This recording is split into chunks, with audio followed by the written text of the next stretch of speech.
Ladies and gentlemen, welcome back. Let's go ahead and start talking to some more patriots, shall we? So the first one I want to talk to Reese.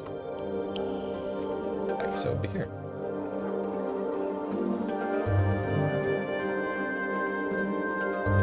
Let's see, there is a chest, a book in it, which we want. It's a quest item.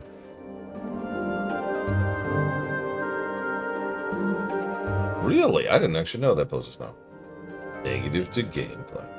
No, Croatia. We just got to Fall from Grace's place. We haven't reached Ravel's Maze yet. Honestly, at our current pace, we might reach Ravel's Maze today, but honestly, I wouldn't bet on it. In fact, that's a topic I wanted to talk about, but I'll save that until I'm done, because I'm going to be talking a lot for this section. So next time we get to a boring dungeon, I'll say something about that. Don't let me forget it.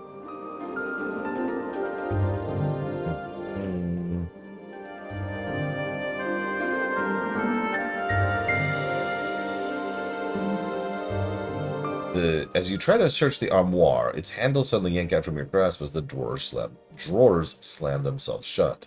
A disdainful humph hisses from the cabinet. Hello?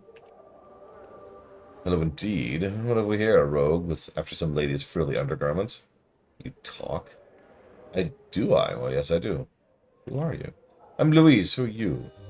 Thoughtless, uncouth fellow rummaging in other people's things. What are you doing here? Well, I'm being an armoire. But why are you being an armoire in a brothel? I happen to have become an armoire because I want to be an armoire. Thank you very much. It's not to watch ladies underdressing, nor to have them rub their soft, sweet-smelling undergarments in my drawers where they can rub against my skin. Ah! Such accusations are an insult to the practitioner of magic arts. I'm merely soaking in the experience of what it means to be an armoire. So the women know about this, then? Yes, they do, and they wholeheartedly approve of... Well, they haven't... Okay, not with their whole hearts, but... Well, they haven't spoken of their approval in my presence, since they're not aware that I'm an armoire. I would not want them to know I'm anything but, so it's not been able to inquire on the matter. So we can extort him for this. We're actually going to not. We're just going to leave this for the moment. Now we need Juliet. Poor Juliet. This dark-haired woman, her sprite has literal white hair, is staring listlessly into space, sighing miserably and occasionally picking at the seams of her green velvet gown. Greetings! She gives you only the briefest of glances, before staring off into the distance once more. Greetings, yes, I'm Juliet. How may I... Oh, never mind. Leave me be, please. Okay, what's wrong? Oh, nothing. I just spend my days gazing into the face of mediocrity, seeing if anything can erase its dreadful, tedious passage. Is your life so tedious? Alas, it is. It's dreadfully boring. Maybe I can make it less boring for you? No, 'tis kind of you to offer, though. I'm already with a man, sir, and I do love him dearly. It's just, I wish there was something more to our liaison. There's a problem with your relationship? Yes, the problem is there's no problems with our relationship. Our families took the news of our courtship splendidly. His siblings love my siblings. Our friends think our union's blessed by the powers themselves. All fine and good. Things are going so smoothly. It is not right to have such a trouble-free courtship. Okay. I don't know about that. Dost thou not? Hast thou never had such a courtship? It would seem thy life is filled with a variety of problems given by the pallor of thy skin. Thanks.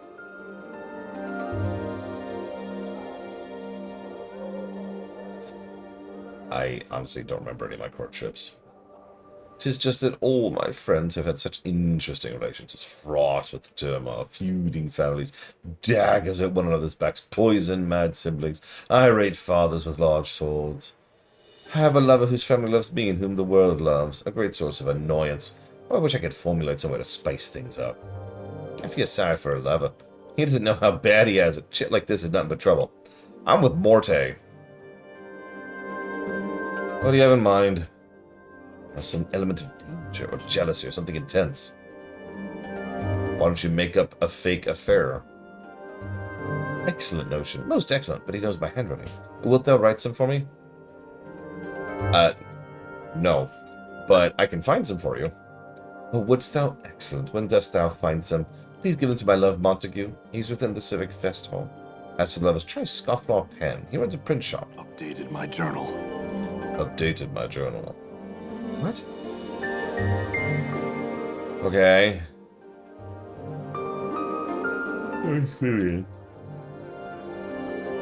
No, no, no. Yes, yes, Mr. Red. Yes. Yes. Know that the knowing of my journal now knows exactly where my journal knows its place. A tall, elegant woman with sharp features and a regal demeanor is a striking example of aristocratic beauty. Her clothes appear to be spun of silver, and her small file dangles from her necklace. She is perfumed with an exotic, erotic scent that seems to draw you towards her. Greetings! She looks over you, arching an eyebrow with what you sense to be disdain. Greetings, my name's Vivian. I presume I'm being summoned? No. Go on, then. Right. What's that file you've got in your necklace? Oh, this. 'Tis a file of perfume, merely, I assure you. Though this particular aroma in no way compares to my personal scent. Your personal scent? Yes, I have a particular scent that has gone wandering. 'Tis somewhat difficult to keep it in one place. I hope that someone here did not take it by accident. You never know the ladies around here. So many chance have you smelled it somewhere? How could a scent go wandering? I had meant to infer it had been taken. The ladies here are a bit jealous at times, and have been known to take my various perfumes for themselves. This time, though, someone has absconded with my own personal scent. Who worked on that scent? She stomps her feet. I perfected it, and now, poof, it's gone. I need not bear such annoyances. I want that scent back, and I want it now. How would you know if you found it? I would know by smell, I assure you. 'Tis quite striking, especially to men. Okay, I can help you with that. You setting? I don't wish to... Oh, no. No position. Updated my journal. Damn it, Anna. Vivian smiles. You're too kind. Very well, if you run across it, let me know. I'm somewhat anxious to get it back. A one-of-a-kind scent, really. Uh-huh.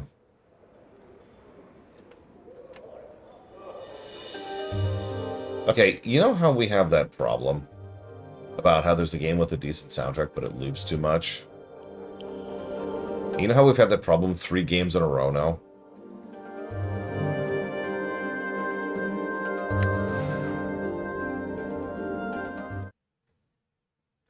There we go. Moving on. I suppose it's incumbent upon me to replace it with something now, though. I mean... No.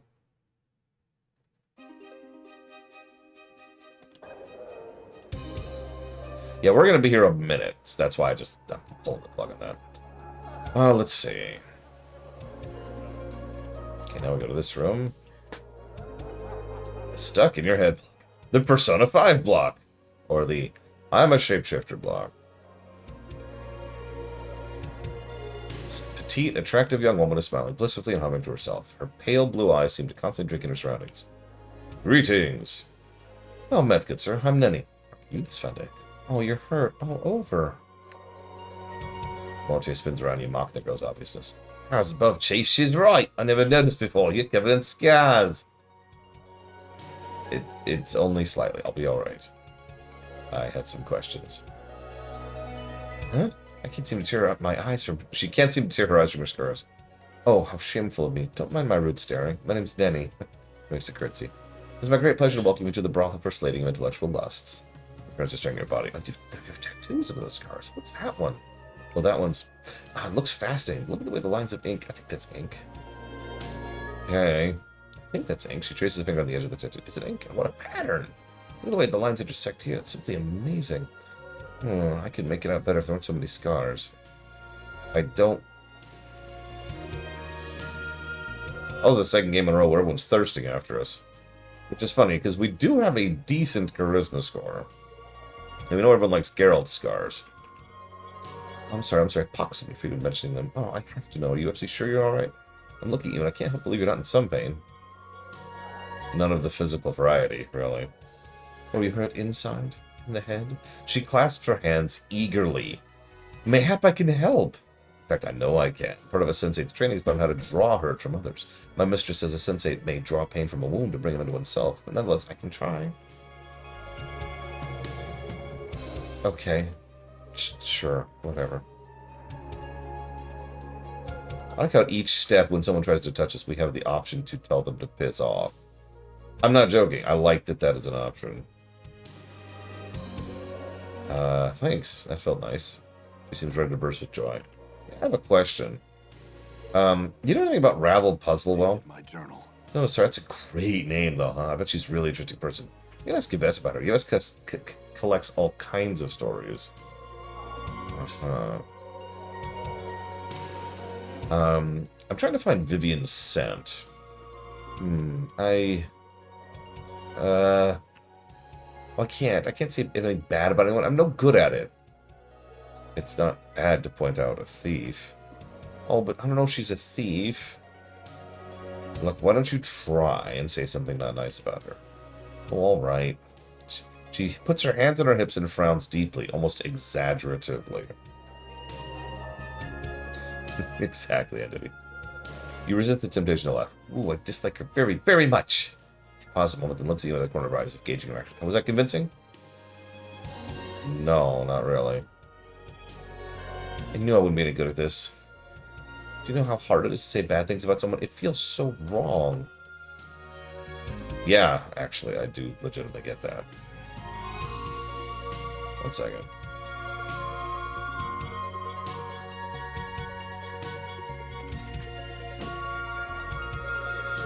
Practice on me. Because I could try. You big, mean, nasty brute. Meanie. How was that? Okay. Put more accent on brute. Big, nasty brute. Okay, now hit me. She clamps her hand over her mouth. Like, oh no, I couldn't. I mustn't. How does one hit someone anyways? Go ahead, do it lightly if you have to. Remember, I'm a mean, nasty brute. I deserve it. Oh, okay. She slaps you. You barely feel it. She still looks shocked and frightened that she hurt you. Oh, I'm sorry. Did that hurt? Tell me you're okay. No, don't break character, Nenny. Come on, show me what you've got. You can say something bad. Just let it all out. Oh. She draws her tiny frame to its full height. I've always liked... they never say this, but I've always pictured that the Nameless one is like 6 foot plus. Maybe not up to 7 foot, but, you know, big, right? The kind of person who's going to be looking down at most people. Just by sheer virtue of it. Damned be you. You deserve that for all the indignities you put me through. Coming up late last night. Getting into fights. Getting all scarred up. What are the kids going to think? Kids? Oh, don't you excellent me. I'm not some backlicker looking for your approval. I'm my own woman. And this woman's about to walk out of your life. At least you get some solid commitment. Okay. Calm down. You need to let go of your anger. She punches you. You barely feel it. Take this. And this. She punches you again and again, promptly turning into a tiny fist-flailing aura machine. Okay, time to let go. Whew, that was easier than I thought. I'm sure I'll do better next time. I'm so excited to have learned something new. Thank you. You're welcome.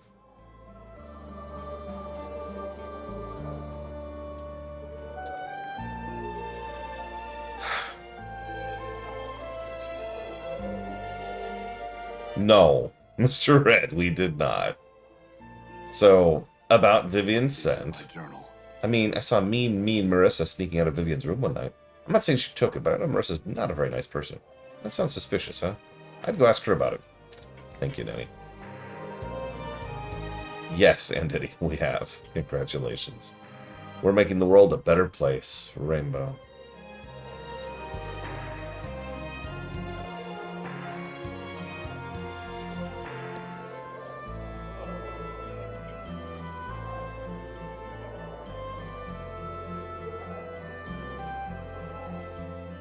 Oops. The striking young woman has the skin of burnished copper. A translucent white dress held precariously by golden clasps is draped carefully over her shapely form. Greetings! Had some questions? Who are you? Can you speak? Oh. Updated my journal. I love this shit already, Morty. Could you write or pantomime? She pouted, shaking her head. May I ask why you can't communicate?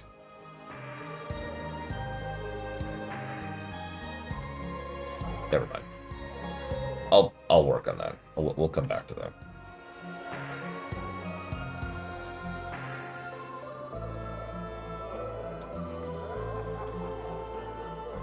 scooch over here.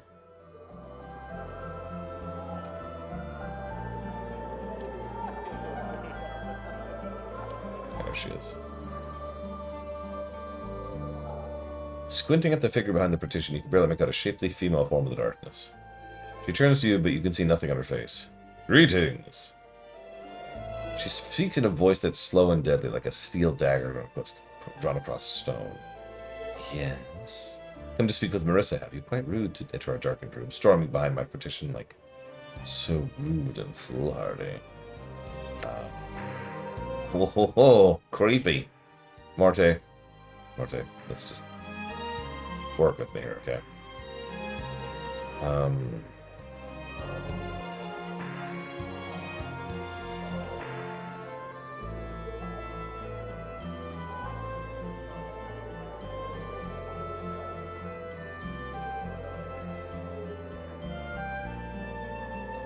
My apologies, lady. I wasn't sure if someone was here. She gives a slight humph. It would seem there is someone in this room, wouldn't it? Shall you be on your way then? I actually had some questions. These are a lot of questions. Why do you remain behind the screen? Is it your wish that I step from the partition into some patch of light and speak to you face to face? Nay, I think not. The darkness suits me and doubtless suits you as well. Is it so dark? Not any unwatered and embarrassing casualties. Huh. Why is it so dark in here? Okay, nope. What are you doing here? Sitting with my thoughts, listening to you voice yours. The silence in both of them, literal and then figurative, is deafening. Why do you have such a terrible disposition? Something of mine is missing. Something unwanted has arrived at my doorstep in its place. What's gone missing? Updated my journal. My veil. My crimson veil. Have you seen it perchance? No, what's it for? Is it a normal veil? No, not quite. It aids me in communication. Face-to-face communication. You need to hide your face. Enough with these asinine questions. How tiresomely annoying you are. What do you want?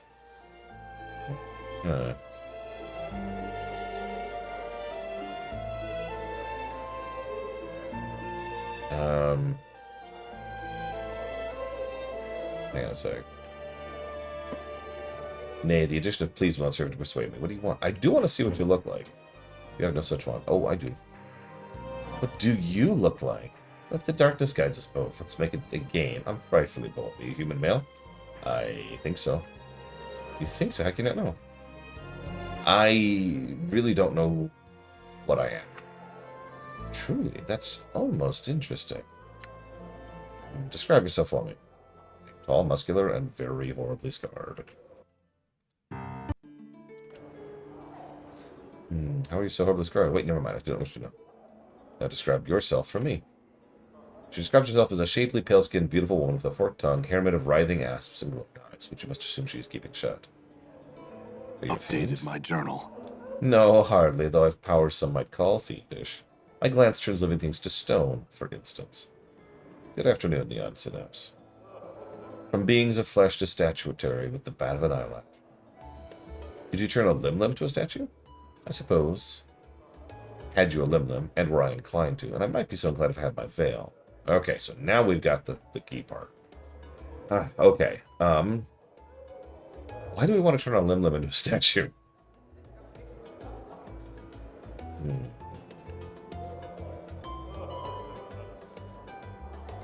I was told you were seen sneaking away from Vivian's chamber recently. Is that connected to the missing scent? Updated my journal. She says nothing through an angry hissing. Yes, I've been known to creep into Vivian's chamber for some of her perfumes, though I doubt you'll meet another here who hasn't. If you're implying I got her personal scent, feel free to sniff around.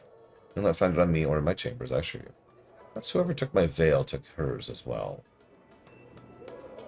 Okay. Thank you for your time, Marissa. And for not turning me into stone. I appreciate that.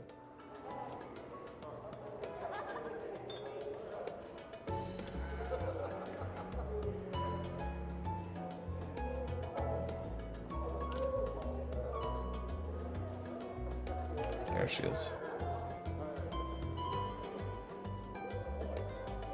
Well met, good sir. Oh, we've met before. I'm sorry. I knew you looked for that. All right, Nettie. I'm trying to find Marissa's Crimson Veil. Do you know where it might be? My journal. But I do. I saw that nasty Kimazaxi adder tongue sneaking out of Marissa's room one night. They're both meanies, you know, but Kimaxi's really awful. Thanks, Danny.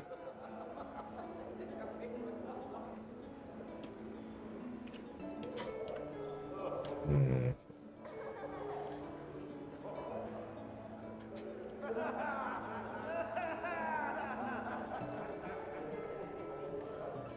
There she is. This alarmingly voluptuous woman has a thick mane of wavy, raven-colored hair, bluish skin, and shimmering crimson eyes, like rubies which have fires lit behind them. Though she's not beautiful in the typical sense of the word, her features are exotic and not altogether unattractive. Greetings! My greetings to you, sir. I am Kasai Cirrus, so well met. What can I do for you? Anything, Mortier cries. You can do anything to me. She laughs heartily, revealing canines long enough to be considered fangs. Surely, though, please, what can I do for you? Oh. I do have some questions. Do you know anything about Ravel Puzzle? No, nothing. Are you sure? You seem suddenly upset. Of course I'm sure. Don't ask me ever again. Okay. What are you? What can't you tell? I'm a woman! I can see my answer doesn't please you. I'm plain touched, actually, like your friend here. She indicates Anna. That's all I need to know. Right. Okay, nope, that's it, apparently. Very well.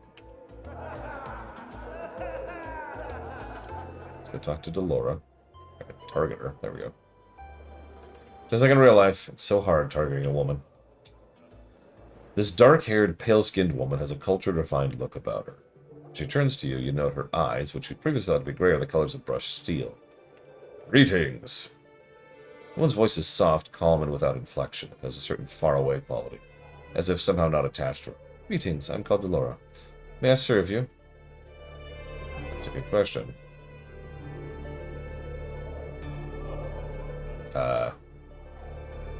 Wait, did I? Uh-oh.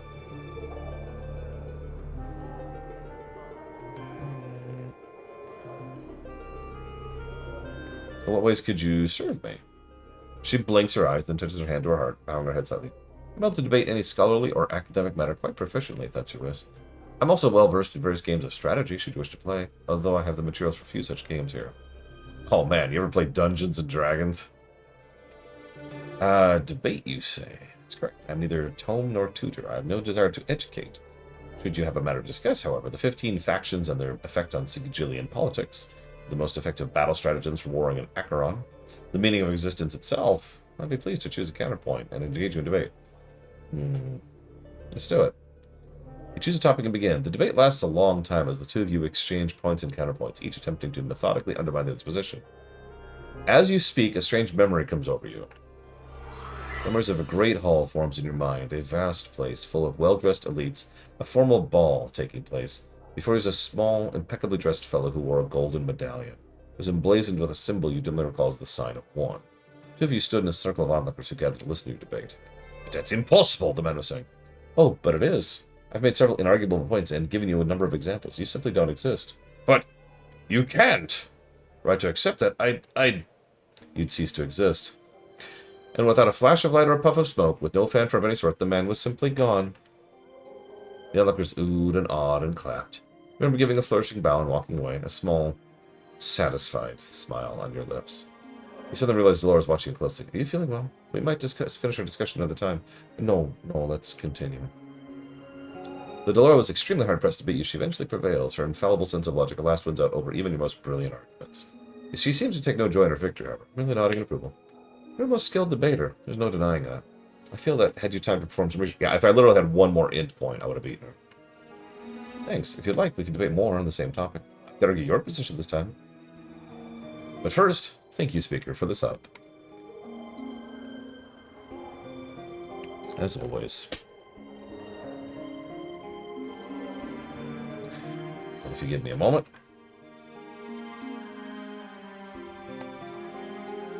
I'll jot that down for Expedition 33, F14 Patch Trail, and do this choice. Appreciate you.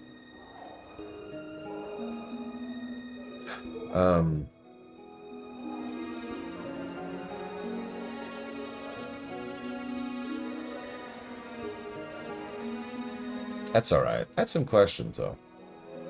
She cast her eyes to the floor with a sound that might be a sad sigh. I'm willing to serve as your patron, but I have no wish to answer other questions at the time. My apologies. I fear you simply have to bear with that for the time being. What's wrong? Is there anything I can help you with? Updated my journal. She looks up at the floor with you. Once more you're struck by the pale smoothness of her skin and the cold depths of her silver eyes. No, I fear not. My troubles are a matter of the heart. Are you certain there's nothing I can do? Certain? She pauses. No, I'm not. My first love, Merriman, still possesses the keys to my heart. So long as he has them, I shan't be free to love another. This is the cause of my melancholy. Well, then it's time to go to war. Apparently. Whatever.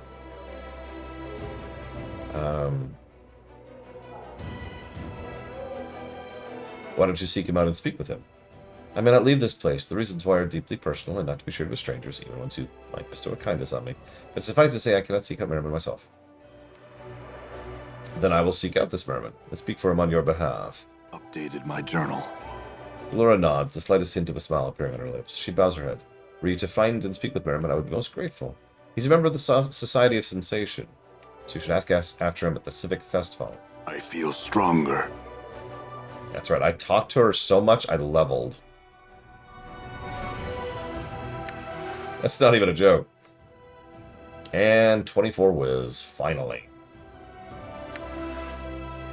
Time to start raising int. Okay.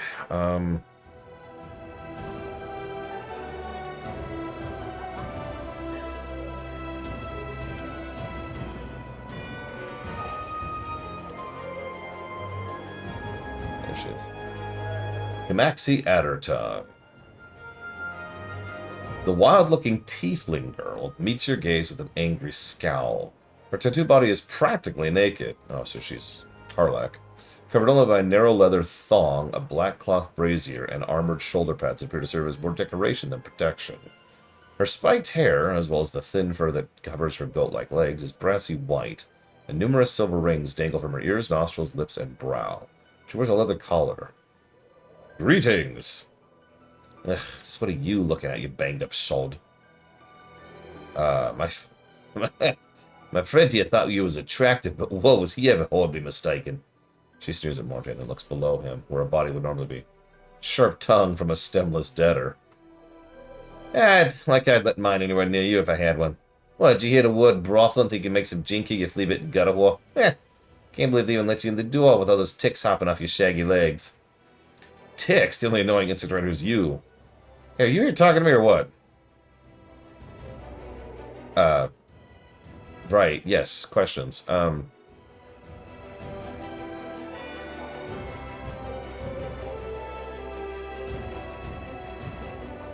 do you usually do for patrons? I'm a practitioner of abuse. What's that mean?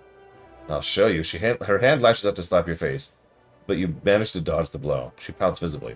Oh. Could you teach Morte to be more abusive? Now, that's an unusual request. I don't know. It seems pretty foul-mouthed already.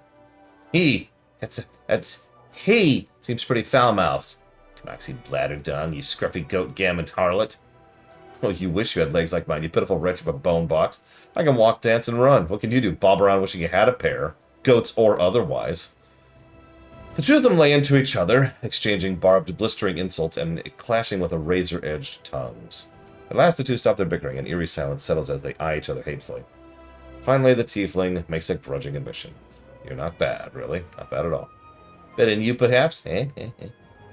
Don't push it, Skull. It's all right. I won't, tiefling. I'll admit I might have learned a thing or two. Good thinking, Chief. Is that all you wanted? I'm not spending any more time with you than I have to. Do I smell bad? What?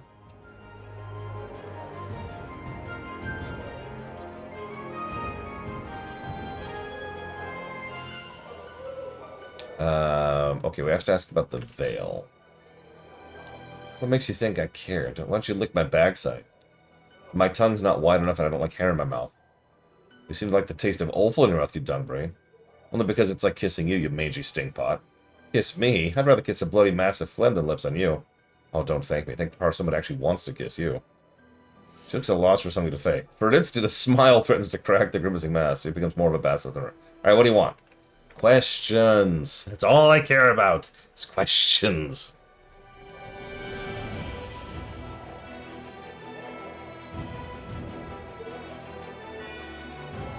Also, lol. Very good. Ahem. The veil? Yeah, up your ass, maybe? Else, I don't know. Okay, so you don't know. What about the scent? Try a hive gut. Perhaps it's just a similar odor. To be serious, though, Marissa's still... She? No, but I'm hoping you'll stomp in a room upset enough to do something awful to you. Uh-huh. I was told you were sneaking away from Marissa's chambers. Is that connected to her missing veil? She flies around. Who told you? Was there. Burke. I didn't take her filthy veil. Search my room if you'd like. Catch you sniffing my britches, though. I'll see to it you're never allowed in here again. Why would anyone sniff at your britches? Updated my journal. Beats me. Someone's nicked more than a few of them. My favorite leather brassiere, too, with the iron studs. Humph. So someone stole a scent, a veil, and her, britches.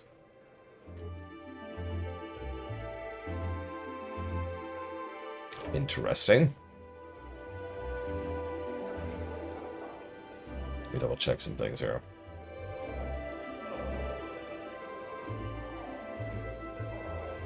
Alright.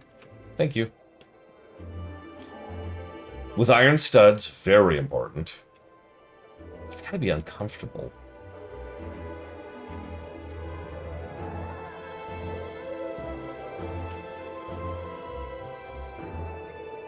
Nanny? Did you see anyone leaving Kamaxi's room? Updated my journal. Oh, that's right. Yeah, I saw a man sneaking out of her room while she was talking to a patron. Watched the front doors all day, but he never left. Isn't that odd? I don't think he could have made out the window, so I never figured where he went. And then I totally forgot about it. Thanks, Nanny.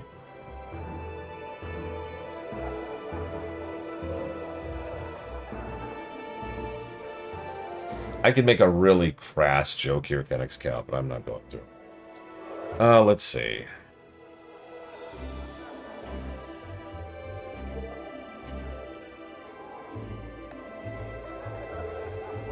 So we did that. We talked to her.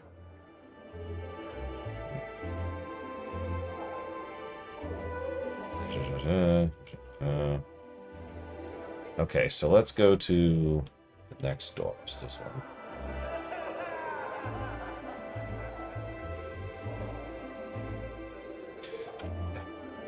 Of course, someone like Kamaxi would have the studs on the outside. She doesn't strike me as the kind of woman who wants a stud on the inside. There you go. There's your dumb joke.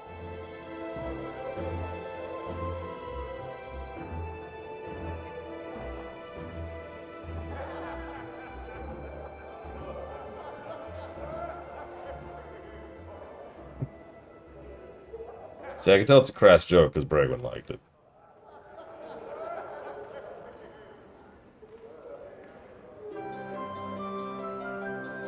Oh my god.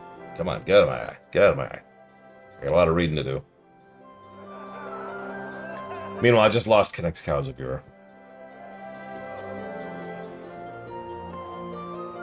Alright.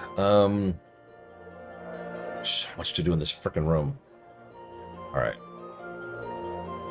Okay, so I need to rob this woman? Okay. Hey you. Rob. Might as well. Thank you. All right.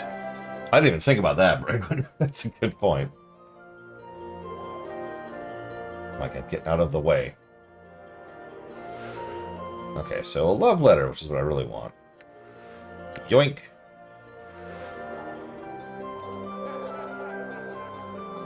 So I've come to trade tales. This fetching young woman has a faraway look in her soft sea green eyes. Greetings. I'm the tail chaser. What a coincidence. I too chase tails. Hey, Bernazd. It's all good. I imagine life's been life. It is what life does. It walks up and says, hey, what's up? And then it slugs you in the jaw and then moves on as if you weren't even there. I would love to trade tales. Okay, so there's a story. And then here's another story. And here's another story. And here's another story. And here's another story. I'm just gonna keep going through these. I'm not reading all these out loud. I love you guys, but not that much. There's like 10 of these, I want to say.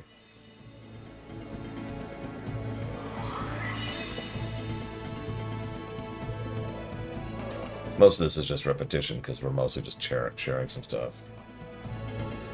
And she's just sharing some of her own stories. Fine, fine. I am going to read this story. It's from Morte, okay? Hang on. For some strange reason, I feel the need to change music for this. So give me 1 second, please.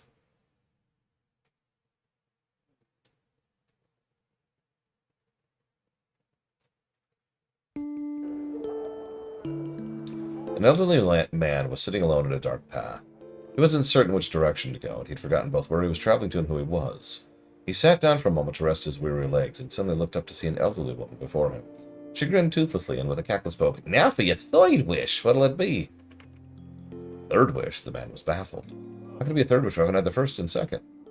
Oh, you've had two wishes already, but your second wish was for me to return everything the way it was before you made your first wish.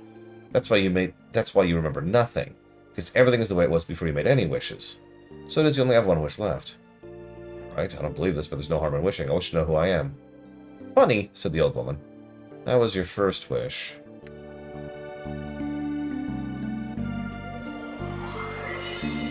That's what began everything.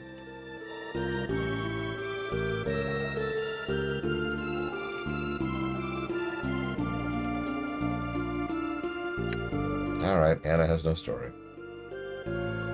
Please share your story, Anna. Well, I'm feigning. You already have one more tale you want to pop with. Just uncomfortable. Well, I know one story, but you're not going to like it. Don't be blaming me. Okay, go ahead. It's actually a really... It's a horror story in 3 sentences. Anyways, back to the less horrifyingly sad music. So, Burke's walking home real late near the anti-peak. Passes an old toothless crone at the dock of those empty streets. Where you going, she asks. Home to me wife and Kip, near the slags. Sure enough. So she asks him a favor. Take a box there to the dead pit. Give it to the woman there. That's Burke's real sap. Too nice to say no, despite the fact that there's something not right about this old crone. He agrees. What's the woman's name, he asks. Where's she live? What should I tell her if I don't find her in the deadest pit? The woman just hands him the box, covered in colored cloth, and tells him to go. Finally, she warns him, whatever you do, don't open the box. So he takes it home with him and hides in the rafters, thinking he'll bring it by the deadest pit when it's light out. His wife, though, seeing him hiding the box, gets jealous, thinking it's a gift for a love or something, and opens it as soon as he's not looking. Well, it turns out the box is full of gouged out eyes and a severed male members with hair still on him. Her scream brought the Burke running. He remembers what the crone said, got scared, and brought the box back up. He went straight away to the debtor's pit and made sure enough there was another old hag waiting for him. He hands the box, says to him, the box has been opened and looked into. The poor Burke tries to deny it, but she gets this dreadful look. You have done something horrible, and disappears. With that done, he hurries back to his kit. He's feeling ill when he gets back and takes to bed, his wife bitterly regretting opening the box at all, but it was too late. The next day, he dies of rotting disease. The first thing to go was his eyes and stem.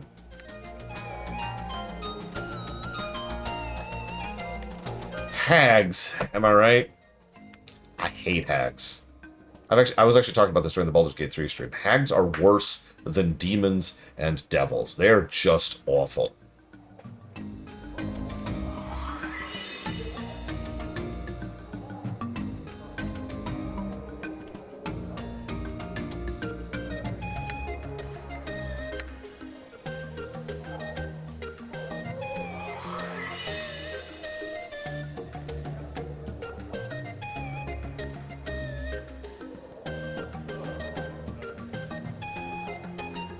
Oh, she's very well voice acted.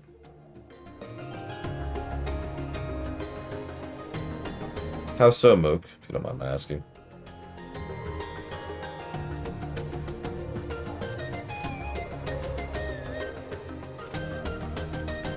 Unless this is an orcs thing, in which case, never mind.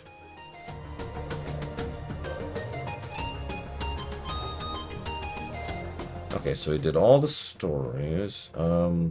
Let's talk about Ravel, speaking of hags. The tale of Ravel Puzzle Elf, Frightener of Children, begins with and ends with a question. What can change the nature of a man? Go on. Many were the times she posed this role to those who approached her, those who sought to glean from her strange magics that she alone seemed to possess. All attempted to answer her query, but to no avail. They found the price of their wrong answer to be some horrible fate, always more terrible than last victims. To recount their various torments would be to speak of things like nightmares. The tale strikes me as this. Ravel herself knew not the answer to the question, but she lusted for an answer. Only the why of the matter remained in question. Why did the nature of man matter to one such as the Grey Sisters, especially one with the power of Ravel? It said she put the question to the Lady of Pain, and not directly, but shouted at the sigil itself, daring for the lady to answer. When no reply was forthcoming, she wove terrible magics that threatened to open the cage and let its fury of the plains roll in like a wave. She received no answer other than banishment. To this day, no one knows the answer to Ravel's question, and others know one to petition, for Ravel herself is alone, lost to the plains. Updated my journal. Interesting. Wait, there's more. Though my tale ends with Ravel's demise, there's some that claim the hag still lives. There's a silent prostitute here who once talked of such things, but she speaks no longer. If she would speak to you, she might tell you more of Ravel.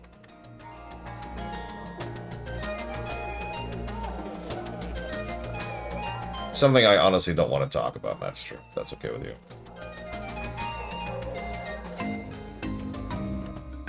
Let's see.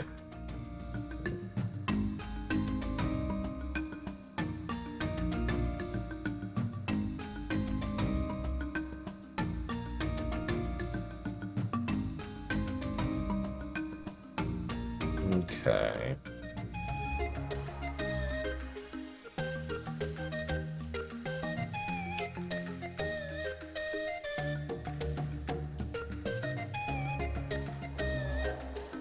Alright, let's talk to Falls from Grace. Fall from Grace. How may I help you?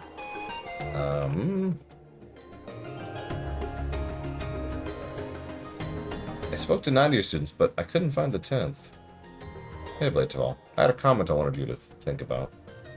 If I could get out of text hell here, which I will not leave for some time. I'll bring it up in a second, I swear. I'm thinking the 10th student is Luis. Very well. Any thoughts?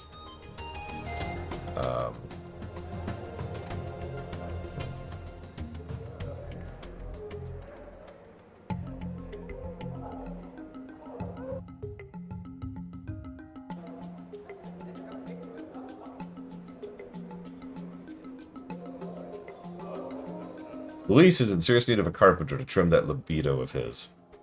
No comment. Oh god, no, Mr. Red. No, my torment does not end. I am in for the long slog. And I hate every minute of it. Alright,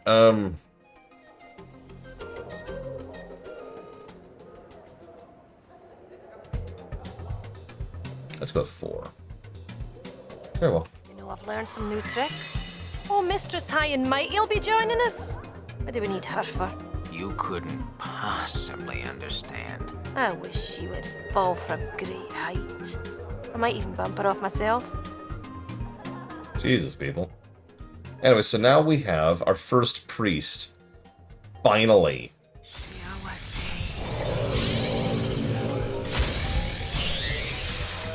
Yeah, this far into the game, we get our first actual buffer healer. Oh, yeah, also our only priest. And why, yes, she is optional. Thank you for asking. As of this point, there are 3, I believe, other party members, of which we will, of course, be picking 1. I'm not sure which one, actually. So, you know this is coming. Let's just get this out of the way. So that's what Anna looks like, right? Well, that's what Falls from Grace looks like. And I do find it interesting that while she has the same basic body shape, because that's how 3D animation works, she's a lot more chaste. Which makes sense, given Fall from Grace. Very well. All right. Okay. So I said I'd talk about something. Czar asked me a very strange question yesterday, I think it was. They asked, are you going to be covering as much of the content as you can? I found that a strange question because the answer to that will always be yes, unless it specifically is an MSQ run, like we have with Guild Wars 2, or we will have with Final Fantasy 11. So, I was confused by the question itself, but it actually got me thinking, just in general. With only a few exceptions, most CRPGs, it's honestly kind of hard to just do MSQ. You ever notice that? arguably by design. There's a few exceptions to this, most of them by BioWare, quite frankly. But most CRPGs, like Wasteland 2, or Planescape Torment, or Baldur's Gate 2, Arcanum, or even more modern games, like Divinity Original Sin 2, or frankly, Baldur's Gate 3, there is a MSQ there. There is a main story quest. But it's like 1% of the content. And it's legitimately... And here's the thing that caught my attention, though. It wasn't the quantity. Oh, yeah. VTMB1, that's another good example. We'll see what VTMB2 does when we get there. What really struck me about it was that it's actually difficult to divine the MSQ. What is the MSQ of Planescape Torment? So, some work and some thought and some effort can actually sit down and be like, okay, hang on. Let's try to figure out exactly what the main thread chain is. Yeah, figure out who you are, but no, I mean like specifically, right? Like specifically do which quests at which points in time to progress which plot threads, right? If you ask me that question right now, I couldn't answer you. I know that the entire first act was primarily about finding Farod and procuring the bronze orb. But I have no idea how exactly we got to that point, because by design, there's lots of different ways to get down there to get an audience with Farod. So this is the very nature of what all roads lead to Rome actually means when it comes to gameplay design. Is there's all kinds of ways to get there, but eventually you end up down at Farod's place, and that takes you down to your tomb, right? Same general thing with Act 2. Our goal here is Ravel. You'll notice that keeps coming up in dialogue. Shake a leg. Shut up, Marte. You shake a leg. Marte, please. That's true. They are adding gameplay on the DLC, from what I hear. It's just interesting to think about, because like in a game like, I'll use a specific example of a game I know very well, Dragon Age Origins, there's a pretty strong defined MSQ, right? Not just because of the quest log, but because of the nature of the map and because of what the players actually say, the characters, excuse me, actually say. You need to go to these spots, in whatever order you want to. Once you get there, each spot has its own clear and obvious, this is the main quest of this area, it's the main problem they're dealing with. Once you deal with that, you move on to the next spot, and there's your MSQ. It's very defined. But a game like this is just do quests, and eventually they will lead you to where you're going. It's just, I don't have any negative thoughts here. I'm not even casting judgment. It's just something that I found interesting, because it's clearly on purpose, right? Again, using Baldur's Gate 3 as an example. What's your main story quest in Act 1? Get rid of the tadpole in your head, and there's like 4 different ways you can do that. But that's actually a lie. That's not really your MSQ. Your MSQ in Act 1, really, is to get to Act 2. And there's actually only like 3 ways to manage that.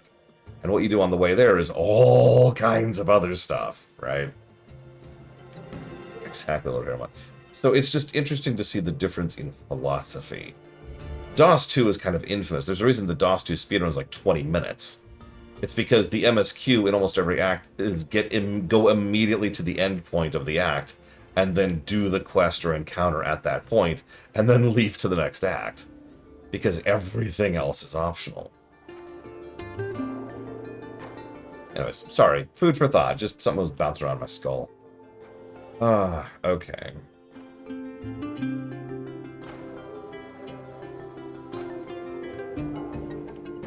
I would agree with that, Lord Hermon. Especially if you're either with or playing as Astarion. Okay, let's talk to Falls. Yes? Tell me about the Tenari. So I'm going to not read all this out loud. You're a Tenari, they're demons, they can seduce people. Yes. She doesn't like to seduce people. Why'd you get called Fall from Grace? Is it your real name? Perhaps, perhaps not. I think the name which is earned carries greater weight. A name that is earned is not arbitrary. A number that's earned tells of what you have accomplished. Well taken. It matters to me. I want to know why you're called that. I have fallen from my people. Some would say I've risen from my people. But fall feels more right to me. Does that make sense? Yes, fall carries with it an underlying sense of loss. She's silent for a moment, nods. Yes, perhaps why I fell the way I did. I came to terms with the loss long ago, but the name remained. You sure you've come to terms with it? Oh, no kidding, Cashel. A lot of threads lead to the Moonrise Towers. In fact, if you're paying attention, I kind of just lied to you. The real MSQ of Act 1 is to reach the end of Act 2. I know that sounds strange, but it's true, right? Anyways. She meets your gaze, and you're struck by the brilliant shade of her blue eyes. It's a turbulent, like the oceans of the storm. I thought so. In speaking to you, you've caused me to realize some things. You have my thanks. If you want to talk about it, let me know, alright? Yes. So, tell me about the sensates. Nothing new here. You ever use weapons? No. There's seldom the need, and I find I cannot bear the touch of cold iron. Get it? Or even steel for long periods of time. In any event, I have a number of natural defenses. Updated my journal. The kiss of a succubus is lethal to mortals, though they rarely realize the danger till the death is almost upon them. See, that's terrifying. Yes.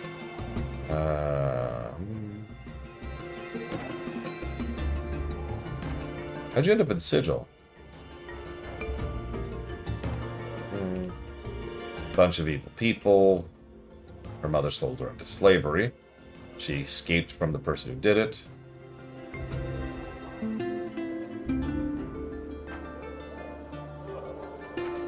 Interesting.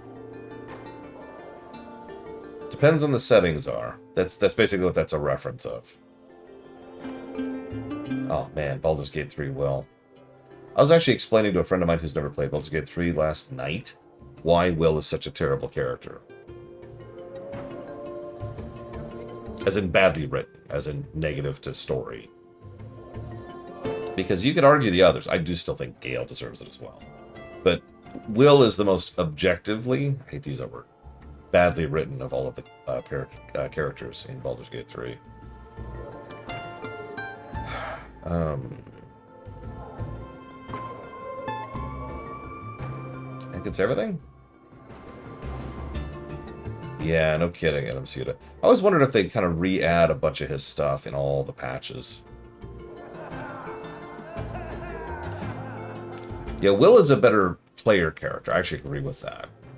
He is not a great character. Yeah. Vampire clans often have somewhat disciples, but they play very, very differently in terms of the actual game. You know, truthfully, I don't even know the answer to that question, Mr. Red. Believe it or not, I don't know the World of Darkness setting as well as I'd like. I have a passing familiarity with it because it's my job to know lore, but that's about it. So I don't know why they decided to sit down and make it so that each of the vampire clans have such different vocations, classes, for lack of a better way to put it. I suppose it's just to add gameplay to the mix, right? And yeah, one of the problems with Will, this is part of what I'm talking about. Will does have good writing, and bad writing, and writing that disagrees with itself, writing that makes perfect sense, and writing that makes no sense. Will is more or less literally at least two characters slammed crudely into each other. And he's also probably the most hit with the cut content stick. How long will you be traveling with the succubus? As long as I am permitted, I suppose. Well, you're not permitted. I don't trust you. Why wouldn't you trust a succubus? Racist? Jesus. Anyways, let's go kill all the goblins because they're evil. Always. Always chaotic evil.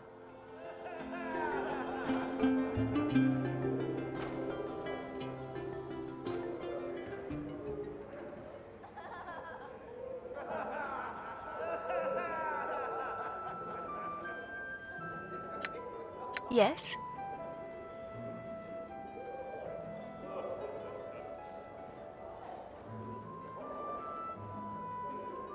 I don't like Halcyon at all. There was cut content for Karlach, but like, it's more like Karlach's story doesn't finish. Will doesn't have a story, frankly. Right? Like, what is Will's character arc, exactly? And yeah, Halcyon, yeah, he is an NPC. Let's just be blunt about that. He's an NPC who joins your party. Which makes sense. We know why. We actually have a ton of behind-the-scenes info about Baldur's Gate 3. So we know that people wanted Halcyon in the party, and they were like, okay. We ran into an interesting bug when we were going through Act 2. we went ahead, yeah, exactly, Blitzball. We went ahead and had Halsin in the party when we were infiltrating the Moonrise Towers. Now here's the thing. He doesn't have a tadpole in his head. So a random pop-up, and you can just tell it was thrown in. It was one of those no voice acting, no narration pop-ups. It was just like, hey, Halsin doesn't have a thing in his head, so people here might recognize that he's not one of them. And it was just like, oh. Okay.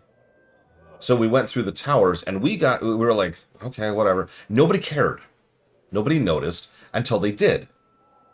Nothing was different, by the way. Nothing was unique. We were just standing there chatting with someone, and someone was like, hey, you don't belong here. Roll initiative. And it's like, whoa, whoa, whoa, hold up. So we moved him around, reloaded the save, and then kind of kept going because that didn't happen a second time.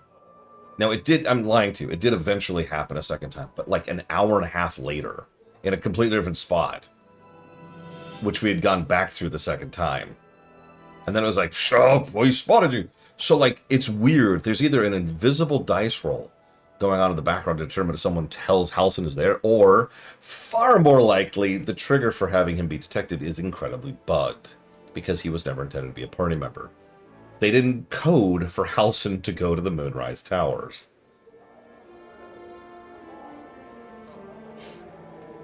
And that was just a few weeks ago, for a bit of perspective. That was the second co-op campaign. I have no thoughts about Minthara. Alright, anyways. Morte is peculiar. I've seen a great deal in my life, but nothing is quite like him. He behaves like a Mimir. Granted, there's no denying he is knowledgeable, but he has a certain Beatorian smell. Beatorian smell? Yes, he's not a Beatizu. At least not of any variety I've encountered. The smell alone, however, makes me think he's been... Sorry, what's a Beatizu? They're devils. Okay. What's the smell? Okay.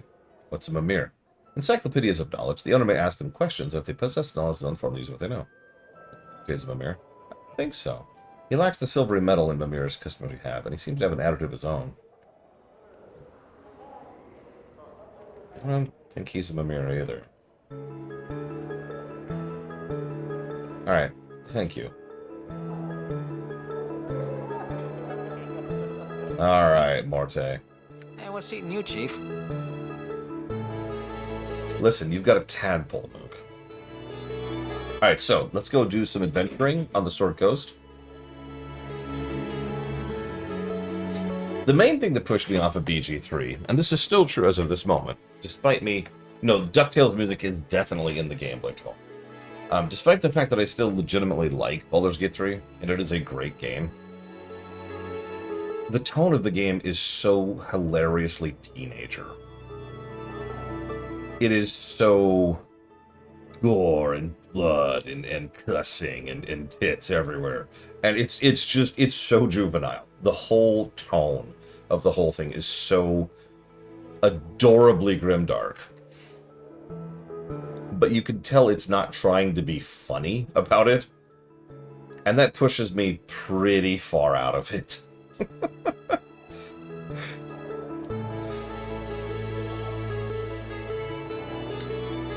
Well, there's a toggle in the options menu. Yeah, it is. It's a post-critical role D&D adventure. That's a good way to put it, Casual. Shrug. Good on them. If that's what made it sell well, good on them. It's just... It's not going to work for me at the end of the day. I meant what I said the other day. My favorite characters in that are Shadowheart, who is a fully fleshed out, interesting character with a fascinating arc that goes across all 3 acts. Lae'zel, her arc doesn't last quite as long. Hers effectively ends at the beginning of Act 3, but she still has an interesting arc, and they do a lot with her. And Karlach, who's just a teddy bear.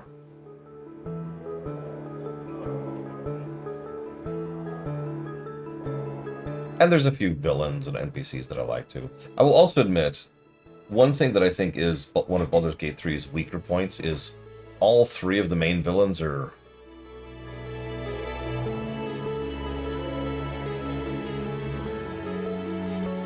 disinteresting, I think is the word I want to use. I won't go into more details, that's definitely spoiler territory, but none of them are very engaging.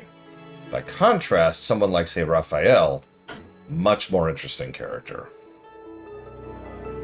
Honestly, Raphael reminds me of a much... Imagine Ramses from Xenogears, but much better written. That's Raphael, right there. Seriously, little dick. Think about it. Alright, so I need to talk to... What am I doing here?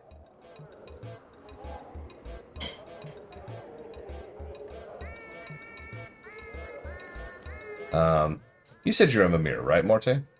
Yeah. Mirror's a floating encyclopedia. But our mirror's made of silvery metal. Yeah, exactly, Bladefall. He's well acted, well presented, and he's a great character. I love Raphael.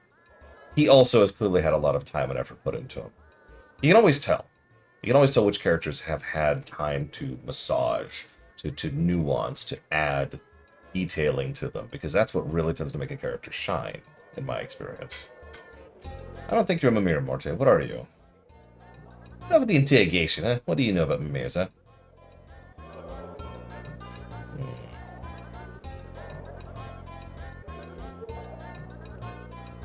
I know enough to think you're lying to me. First that bit about the missing line from my back, not saying not to trust you, and then this. What am I supposed to think? Okay, I'm not a Mimir, but I know a lot of stuff, so I might as well be one. What are you, then? I'm a floating skull and nose knot. What about that Beatorian smell you have? What do you know about a Beator smells like? Unless you've been talking about me with it tonight, haven't you? What does she know? She obviously touched on something. What? That is a Beatorian smell, right? Well, yeah, but, well, yeah. So I smell a little. Excuse me.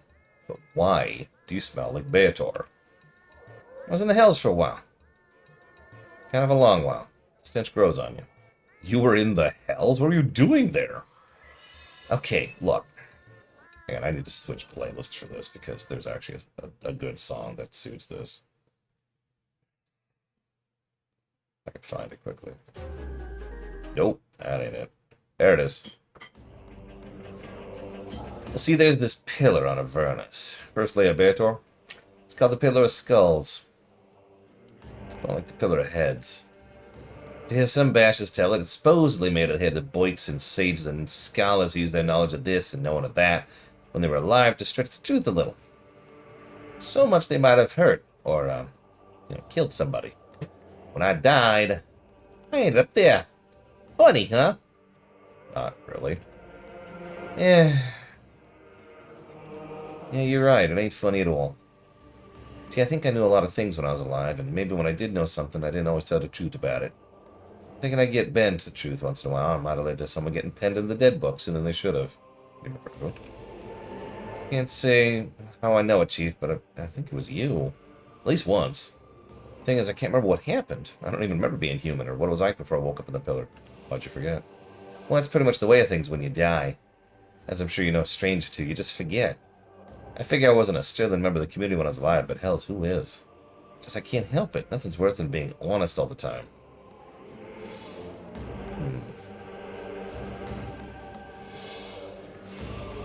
Except being sentenced to the hells. That sounds a lot worse than telling the truth. Yeah, you're right. Again. He clicks his teeth in a way that reminds you of someone drumming their fingers. I guess just all that good and evil and lying and cheating patches up with you.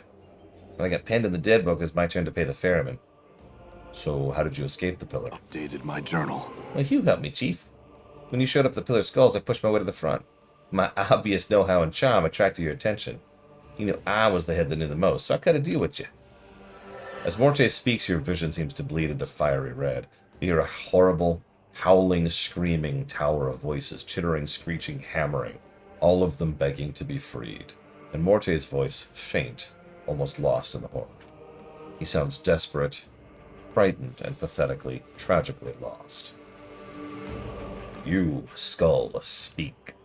The howling creatures fall silent, and you watch the tiny red-lined skull, its cracked features cast in hellish light from its eyes up at you.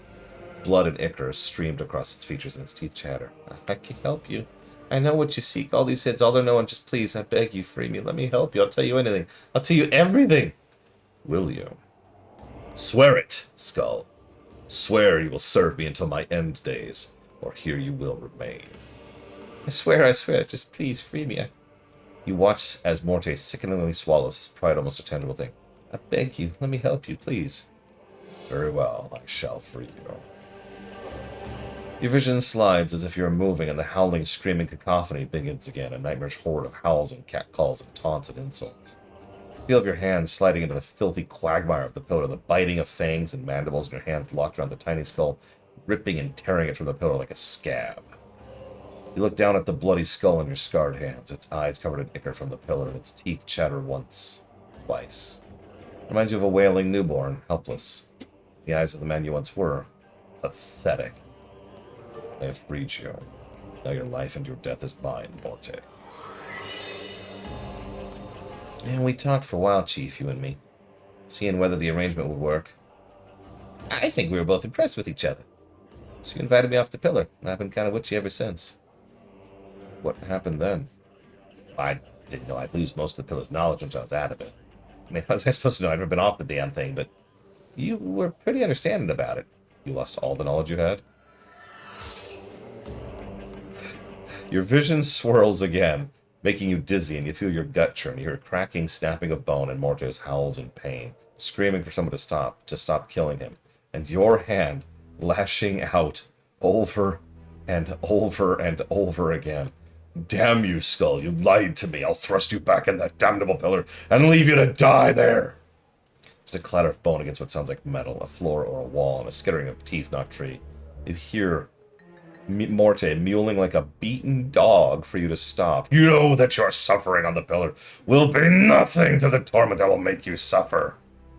Your vision swirls and Morte's cries ebb, fading to his chattering rhythm. So you realized I still have my uses. I took you up with you, and I've been with you ever since. Jesus Christ!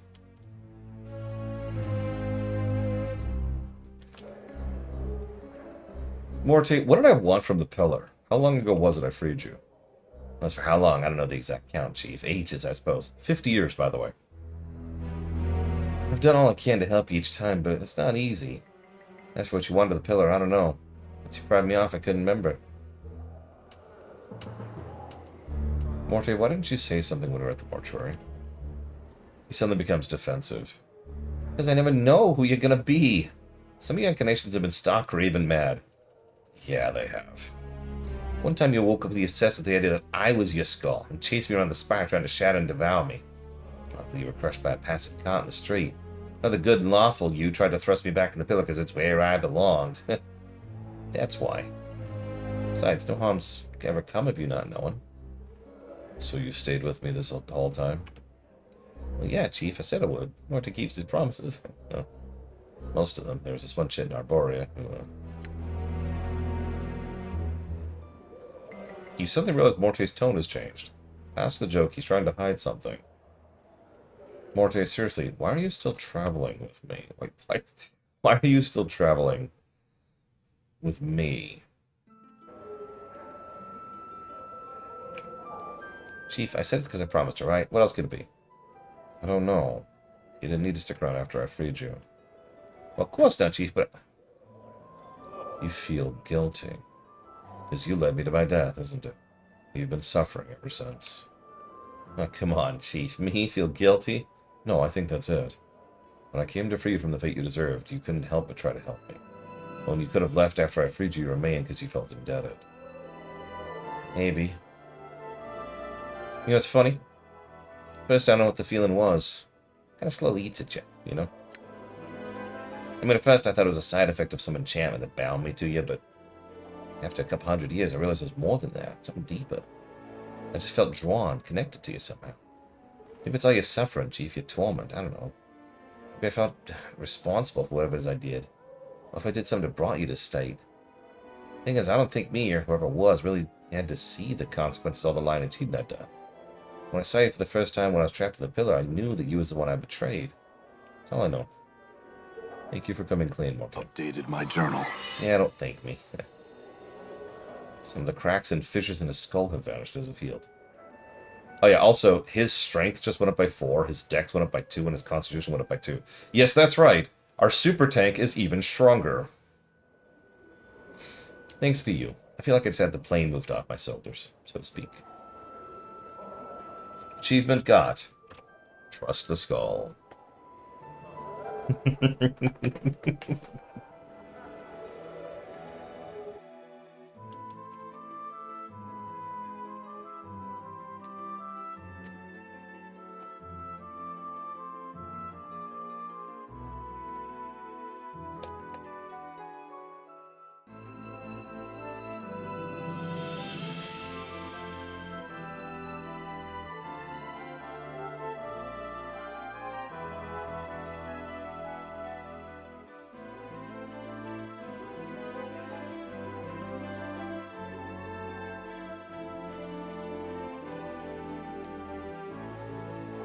And yeah, I'm pretty sure, Loner. Don't quote me on that, but I'm pretty sure that's what happened. Okay.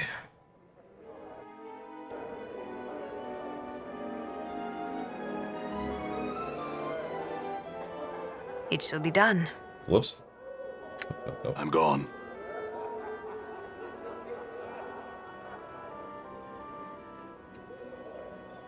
So, remember the armoire here? I have some questions. So, I'm trying to find a Crimson Veil. Do you know where it might be? I heard she used to walk about the Crimson Veil, but she'd recently taken her room and darkened it. I don't know what happened. The veil's missing? Yeah.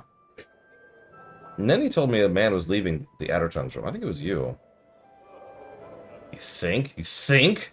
How could you be so alarmingly rude, so ludicrously presumptuous as to spout forth such an accusation without being absolutely certain of your charges? How dare you? Impertinent, brassy cur. I ought to... hang on. Nope. As Luis rails and curses, his drawers open and close. You notice a small bundle of crimson cloth. Try for it. Give me the crimson cloth. What? Shan't, won't, never. I'm going to rip it open. Give me the crimson cloth, Luis.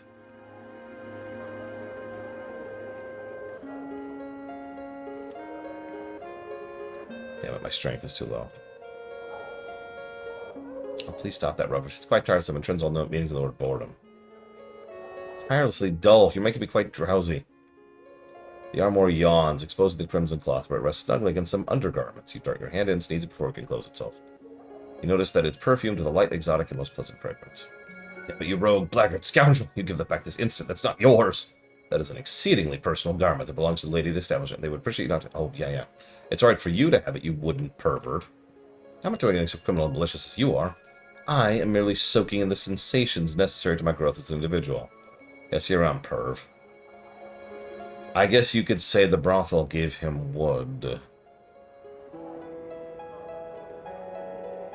The current song is actually quite good, Bladefall. It's also about a 30-second loop, and we've been here for an hour.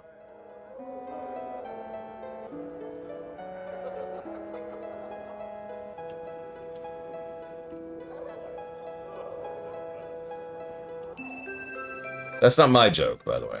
That's their joke.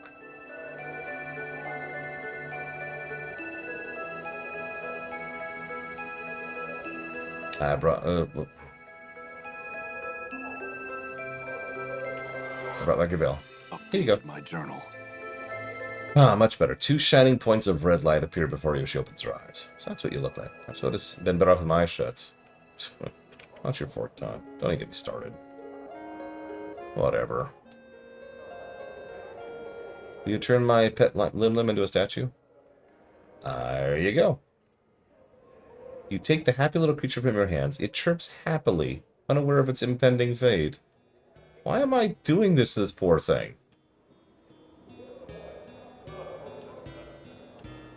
Whatever.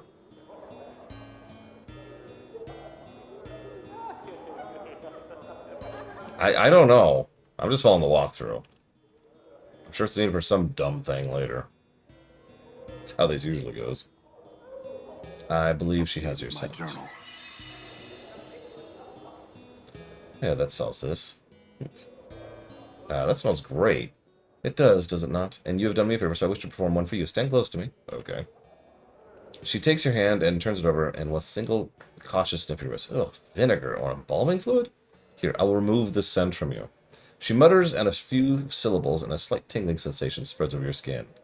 Your chemical reek lessens substantially. There, how's that? People will be less eager to avoid conversation with you now. Knowing the teachings of Zerthamon, I have become stronger. And we just got a permanent charisma boost.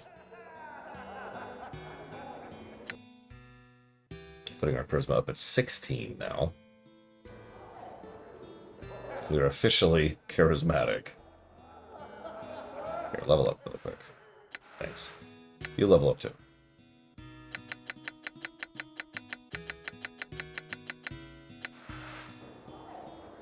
Okay.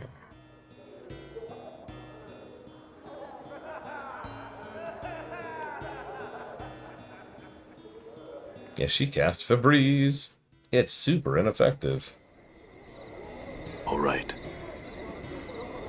Alright, hold on. Where we're going?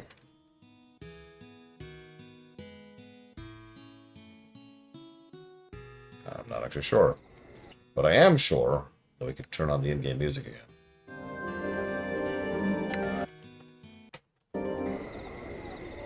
There you go. Music! Behold! Behold its glory. Behold! Thank God people are out at midnight. A tall, slender woman is sipping from wine from a small ceramic cup. She appears to be looking for someone. Her facial features are elegantly exotic, and the woman's ears, though partially covered by long hair, come to sharp points. Greetings! She turns to face you, violet eyes flashing like flawless chips of amethyst. Her speech is as music. You can hear a faint musical tinkling. 100 tiny crystal bells. Each word lingers in your ears, as if unwilling to relish the exquisite sound. Namel turned to face the scarred, dour stranger. She asked what he wished of her. Wow! Ah! Stop your drooling, you leering skull. My, what a hot-blooded shit. Starve for attention. I could drool over you, too, if you're most just jealous. Morte starts floating towards Anna, making wet slabbering noises. Get a hair's breadth closer, Skull. See to it another one of your chattering teeth lies within 100 paces of each other. Morte stops abruptly and turns away while muttering unintelligibly. Are you Namel? I was told you know the command word for this decanter. She moves to touch it, but only speaks. Namel took it from the stranger, turning it in her hands. Had she seen its like before, she thought? Perhaps, yes, she did remember now. She returned the decanter, whispering into his ear as she did so. My journal. You realize you know the word now. Nildenosage. Although you're certain the woman never whispered to you, but merely said she did. Would the stranger leave her now, satisfied with what she had told him?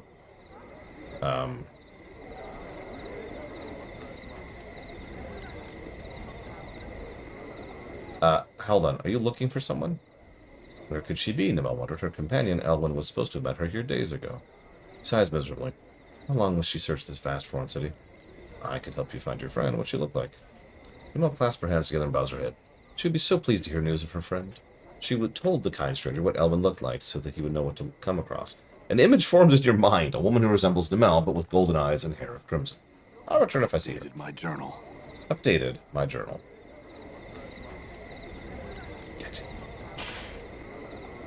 Okay.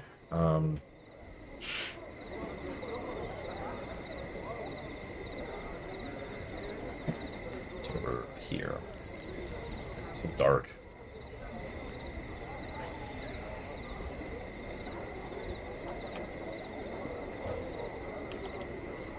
There she is.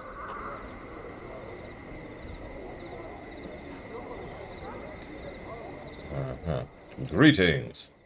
I, Elwyn, return your greetings. Your friend Namel is looking for you. Updated my journal. She begins to smile, but then covers her mouth with her hand, looks down at her. I, Elwyn, am most pleased to hear of Namel. Might I, Elwyn, persuade you to tell her of this place? Sure. Updated my journal. I, Elwyn, thank you. Okay. What?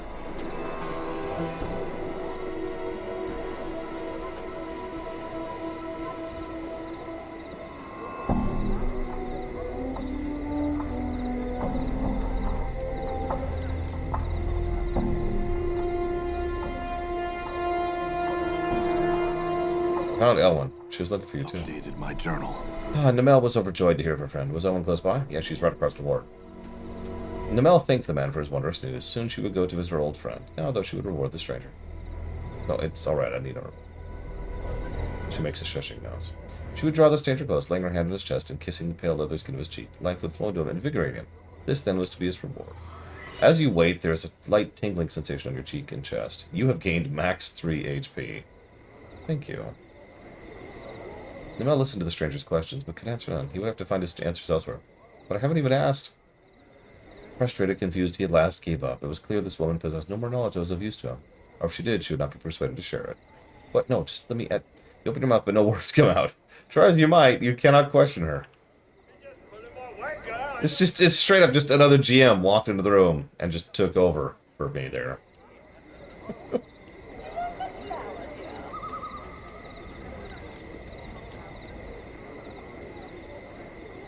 How's my inventory looking? Oh my god, it's crammed.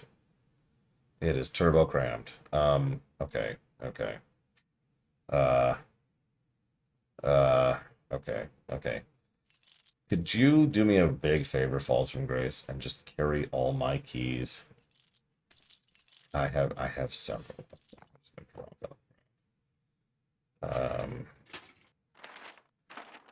Almost all of these are quest items, so. In fact, yeah, all of this, except for the eyeball, are quest items.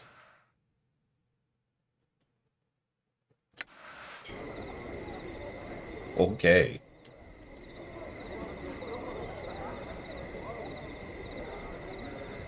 Elwyn thanked the stranger. She'd been reunited with her dearest friend Amel. It was my pleasure.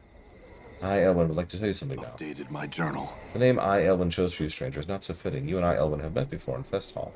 In a place you could not have been, were you not a sensate yourself. Whether you recall or no, unless you betrayed the society at some point, you were a sensate. Tell me more. You and I, Elwyn, have met on 2 different occasions. The first was no less than 2 centuries past, the last more recently. Perhaps no more than 50 years ago. My, Elwyn's people have been extremely long-lived. Forgetful one. She sighs unhappily. You seemed a different man then, less grim, less scarred. So eager to see all the multiverse had to offer. You courted me, and was nearly taken as lover, but then you disappeared. I was told you'd been slain and murdered. I met you only once after that. Did I remember you then? No, you did not. You lashed out at me, made to slay me, screamed how I could not fool you, would not ensnare and murder you. We had met in one of the northern towers in Fest Hall. Before you could choke the life from me, I used my powers to bait you leap from the window to your death. When I finally went in search of your broken body, you'd already gone. You did what? That's the whole of my, Aelwyn's tale for you. We were not strangers once, but now it becomes so. Farewell. Right. We need to set up Kip now. So, funny little detail. This is kind of a spoiler, but she just described the end of the Paranoid incarnation. Remember how I mentioned there's only really 3 incarnations that get a lot of characterization? The Paranoid... he's aptly named. He had issues.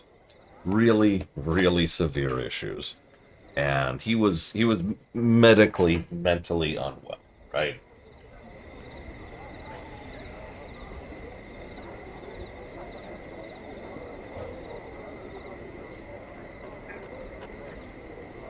Moving the fan. So, yeah. The Paranoid incarnation was powerful and influential and did a whole lot to really ruin a lot of things in our lives. And was brought down by one woman who was just happy to see him.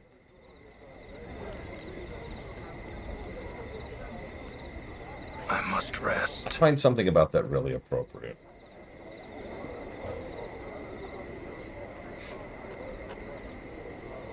The old woman examines you closely with her sharp gray eyes.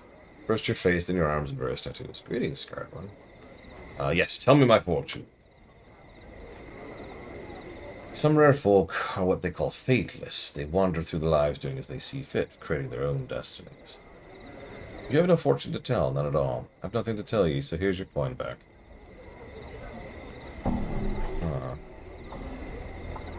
Hold on one moment. My brother gave me something once long ago. A scroll sealed with wax. A hooded man entrusted it to her. He said a man such as you would unwittingly come to claim it. Here, I would have you take it now. What is it? I don't know. She was sworn never to read the thing, and I obeyed her request to leave the seal unbroken. The man paid her handsomely, but warned her of the direst consequences should she open it. There's another quest. This is one of the reasons I emptied my inventory just now. Right.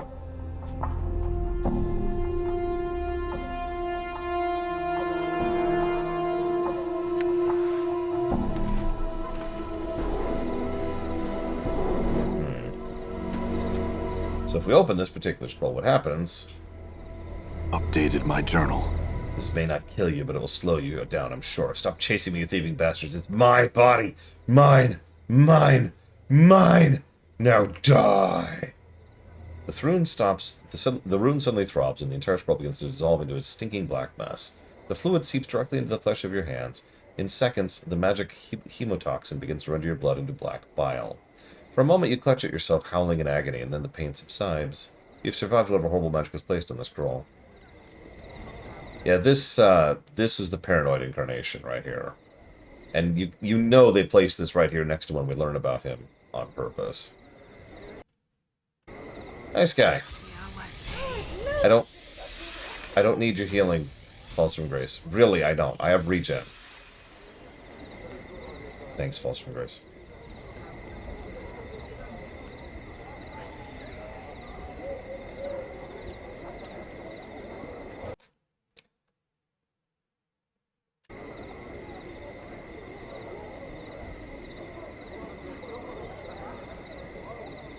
Hello, Elizar.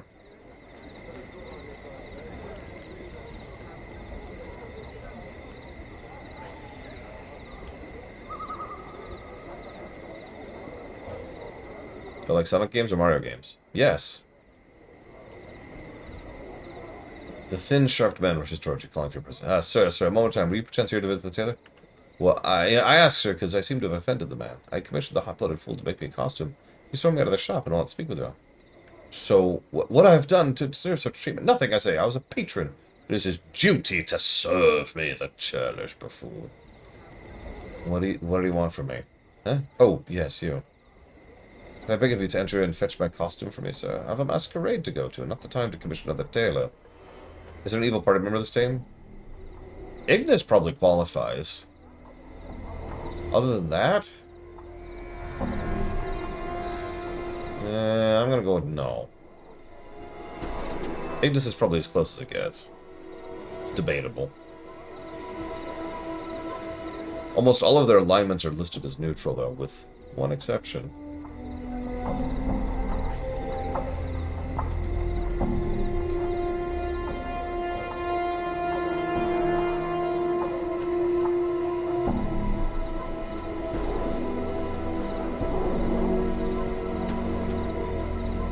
Okay. My journal. I'll do your dumb quest.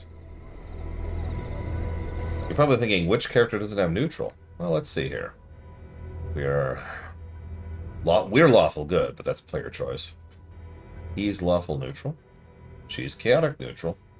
She's lawful neutral. He's chaotic good.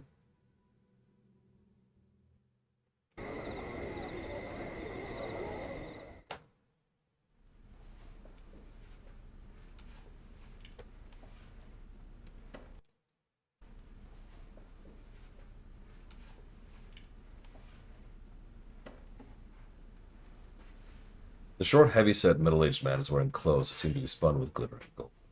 In his hands he folds a bolt of cloth strung taut against a wooden frame. He's currently embroidering some pattern. Greetings!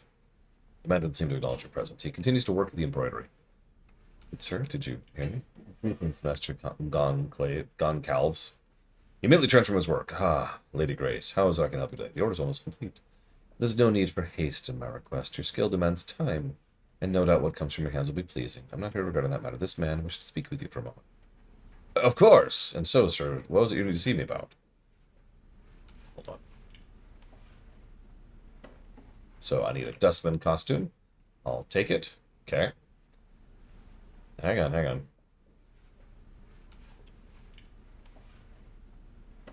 going to head right back out. Yeah, the alignment system was removed for good reason. Here's... Oh, there it is. Here it is. 30 comments. Updated my journal. Wait, Goncalves said many people regard this masquerade as dustman. Did he blast? I hate to arrive in such a common costume.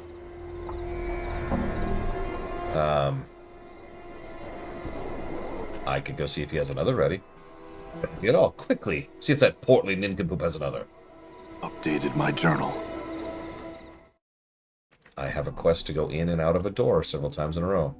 You might actually say I'm going forwards, back, and forwards, back, and forwards.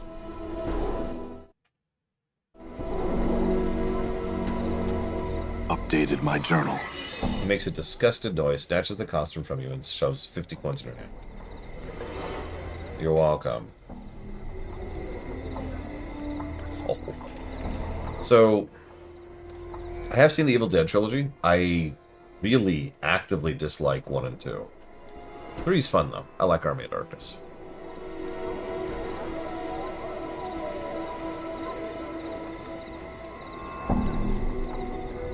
Yeah, I'm with Mr. Red. Alignment is more fun to debate which character fits which alignment. And it is. That's a fun little creative exercise, right? Good way to pass the time. But as far as anything actual serious, nah.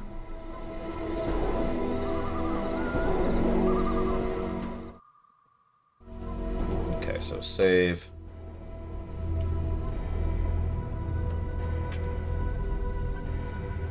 No, they're just crap. I mean, I shouldn't say crap. They're horror films, so I'm never going to like them to begin with. And they're kind of gross. Okay,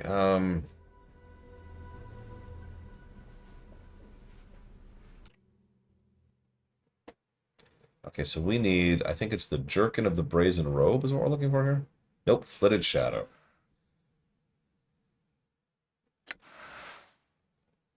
And, of course, the Bodice of the Perilous Quest.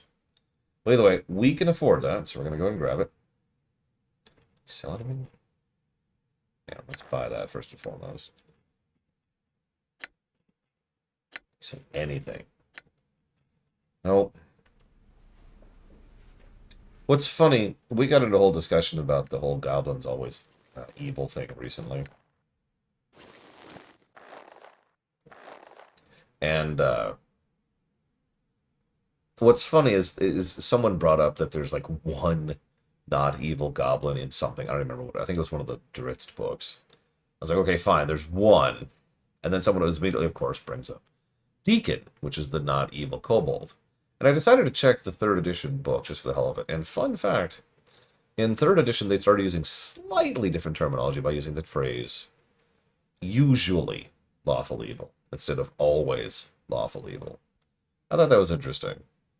And frankly, a little more nuanced than always. All right, so...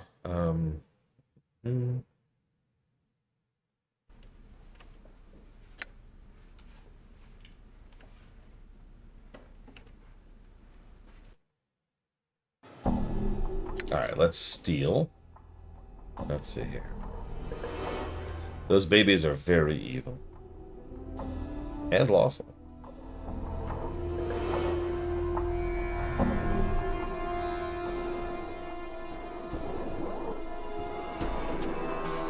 It was brought up because in Baldur's Gate 3, let's be honest, the goblins are evil. Like, all of them. They're varying flavors of evil, but they're all evil.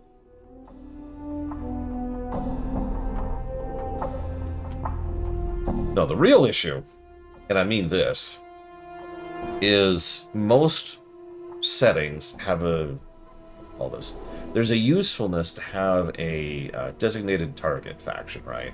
Darkspawn, orcs, zombies, Nazis, etc., right? And that's cool. I'm actually legitimately with that. The problem is there's ways to do that well and ways to do that badly. For example, I'll use Warcraft as an example. Humans are not designated targets. Humans are not always evil. Scarlet Crusaders tend to be. You'll notice that I had to add that word tend because there actually have been some decent Scarlet Crusaders over the years. Most of them leave the organization. But you get the point, right? Or let's do something a little bit lower tier for like low-level players. Defias Bandits, right? Stuff like that. Yeah, there's usually a not nice faction. A faction is easier to swallow than a species. Because, you know, it's a faction. It's people who probably, for whatever reasons, decided to be what they are. Hello, cat. And so it's easier to take something like that. Can I help you? What's up? What's up? Hey. What's going on? Why do you keep doing this? What do you want? You want to sit in my lap. You want to accept scriptures. What do you want?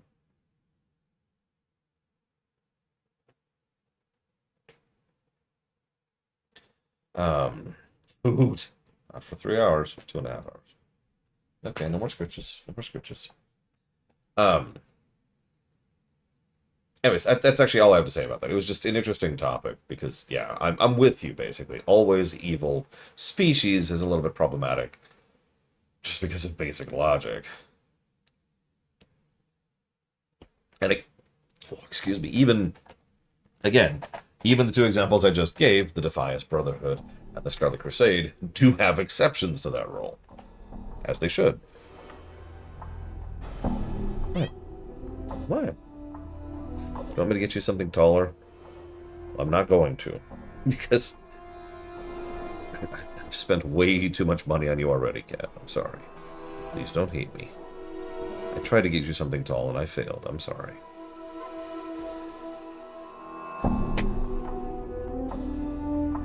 Alright, Ooh.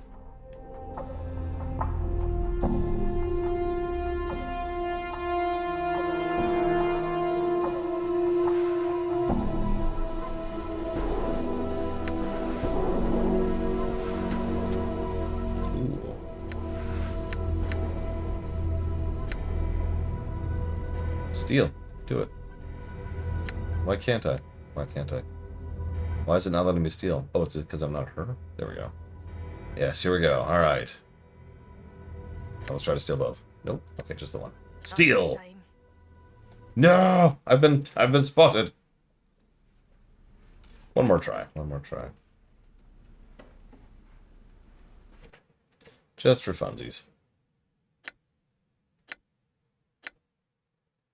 Not this time. Nope. Okay. Whatever.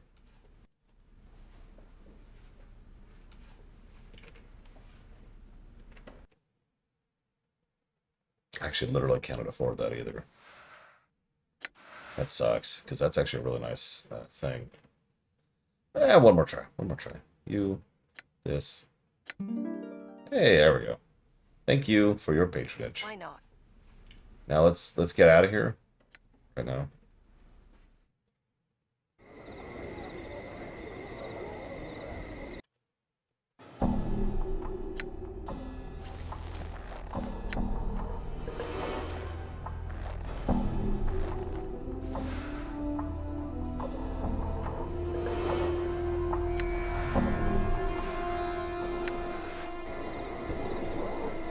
All right. I mean, the orcs in Lord of the Rings. When are you heading back to your knocking shop, succubus? I don't know if I will be going back. Well, it's where you belong, so maybe you should. I get that orcs are always evil in Lord of the Rings, and there's some reasons for that, but yeah. I kind of liked what they did with it in the Mordor series, the two Warner Brothers games. It wasn't fully, fleshed out species. It was just more than they usually tend to get.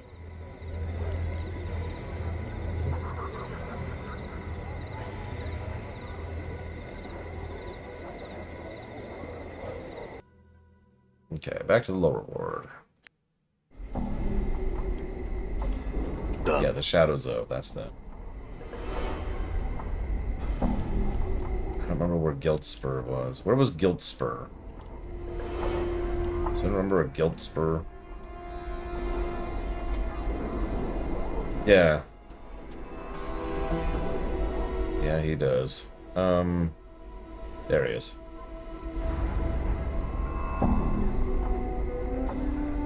I have some questions for you. Maybe.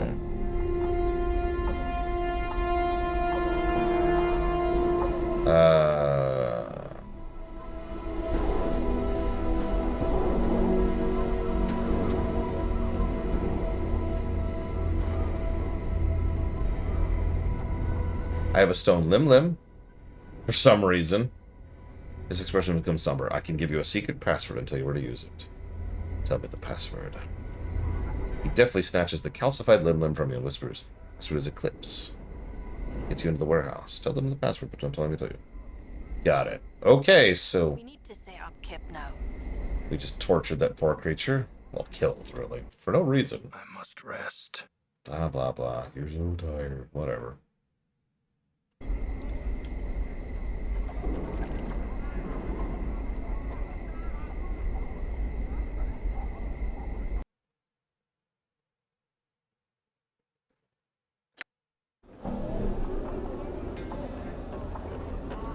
Actually, I think I went to the wrong spot.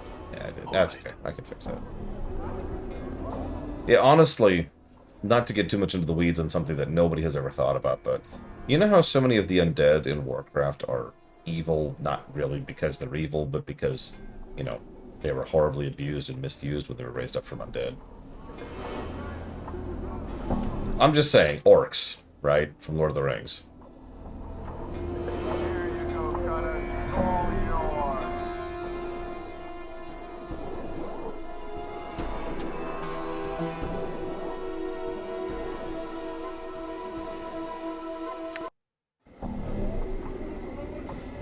Okay, I don't remember where this stupid place is.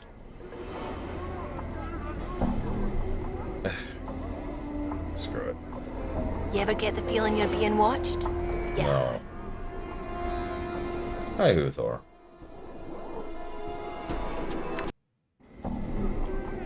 Done. Screw it, we're gonna stay here, because at least I know where this stupid spot is.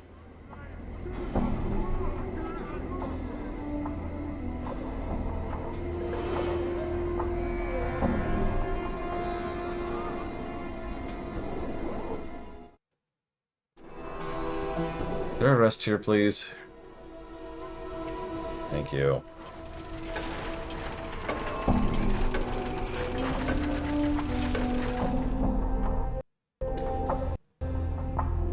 Done. I'm just saying, our Nerubian friend would probably get a lot of good business trying to help out a lot of ex-Scourge. Done. In fact, I'm just going to make that a thing in our Warcraft now, because that sounds fascinating to me.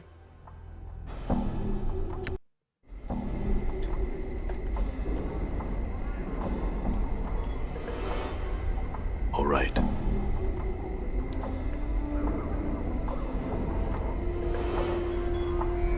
What the? Oh, it's our first shadow encounter. The Karok sings true. Oh. Get your slave over here! Two for the price of one! Yeah, I remember when I was studying stuff for the movies, when I was doing my ruminations, I noticed that Tolkien himself never fully settled on there being a distinction between goblins and orcs and what they came from and what they were and blah, blah, blah. And most of what we think of now as orcs and goblins and trolls is actually all stuff we've kind of come up with after the fact.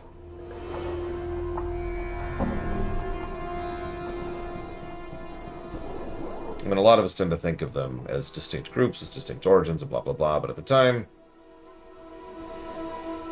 I was told by a friend I could find a cell of anarchist here. Password is Eclipse. Oh. Do you give it secret handshake? Magical cryptology ring? Do you know the cell secret anthem? Do you have an education in all this? Obviously not. Next time, how about I ask you for the password? What do you want? I'm here to sell.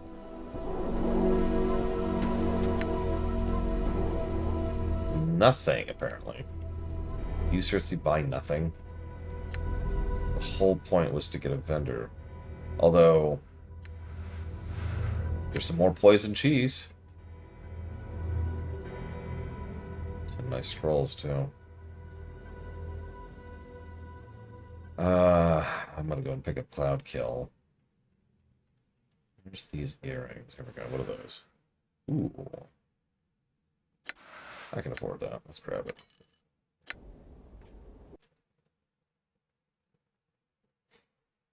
Who was technically doing that?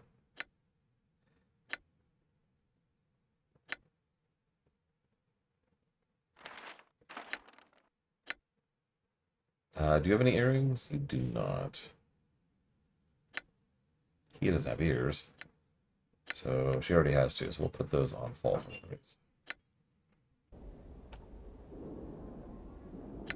I'm gone.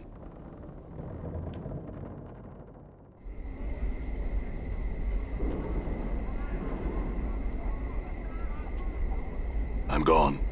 That's true, Lord Harima. And once again, you'll notice it's a faction, which follows the pattern. So we have two acceptable targets. Well, three. We've got Tevinters, we've got Darkspawn, and we've got Slavers. Slavers tend to be a very common acceptable target in a lot of games, although that's usually more mid-tier than low-tier. Still true.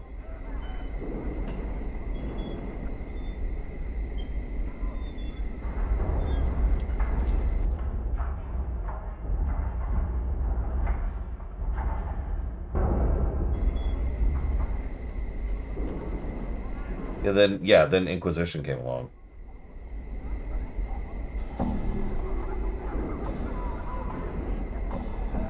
I actually agree with you, Lord Herman, but you know that was the intent being put into that. In fact, we got a 2-for-1. The Tevinter we saw in Origins were slavers. And in 2, actually.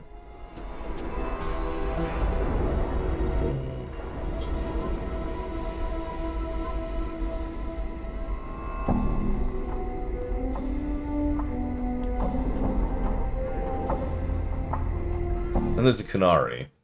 They've bounced around a bit. They were never designed to be acceptable targets, but...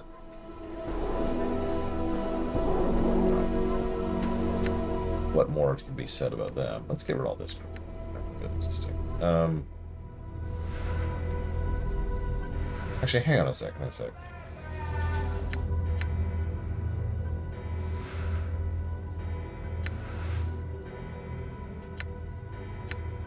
Oh, okay. I'm an idiot. Well, I can accept being an idiot. Just today, though. All right.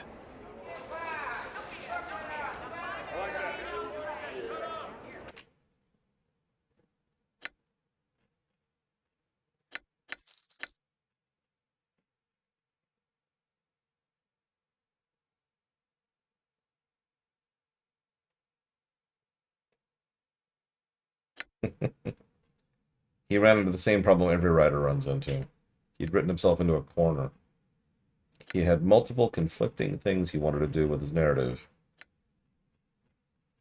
So he had a puzzle. You see? I'm not going to do this. I'm gone. Why is it so dark still? Ugh. It's always nighttime. God. Wish there was a wait button. I know there's a rest button, but I wish there was a wait button. Where's the foundry? Foundry. Where's the foundry? To the walkthrough. How do I get to the foundry? Okay. Back.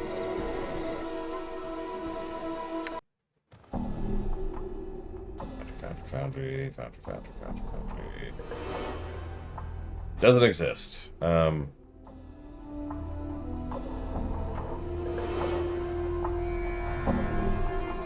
gonna guess it's up here because I don't know where else to go.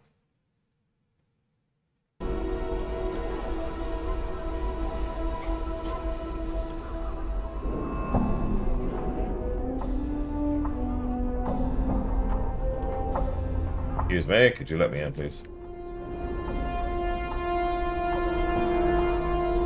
I have a message for Keldor from Guildspur the Auctioneer. Thank you. Where's the... yeah. There it is.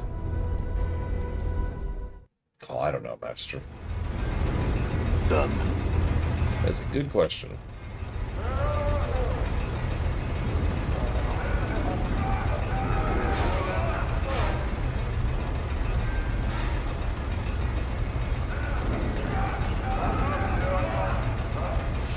So anyways, as I was saying, I think talk is there.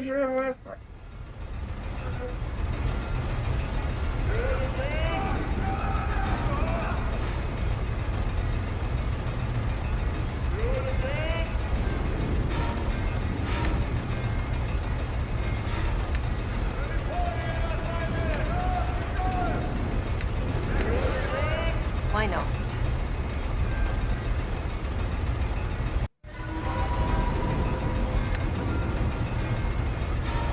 Right?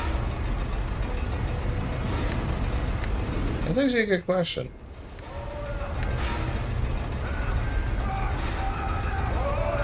There we go. Alright, robbed him.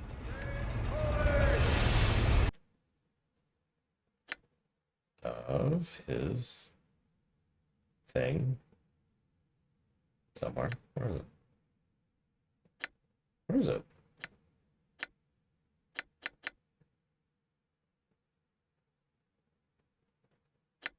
What?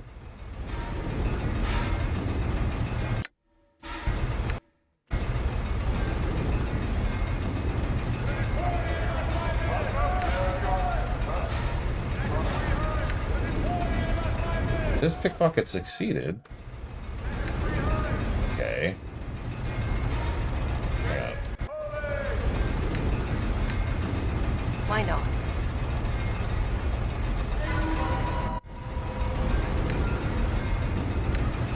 Might as well.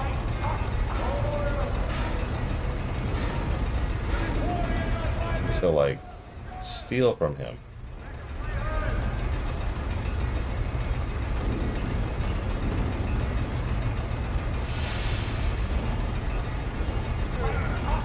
Why can't I steal from this man? Oh, there it is. Now I've stolen. What the hell? That was really weird. Let's try that again. Him. I'm here to pick up an item. Here's my receipt. Thanks.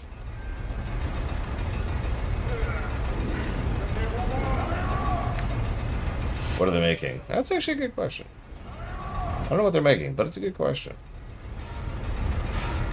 Probably making... I don't know. The end of Torment 2. I don't know. The Justifier. +2 mace, which increases regeneration. Can anyone else use this? Oh my god. Oh yeah, by the way, I looked it up. We will never get armor in this game. So a +2 dagger or a +2 mace with regen. Okay, whatever. At least we have a bludgeoning source now. Moving on.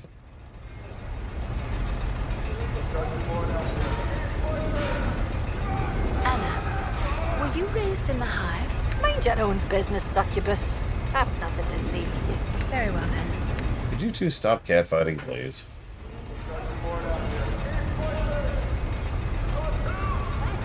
Is that a thing you could do to me? For me? Please.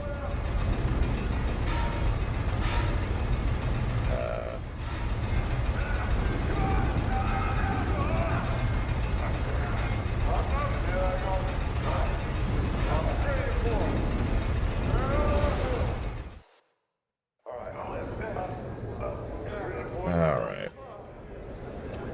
So we're looking for a Keldor. There you are. Keldor, I have a message for you.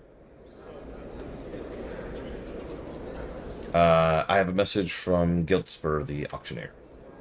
Very well, you can tell him a message delivered. Anything else?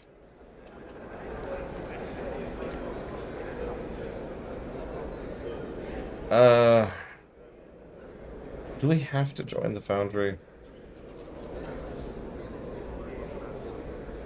Just glancing through the walkthrough here.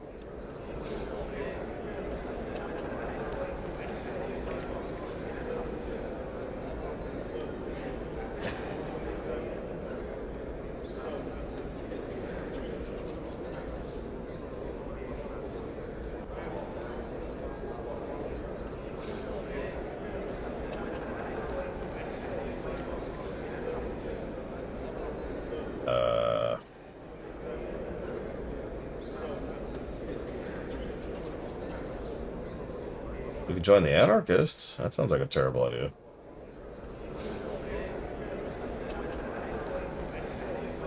Yeah, let's just not. Let's just skip the Foundry. Nobody cares. This is when 15 people jump on the comment section of YouTube. No, wait! Gone.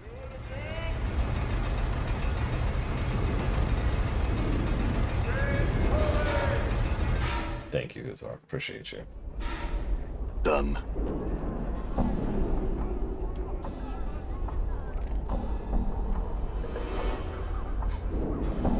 Now you need to tell me about the Horde and Alliance. Is the only thing that matters in World of Warcraft.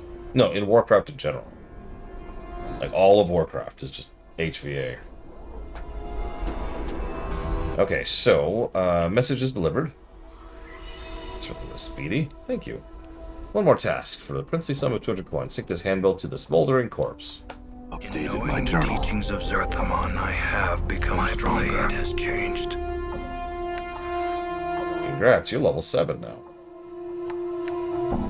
And I'm still not level 8 on frickin' Morte.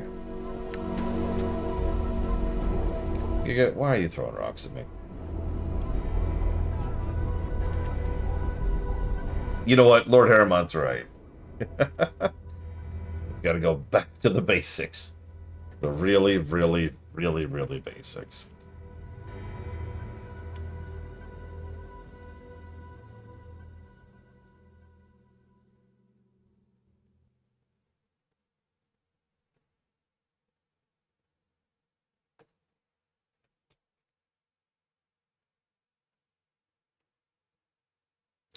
Really, Uthor? Did they ever come up with anything to justify their insanity and stupidity? If it's the one I'm thinking of. If not, then ignore me. All right.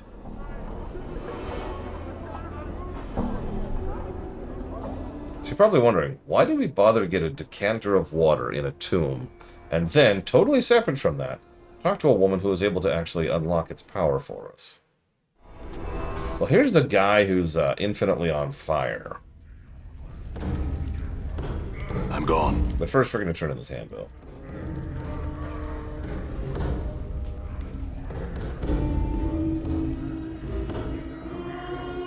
Guildspur, the auctioneer, wants me to post this.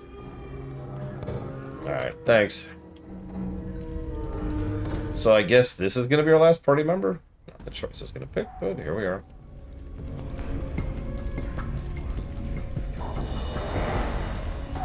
What? Greetings. You wouldn't believe what happened to me. Happened to me. Look that you find strangely familiar. About time, my friend. Waiting all day for you. Yes, at least well, I can't recall anything about you, but I'm Adon. Oh, hey, he finally showed up. I'm Adon. We're friends, I take it. Excellent. I could use more friends like you, it seems. I don't appear to know any of this part, much less how I got here. His name is Adon the Imagined. Okay, so for those of you who haven't picked up on this, throughout the entire game, ever since we were in the first area, I've been telling people my name is Adon, and I've been doing it consistently. And we live in Sigil. So, I've been doing that so consistently that Adon was just poofed into existence. Where are you from, buddy? Well, not from around here, I don't believe. Or do I? I would have called such a place. Don't really recall where I'm from or where I'm bound. Do you know who I am? An old friend? He sounds like he's testing the water, aren't you? Nah, Don was somebody I made up. I didn't think there was anybody with a name, much less a friend of mine. Really? I think I made you up, so there's no trouble here, or is there? I think therefore I am. Don't you think so? Actually, I don't intend to think I intended to make you up at all. Is it possible you're nothing more than a figment of my imagination? He looks surprised and then vanishes into thin air. Boop. Okay, I'm actually going to undo that. But I wanted the achievement for it.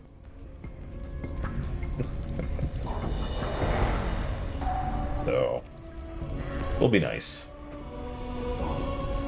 Oh, I had some questions for you too, except I can't get a handle on them. Hey, look, before you fly away to wherever you're going, I've got something for you, at least I think I do. I'm not sure. Pockets are too damn small to keep anything in. Maybe... Did you lose it? Check the left sleeve again, it's right there. Really? He pulls his left sleeve again. This time there's a package tied to his wrist. He smiles in relief, unties it from his arm, and hands it to you. For you, friend. For me. For a thanks of sorts. Wasn't there money to go along with it? Yes, there was. Here's some money. What about that enchanted item you wanted to give me? Oh, right. Here you go. Thanks, Adon. As you look up from your gift, he has suddenly vanished.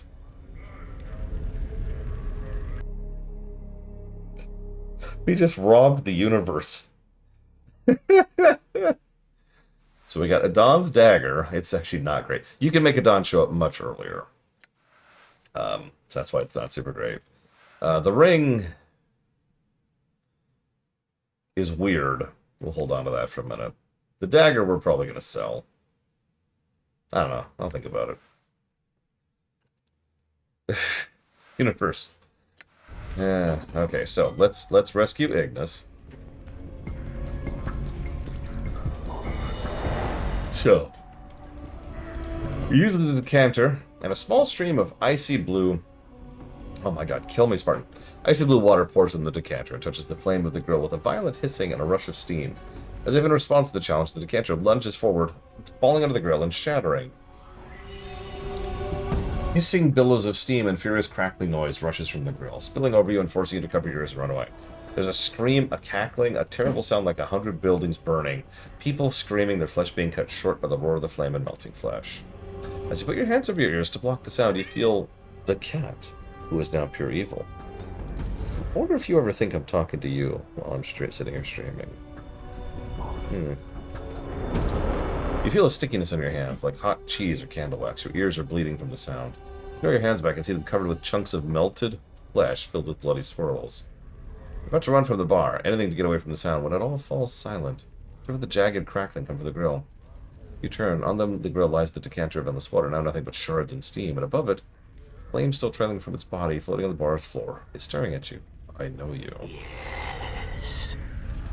Its voice crackles, burns, and roars through the creature's chest, and with every word, flakes of cinder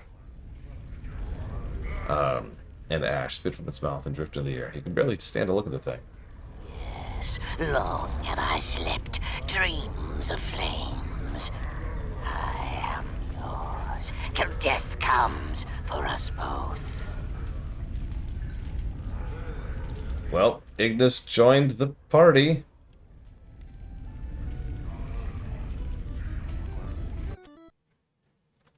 Oh, cool, yes. So we've got our closest to evil character we're going to get. I mean, he's just a pyro, really. But pyros are usually diseased in the head. And there's a reason for that.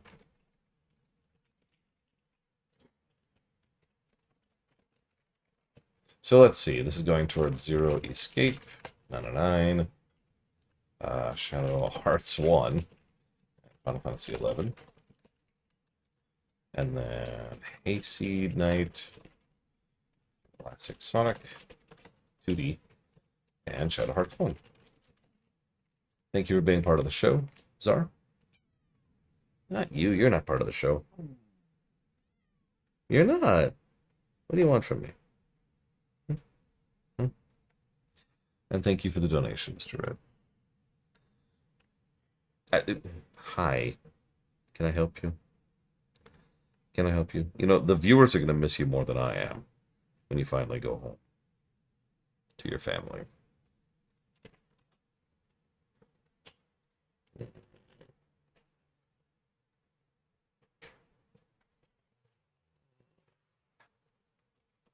Oh, thank goodness. I couldn't stand to get any more money. Oof. Unless it's from billionaires. I will rip every cent I can out of a billionaire's hand. He doesn't like being picked up, so I don't like to do it unless he's like, unless there's a special cause for it. Really, Raglan? Okay.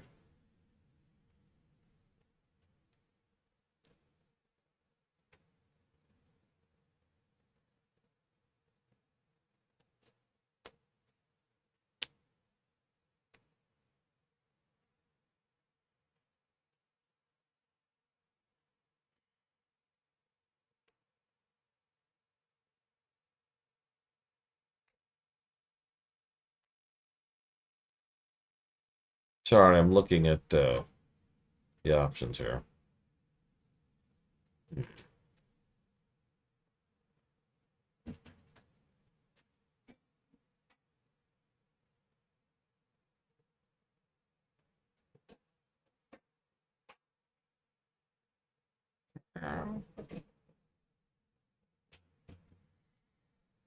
Mobilization is a long and complex process, Magister. It's one word we put to many, many different steps.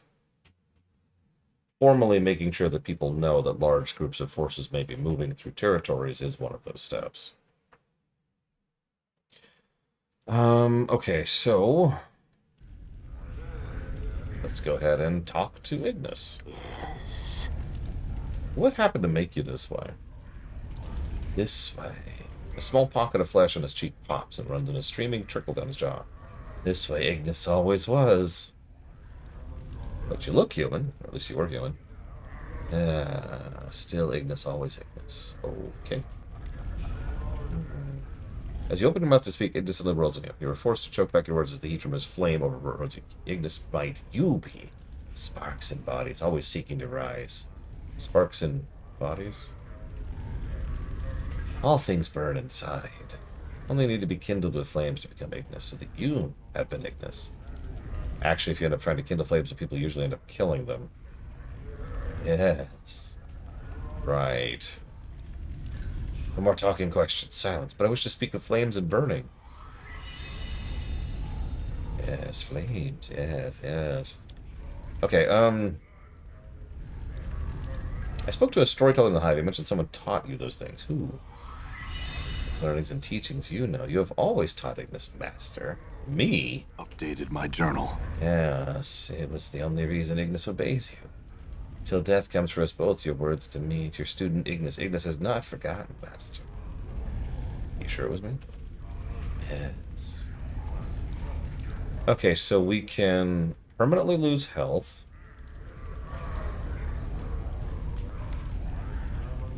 And body parts.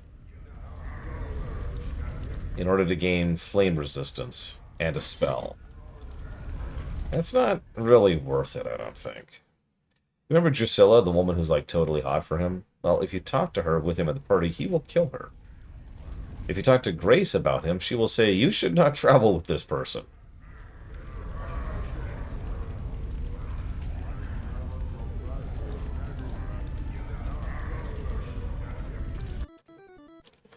Yeah. So let's get him out of the party, shall we? Let's just remove it. We did what we came here to do. Let's see, that's going towards Pikmin 1. I can't read the rest of that. Hang on. Pikmin 1. Chained Echoes. And Wrath of the Righteous. And thank you, Chilpangolin. Yeah, none of those perks really feel worthwhile. Especially not this game. Yeah, let's get rid of him. We don't need him. So now we get to figure out something that I've not had to do yet. We have to figure out how to get rid of a party member. There is a way to do that. Just don't know what it is.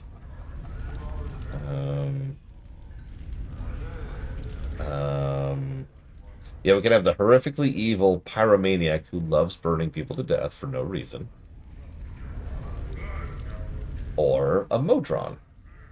If you don't know what a Modron is, he's a better option than that. Okay, I am not seeing an option here. Is there a way to do it here? No. Hang on.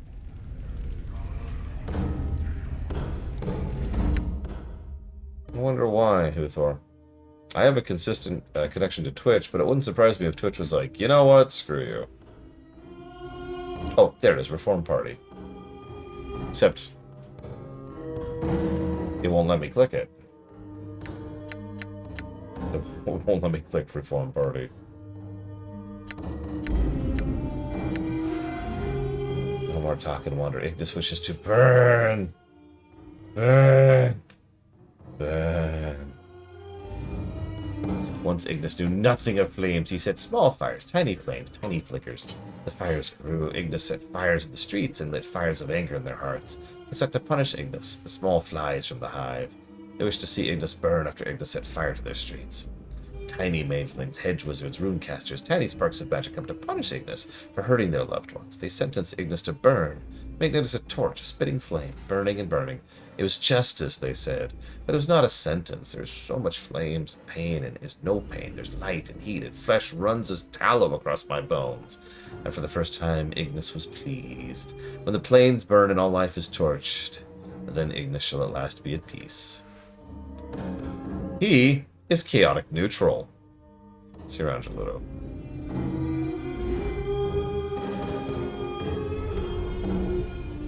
I'm gone.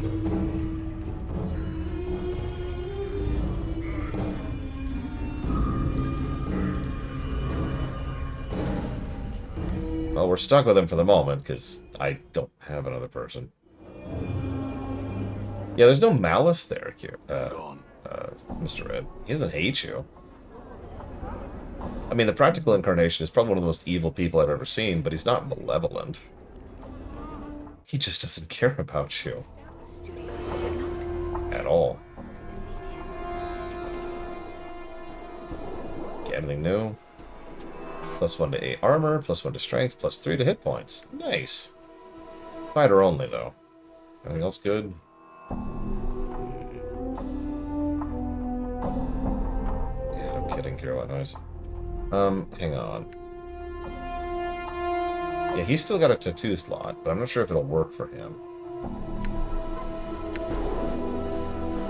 We actually have a tattoo slot, too.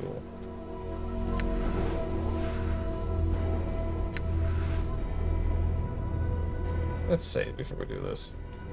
See if we can just buy this. There we go. Hang on, let's actually give it to him. Yep, no, he can equip it. Nice. We'll give him the Tattoo of the Warrior. Ignis does have a bag, and Ignis is fireable. It is a series of fireballs that he throws at opponents. That's what he looks like. He's gross.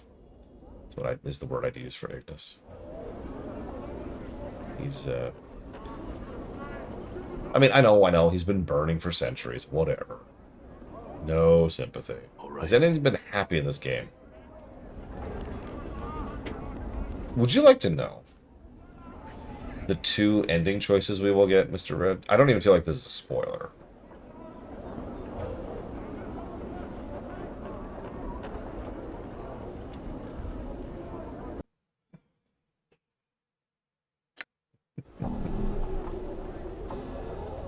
So we can, I'm just going to put it very simply. We can go to Eternal Damnation, or at least what is intended to be Eternal Damnation. There is the possibility of redemption in that. Or we can cessate.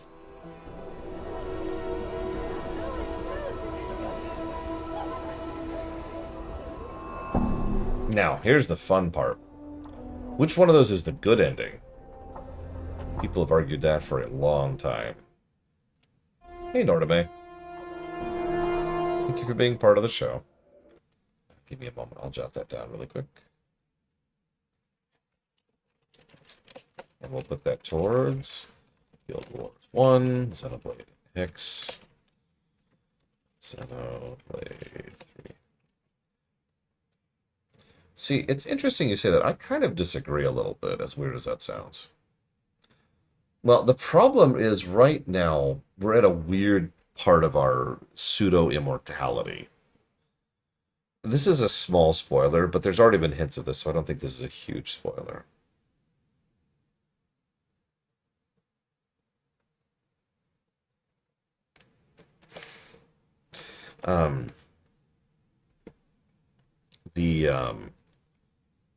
The more we die, the worse things get. Now, the extent of how worse things are getting, that's actually debatable. But one way or another, things are getting worse. So, yeah, we could kill ourselves and then we'll get back up and then things will be worse.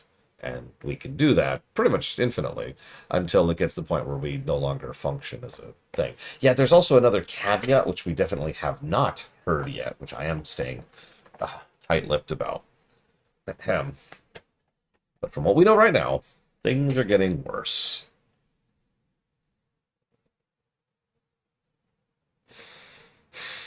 Wait, what? Actually, we're not supposed to be here yet. All right. What the hell is that music? All right. The weapon that can off us permanently only exists if we're someplace that isn't in the plains. And that is a harder place to find than you would think.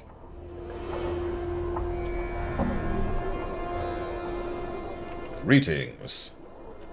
Like off. Okay, bye. Oh, excuse me.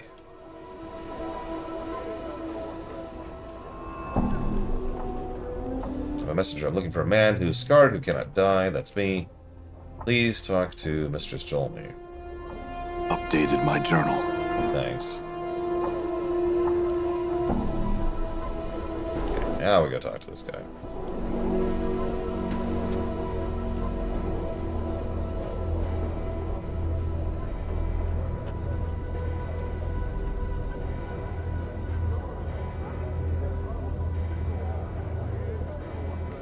I mean, this is one of those beloved classics, Savicom. And honestly, I think the score on the screen kind of shows it. 29 effective story positives. 2 story negatives. 13 gameplay positives. 31 gameplay negatives. Yeah, that's exactly what I was expecting from this game. This might be the first of the Dread block that actually has a net positive score, though. Because the story is carrying pretty hard. It's also worth noting, in a game as doom and gloomy as this, one of the very, very, very, very first side quests we ever get is a side quest, and we can go help an old woman with her husband and save him from a fate of being condemned to be an undead slave, is how I'm going to summarize that. And you know what we can ask in return? Nothing. We just do it because we want to. The game actually has a lot of that. It's interesting, because we can be very unabashedly good. We can be very helpful to many people for no reason other than the fact that we're trying to make things better for people. It's actually very Dragon Age Origins. So, yeah, the setting is kind of ugh, and the overall plot is intended to be a downer, but we don't have to play that way. I think that's one of the reasons I can tolerate it, because otherwise this would be a drowning game. So I have some questions for you. You think I wander the ward looking for strangers? Why are you here, then? To be surly with the passerbys? That's good, that. I'm a tutor at the Civic Fest Hall, excuse me. Name's Hadlock. I'm a veteran scout. I can teach you your subterfuge. You mean thievery? Thieves and thievery, it always is. 5 tours I spent as reconnaissance operative in the War of Lies. Scout is my title. Scout. I teach the ways of stealth and spycraft. I apologize, I meant no offense. Could you train me? I don't know. With petty pickpockets and curious sensates for the time being. Maybe by teaching others you made them more of your own skill. At the same time, you defend the nobility of your skills by assuring them that you're no common thief, but a scout and a spy, a master of subterfuge. There's no denying it. It's sort of sorry, though, when you look at it that way. I don't think so. Those of your trade are often misunderstood, thrust wrongly into the same category as footpads and brigands.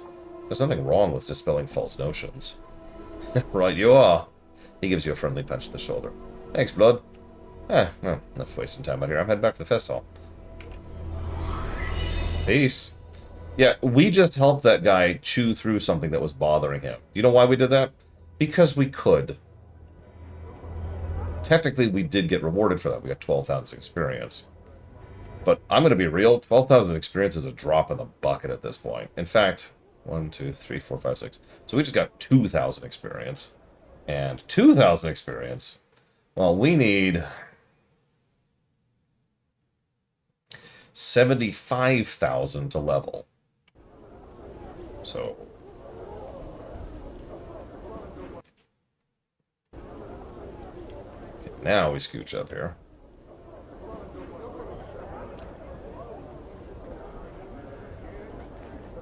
Planescape is more weird than dark. I am Celebesh, oft called Celebesh the Onyx, future mage tutor in the Civic Fest Hall. You have business with me, I take it? No, just questions. About what? Not the ward and the like, I hope. Plenty of common folk could answer such a question, and I'd just as soon direct you to them. I've actually theorized for years that Farscape was directly inspired by Spelljammer. I mean, come on. Moya, hello? Weirdest TTRPG setting you've ever played. You're looking at it.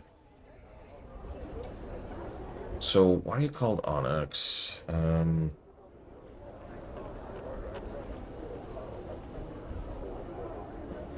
are you called the Onyx? A long tale which I'll shorten to save my breath. In my youth I was called Celebesh the Golden, for I was to have a heart of gold, small, hard, and yellow. Well, I cursed the fool who started that, so he can only speak from his arse and defecate through his mouth. The Onyx appellation along the same lines as Golden, admittedly is far less clever, soon following. In any case, I'm a much kinder fellow now, far less prone to laying the curse and the like. Not sure if I deserve the name. You cursed him to what? Oh yes, you heard right. That sort of thing is why I'm known as the Master of Curses, you know. Do you have a cursed man named Reekwind? Updated my journal. Reek? Oh yes, Jumble Murder Sense cursed that man, if I correctly. Why? So he can get his curse undone? Good luck. Only Jumble can do that, you know. Where would I find this person? Oh, within the fest hall, I suppose. Short, portly fellow with a leering smile. Never speaks. One other thing. What's the mage tutor? My journal. It's someone named Lady Thorncombe. Thank you. Now we go inside.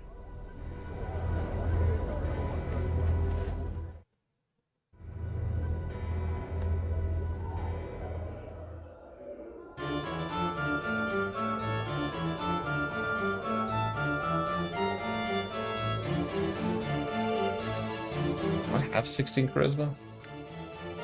I do. I think I'm going to skip this quest. Your combat skills are most impressive, Darkon. They are but specks upon Zerthamon's path.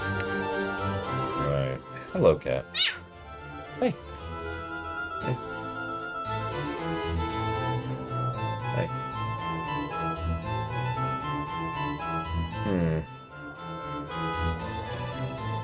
Anybody who likes weird games, by the way, look into Weird West. Random suggestion. It's like Wild West. It's a cowboy-y kind of game, but weird. That's all I'll say about it.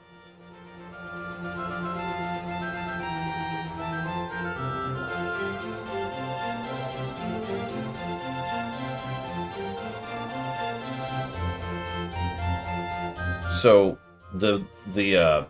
this noble here, I'm actually gonna not do this quest for reasons that I'm not gonna explain right now. But this person's like, oh my gosh, you can't die. Well, I've always wanted to experience the sensation of murdering someone. So you can get her to pay you 2,000 copper to let her murder you. Now I'm good. Alright, we're looking for someone. There he is, Mertwin the Headless. It's clearly something wrong with this man, the way he lurches about, bumping into things. Then, as you approach him, you realize his plight. He's headless. The thing on his shoulders is merely a skillfully carved wooden prosthesis. He has a prosthetic head. I've heard some people say the Sunless series should qualify as CRPGs. Allow me to formally disagree. But if you're interested in more weird games, Sunless Seas and Sunless Skies definitely qualify. What effect does that have on us? Nothing. It doesn't detriment us at all, Mr. Red. The headless body flops around for a moment and reaches out a hand. Right here. I grab its hand. It holds your hand tightly, shaking it. The body seems friendly enough. It has a strong grip, but its skin is cold and slightly clammy.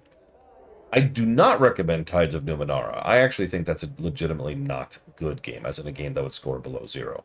No, I'm never reviewing it. Don't ask me to. I've already played that game, and that was once too many.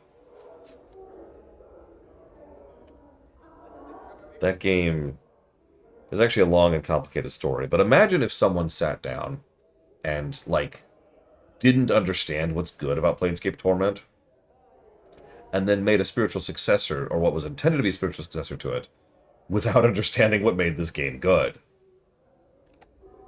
That's Torment Tides of Numenera. Is that better? Okay. Yeah, I did a room on it. I don't recommend it. It's not a good room, but I remember that game more than I probably should.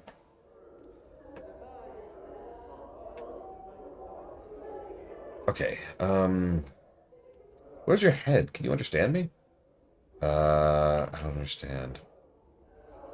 It taps its foot for a moment, scratching at the chin of its prosthetic head.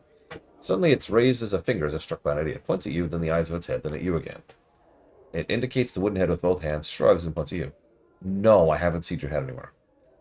I'll look around for it. We have to watch for this guy's head. He's missing his head.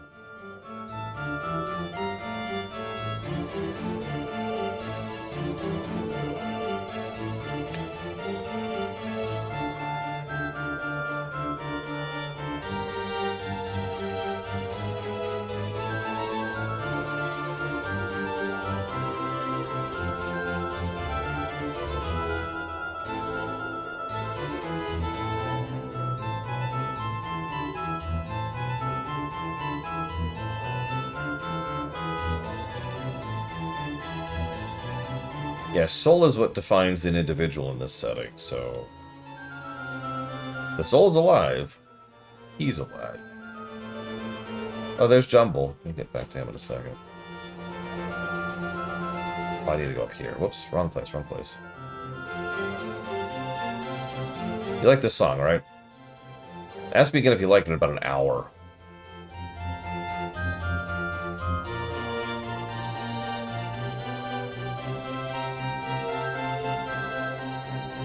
There's a life-size granite statue of a gentleman with his arms and his eyes closed. Greetings! The statue makes no response. Chief, you've seen statues before, right? You know they don't talk or nothing? Morte, you're a floating, talking skull who's denying the possibility of a living statue. You got me there, boss. Thanks, I'll just touch him. Poke. How does someone clothe the statue? Maybe it's a little too anatomically correct? Rhetorical question. Forgive me. I only meant to see if you were truly a statue. You are forgiven, however, one feels your lack of patience. Perhaps I had some questions. My questions? I will wait for a response. I will keep on waiting. I will wait for a few minutes. He speaks ponderously. Your patience is noted. Kesai will speak with you now. Ah, powers, no, not another bird that talks like this. Okay, so I have questions about you. What were you meditating on? The Way of the Stone? It's a philosophy, a method of combat. With it, I seek to achieve invulnerability.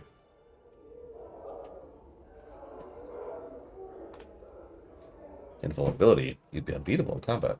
Yes, the way is not perfect. Kisai will make it so one day. You tell me what you've discovered so far?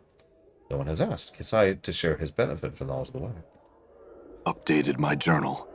So we just got a permanent +1 to AC, or more accurately, excuse me, -1 to AC because this system is stupid. We done here?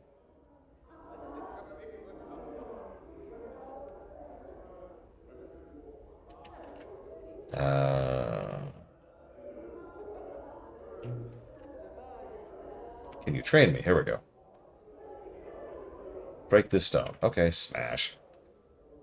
I find you physically suitable. Why do you seek training? To defend myself. No need for melee, then. What do you mean? There are many ways to do things. One may steal an opponent's weapon, but the battle still must be fought. To rely on theft is a mistake. After a time, he nods. One may hide, one cannot be seen, but no thief has mastered stealth to such a degree, and some foes can't be hidden from. Your scent or very thoughts can give you away. Yeah, this is 2nd edition. Having a -4 AC is fantastic. Mighty spells can smite many foes more quickly than a blade. Yeah, mages are like a flask of flaming oil. Powerful, but once spent, nothing. They're physically deficient. Their spells merely crutches against deficiency. When a sorcerer is spent, the core of combat remains. I find you fit to teach. Thanks. Updated my journal.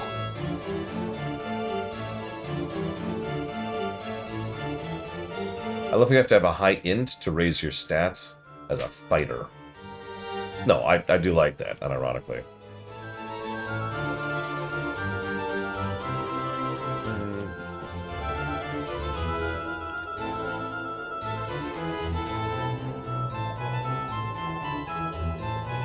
Yeah, several people have asked about the whole THAC0 AC thing.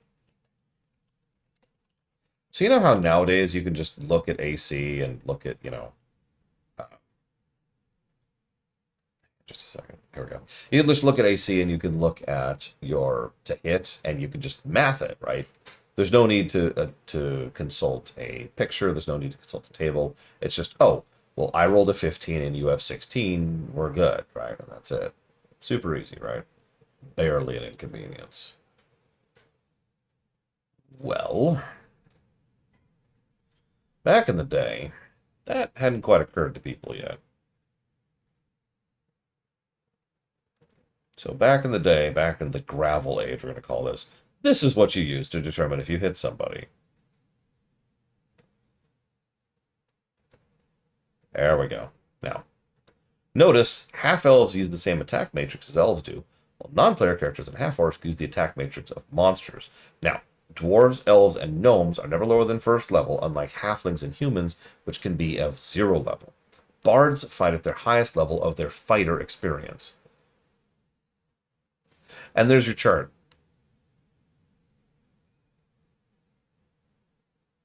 It's exactly as needlessly complex as it looks like. Like, it's not the end of the world, but there's a reason everyone just used the chart and just compared that. Or if they're playing a video game, they just acknowledge the fact that having lower AC is better, and they just accepted that, right? You just have that, and it's like, okay, cool.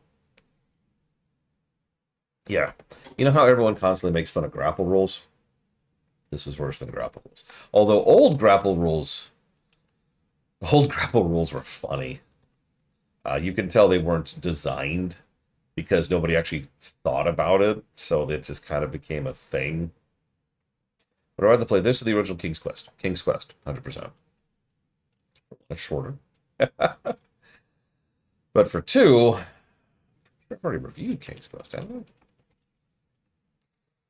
Didn't I? What game was that?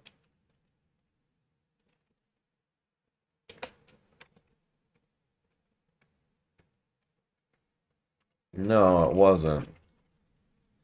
It was Quest for Glory. That's what we played.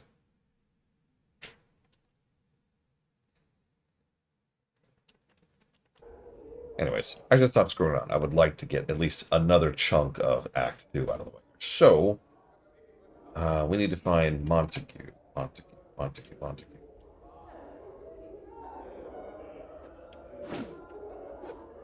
There's Kesai. Yeah, let's actually save before we do this.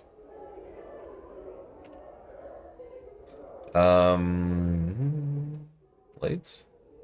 Yes. Perfect. Oh, no, I'm already good. Alright, whatever. We're maxed on Blade, I think. Yeah, this is another thing. I haven't even talked about proficiencies. Check it out. I have 4 proficiencies in edged weapon. Now you're probably thinking, why do I have edged weapon? Well, the answer is obvious. It's because of the fact that I'm going to be a mage eventually, and that's the only weapon they could use is edged weapons. By the way, my saving throws, I have breath weapon saving throws, petrify and polymorph, rod, staff, and wand saving throws, and then paralyzed, poison, and death saving throws. I also have 1.5 attacks, 60 lore, and a THAC0 of 13. I have +1 AC on crushing, -2 on piercing, and -1 on missile. I've already given negatives for all of this, by the way. I'm just going to be honest about that. And those negatives boil down to 2nd edition. Anyways, so Montague.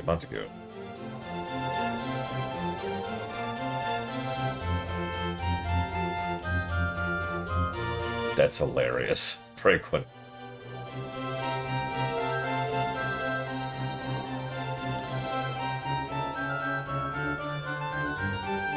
There he is. Stop moving. No, I lost him. There he is. Greetings. Are you Montague? I need to speak to you about Juliet. I overheard her speak in the brothel. She's having an affair, you know. Thou speak falsely. I would have thee present thee proof. Here you go. Alas, 'tis true. She has found another who loves her passionately. Ah, heartache is a sensate's fate. I think I should move on to another love and let this suitor have her, considering the passion of his words.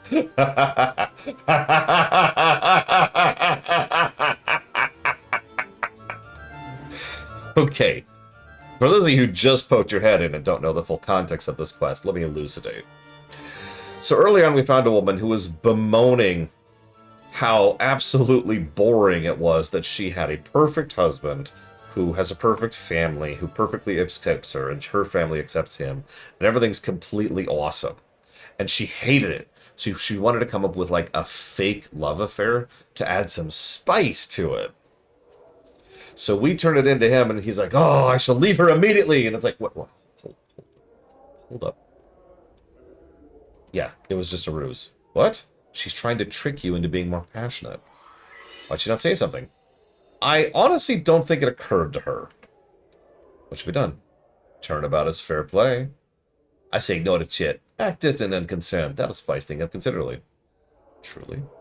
Trust me, kid. Start ignoring her. Create some fiction. Leave them wondering. They'll be clawing all over to discover what the matter is. Right, Chief? I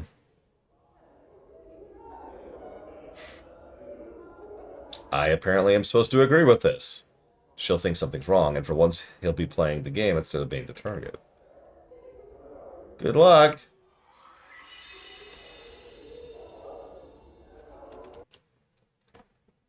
I think there's only one thing that could be said in the wake of that quest.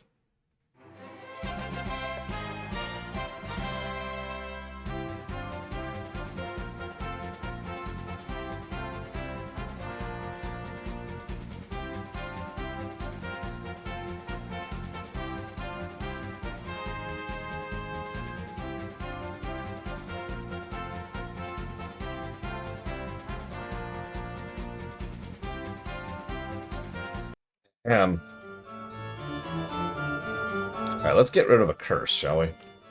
That's surely a good act. Now here's the funny thing. We have two options here. We can bluff, which makes us more chaotic. We can tell him the truth, which makes him more evil. So we're going to do the non-evil, non-chaotic thing. He gives an exaggerated flourishing bow and presents a small card which reads, Jumble Murder Sense. Exeus, oh my god. Exeusitect, Exorcerer, Extraordinaire. Oh, that's hard to read. He then snatches the card from your grasp and proceeds to eat it, grinning all the while. Yeah, I need you to get rid of Raithwin's curse. He pretends not to hear you. Okay. Is there anything I can do to make you remove the curse?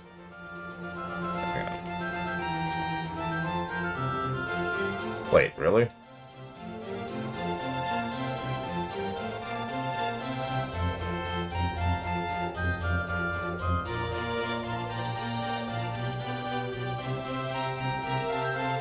Apparently, my only option is to be chaotic. Okay. Well, I'll be chaotic instead of evil.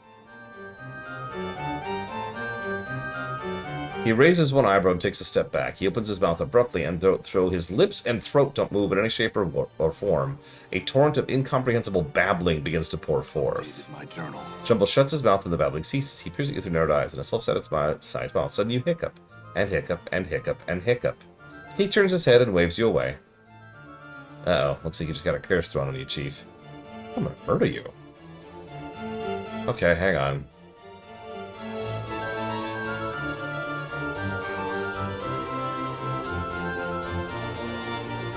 And now we're just hiccuping. Oh god, it's a stun. It's a stun. You see that? It's only like a half a second stun. But it's constant. Oh my god. Okay, hang on. Where's... outside. Quickly. Where's Salabash? There we go. Come on. Yeah, I have some questions. About what, huh? So, maybe you'd help me hiccup with my hiccup curse. Help you? Doubtful. Perhaps I could. What troubles you? Jumble Murder Sense cursed me. Oh, that sputtering mooncalf could never best me. Oh, the battles we used to have, though. I'm past all that now. No longer my sort of thing, you see. I really don't know what to do for you. After all, it's his curse. Not the sort you'd find, like, an item or such for. You can remove it with magics. He'll remove it willingly. Okay. You could teach me a curse, then? I don't normally do that. I keep my curses to myself, you know. Besides, even a single curse could take one a long time to learn. It's okay, I'm technically level like 100 in lore. I think I got this.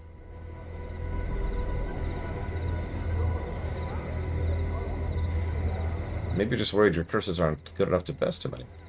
Of what? All the ridiculous. Now look here, you knuckle-dragging sack of scars. Salabash the Onyx is the master of curses. There is no other. Well, I could give you a single phrase that would render that nincompoop's cursing wholly impotent. I look skeptical. That's it. You've made me do it. He utters a short string of impossible syllables, words of power, which you make a mental note of. There, see? See what that does to him, and tell me Salabash the Onyx isn't the master of curses. Updated my journal. Updated my journal. Hiccup. I'm gone. Hiccup. He's even going, ugh, each hiccup.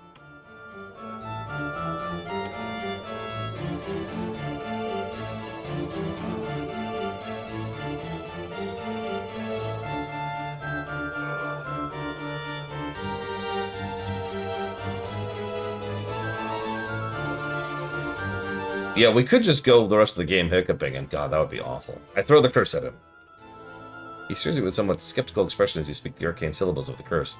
After a moment of awkward silence, he notes that nothing seems to have happened, and an evil grin spreads on his face.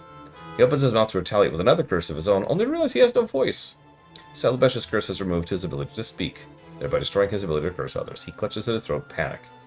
Looks like the tables are turned, Jumble. What do you think will happen when Hiccup, anyone you've ever cursed Hiccup, finds you can't speak or curse anymore? He drops to his knees, a pleading expression in his eyes. He looks right at both Venturas. Will you remove the Hiccup curse you placed on me, Hiccup, and swear never to curse another one who doesn't mean you harm? Updated my journal. He sighs with relief as you remove the curse. He in turn removes his own, and your Hiccups finally stops. Real quick, could you get your curse off of Reekwind, too? Updated my journal. Thank you. We've cured Reekwind, everybody. You remember him? No, of course you don't, but we met him back in Act 1. Okay, now we need Merriman. Merriman. You're paying attention, right? There's going to be a quiz at the end of all this. A lot of internal continuity in this game. Can I help you? Oh, okay. Sounds like a no. So, Delora wanted me to speak with you. Oh, that's what this is about, huh? She says you're her first love, and so long as you hold the keys to her heart, she'll never be free to learn her. She told you that, huh? Oh, I'm surprised. Perhaps leaving under Mistress Grace's tutelage did what I couldn't. Start to develop her feelings. In any case, I won't just give the keys to you. You literally have the keys to her heart. Yeah, Delora's a construct. Didn't you know that? A creature of sorcery and clockwork mechanics. One of my finest creations, but cold, without emotion or character. I brought her to the brothel and set her so that she could not leave, in the hopes that her constant contact with others would begin to develop her personality. That's actually one of the 3 tenets of droid effect. The keys are tools used to set her, and she wants them because she feels like they're limiting her personal growth now, I suspect. Why don't you just return them to her?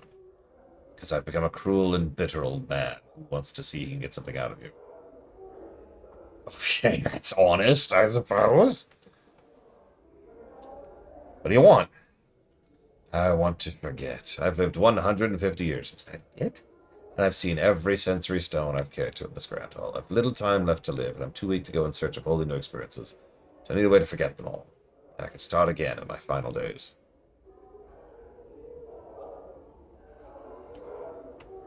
Okay. Updated my journal. I'll need something like a draught from the River Styx.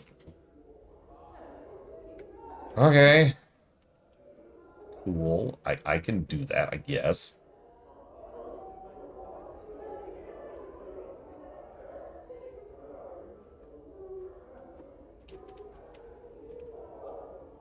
Just gonna show this character off really quick. Nope, that's the wrong one. That's 3 planes aligned. Yeah, it's kind of weird, isn't it, Mr. Road? That's Death's Advocate. That's not what I wanted.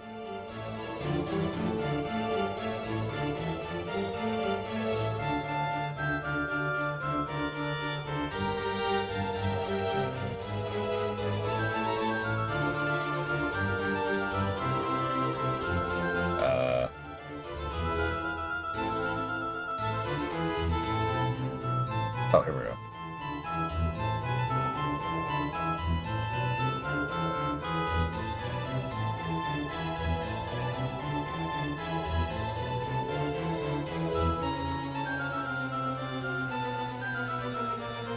Oh, let's go to a linguist. See what happens.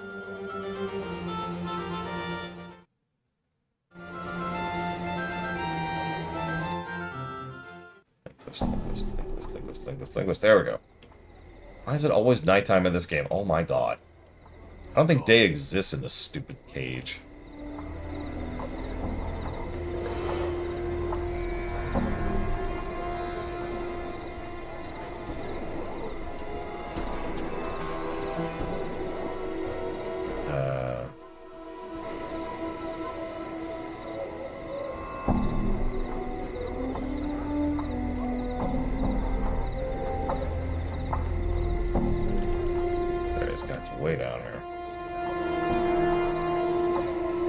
Can't even look at some of these people. Thug boss. There we go.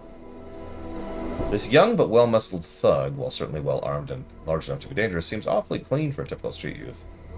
What are you looking at, soul? Poik off, because I gotta scrag you. Scrag? The nine plays of bait are you talking about, you idiot? Scrag's nagged, nipped, yanked by the hotheads, you clueless, addle-covered boik. You do seem well-groomed for a thug. Stop shaking a bone box, Leather. This is my territory. And you'll be leaving it quick if you don't want by bloods to tear you apart. Rattle, you sod. Rattling, you bone box. I'd so like to see how long you'd last dropped smacked in the middle of the hive acting as you are. Come on, let's be off. No use wasting our time with this wee-stemmed basher would-be. That's it. You've fucking asked for it. Get 'em, bloods. So then we kill them. Die. Damn. Damn. Karak sings true. I do more combat, but it's really hard to even see what's going on down here. Okay, so they're all dead. Oh, look, there's a steel box. I'll go and grab that. Yeah, rich kid's slumming it. Idiot.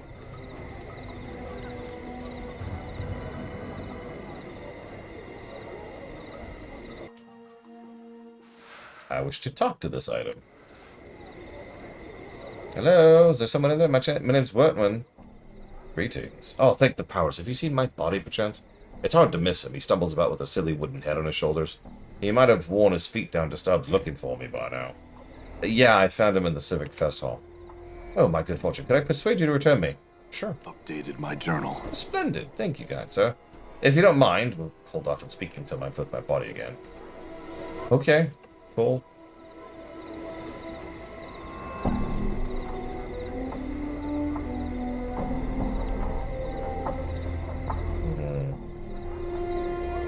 Yeah, I missed a step. Ah, back in, back in.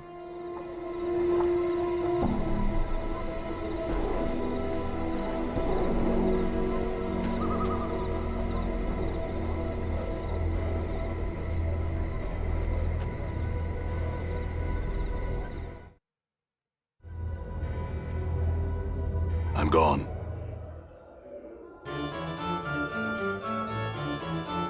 Hey, Bluff Alex. Hang on, let me jot that down.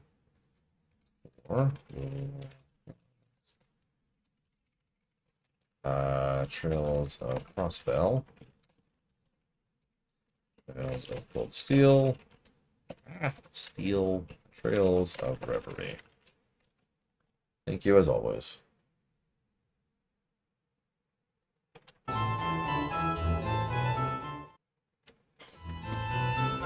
Done.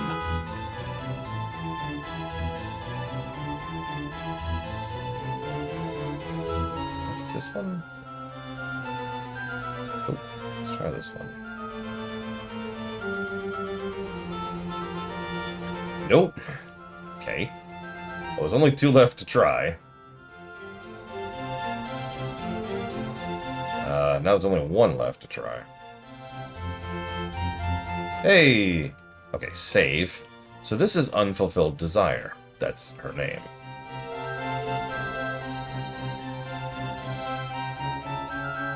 The woman before you is incredibly attractive. There's some intangible aura about her that makes you want to speak to her.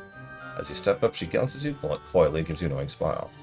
You want something, yes? She hisses the yes, drawing it out slowly, centrally between her teeth. I can help. Name your desire and I shall provide it. I love the festival. She ignores Morte.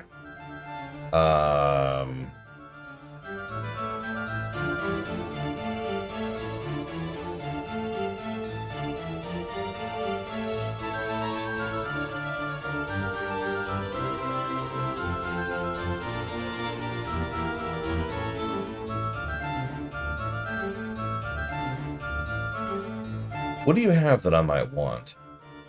All that you might want lies in my reach. What little I do not possess I can obtain. There is something I want. Not. Well, whatever. I don't feel like that. I didn't hear it. Hang on. We just saved. Give me a sec. I want my memories? She smiles. Much may be forgotten in a lifetime, and much more in several lifetimes. I can't help you.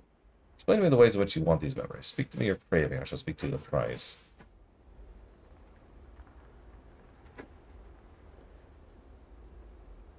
What proof do you have that you could return them to me? She doesn't seem to move, but suddenly her hand is touching her forehead, a finger dragging her temple. Only this. You feel as if the fog in your head is peeled away briefly enough to catch a glimpse of remembrance, but before you can focus on some memory, the fog rolls back. Only this. Only tell me why you desire it. I want them back. Is that not enough? You must give your desire voice and emotion, or it's as dust to me. You must convince me you truly desire what I can impart, or it cannot be yours. Okay. As you speak, her smile fades, and she leans forward attentively, her eyes ravaging your features as you speak.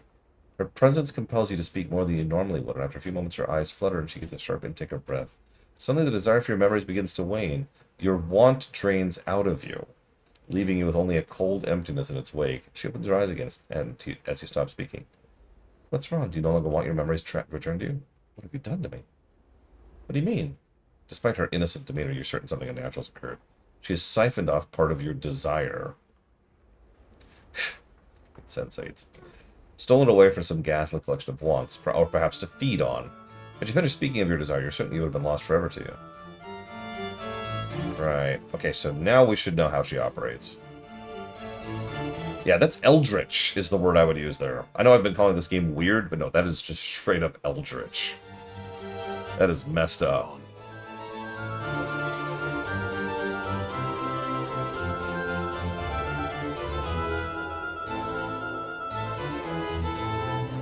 So she didn't really con us, because con is too low tier for what she did to us. All right. And now... Hello, cat. Hello.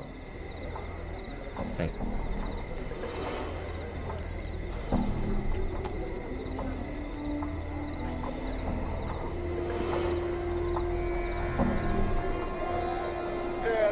Let's talk to this drunk maid, shall we? Greetings, sir. Something wrong? Aye, something's wrong, alright. I've gone and lost my apprenticeship. Was hungover, I was, and botched it. Made mentor's last experiment, all for this damned drink.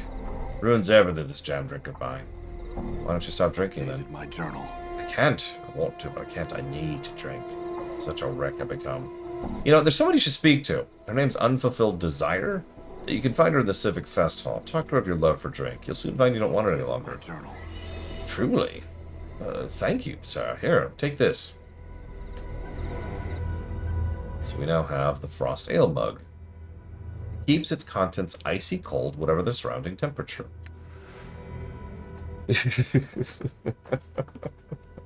What? What? What do you want? What do you want? What do you want? What do you want? Tell me of your unfulfilled desires, cat. I need to jot down some notes really quick. Hang on a second.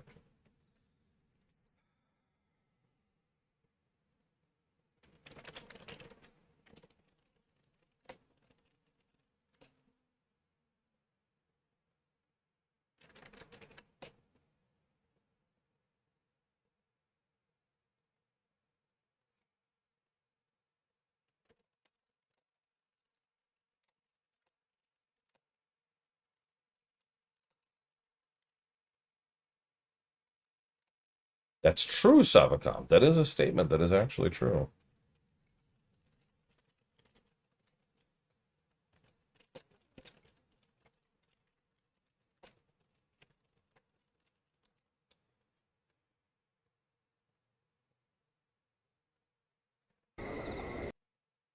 Trying to, Federation Builder. Failing miserably, but trying. Now it's midnight.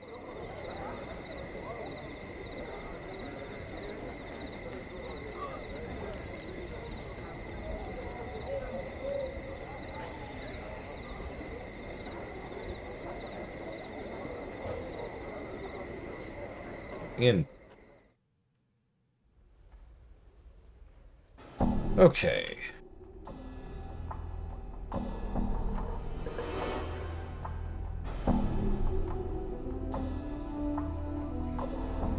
All right.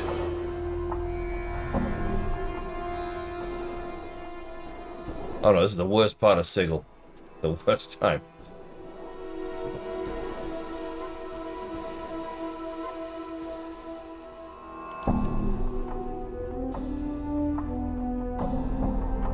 Okay, now I can see what the hell I'm doing.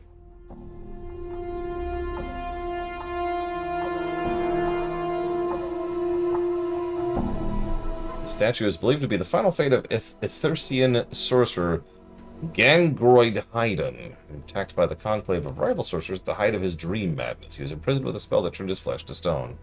He is said to have been frozen with a final awful curse still on his lips. A curse so terrible was never meant to be spoken by the lips of a living man.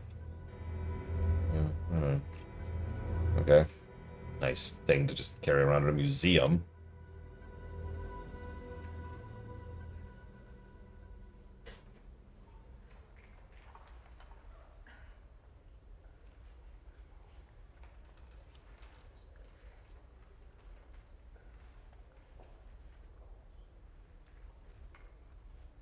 An animated, bloody iron chain, coiling and uncoiling upon itself. The chain itself seems to bend and weave like the spine of a snake. Kaiton's animate chain from Jangling Hitter. I misread that as Hitler for a second. From Jangling Hitler.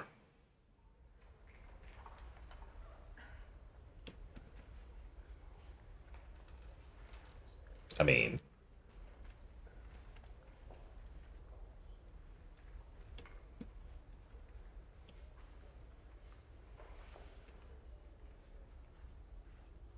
There we go. Dark Birds of Acanthus.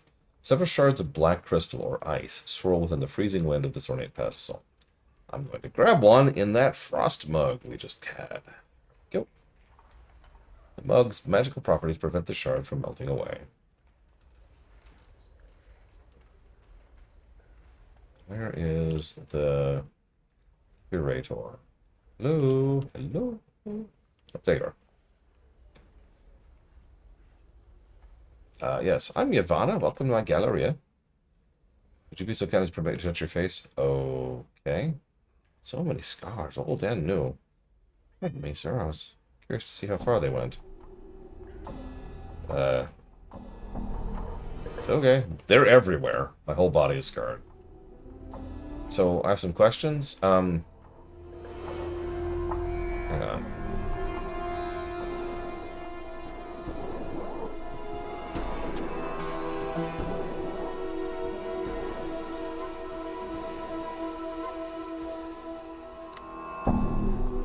I believe she's blind by choice, not circumstance. Your friend's quite correct, sir.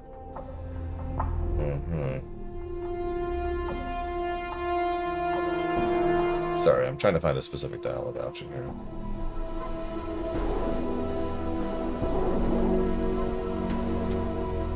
Yeah, nothing new there. Okay.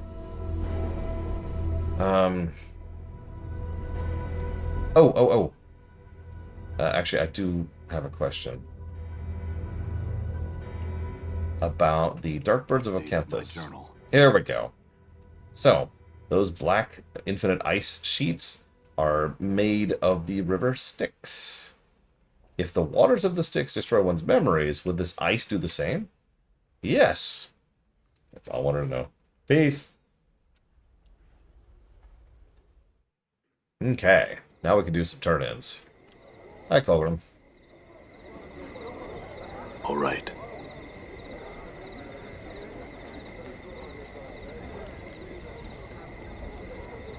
Yes. It is not dinner time. You have an hour. I know you want to be fed early, and that sucks to be you. Because I'm trying to keep you regular for your health.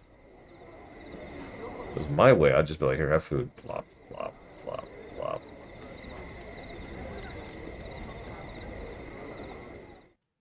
Absolutely not, Colgrim. Ignoring the fact that we already have a game like that, and it's actually pretty good. I'm gone. I honestly think this game would be improved if they did that. I've said it before. One of the things that really impressed me, this is going to sound like a weird tangent, but bear with me for a second. So choose your own adventure games do have gameplay, right? They have a gameplay layer. It's the choices. You choose where you're going. But the weird thing is, basically none of them really care about what you do as you're doing it. They just branch directly. What I mean by that is there's no continuity. I know Huthor would love that. But a choose-your-own-adventure with a stat sheet, now that's interesting, because then the stuff you do can give you things, flags, triggers, whatever you want to call that, which then later you can turn in order to progress down different paths, unlocking different routes, right? It's funny you say that, Colgram, because I have two. The Mario ones from Nintendo Power back in the day. And that was fascinating. And it was the first time I'd ever seen that particular concept, was with those Mario Choose Your Own Adventures. And the idea struck me as fascinating, interesting, engaging, and has basically never been done since. Yeah, we've got the choices of games, which are text adventures. Disco Elysium, I just mentioned that. And then some books. That's kind of it. I'm weirded out at how untouched that particular genre is. All right, let's give him his head back.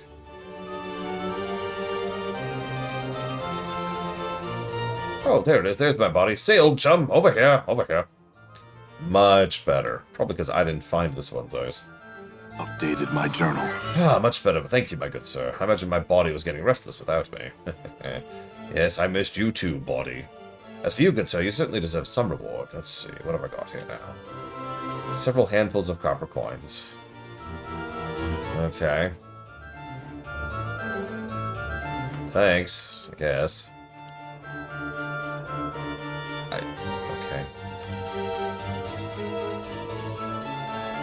Life is Strange? I'm not sure it would. I don't remember there being any stats in that one. I could be misremembering, though. I honestly don't remember that game very well. Here. I have a mug which holds a dark bird of acanthus, which is a sliver of ice from the river Styx. Updated my journal. He looks confused at the paper in his hands. He reads aloud, "Congratulations, Merriman, you've begun again. Thank the man in front of you and give him the key in your pocket. Speak to Splinter, the man at the door of the building, for more information." Well, I see my thanks, good sir. Here, take this key. Thanks, Merriman. Good luck. Wow, it's weird being on the, like, non-receiving end of having my memory wiped for once.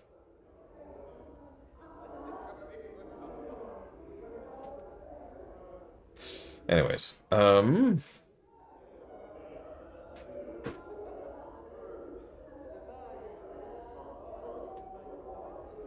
on.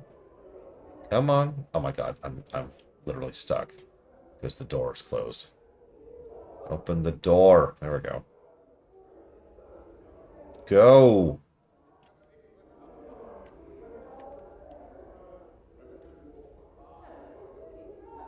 Here's the question, Uthor. How many people do recognize it? Alright, let's go back to the brothel.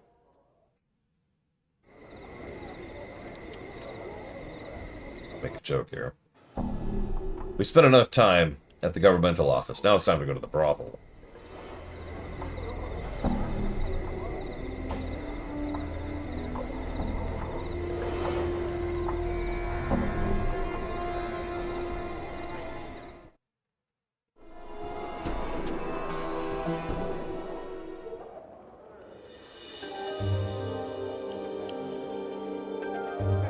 That's hilarious, Uthor. And honestly, kind of awesome. Where am I looking? I think it's this one. Let's talk to the woman who was... Here we go. There she is. This is the woman who wanted drama. He seemed disinterested. I recall him saying he was bored with things in any case. No, apparently we need to pick the second option. I could gauge no reaction. Ooh, how enormously frustrating. I'll have to try something else then. You can try talking to him? Maybe try discussing the relationship openly before concocting more schemes? Looks like my skills have increased. Oh my god, he's finally level 8.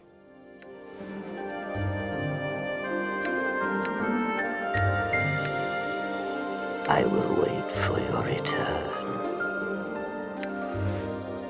Hey, we were able to get rid of Dignus out of absolutely nowhere.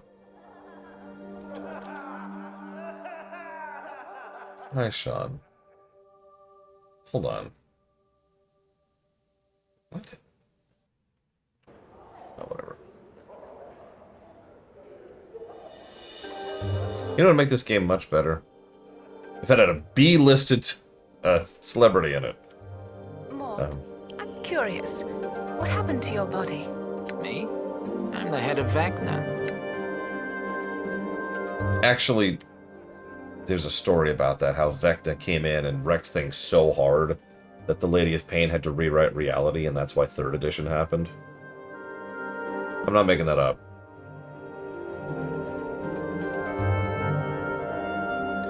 Frickin' Vecna. Where's Delora? Delora. There she is. Construct.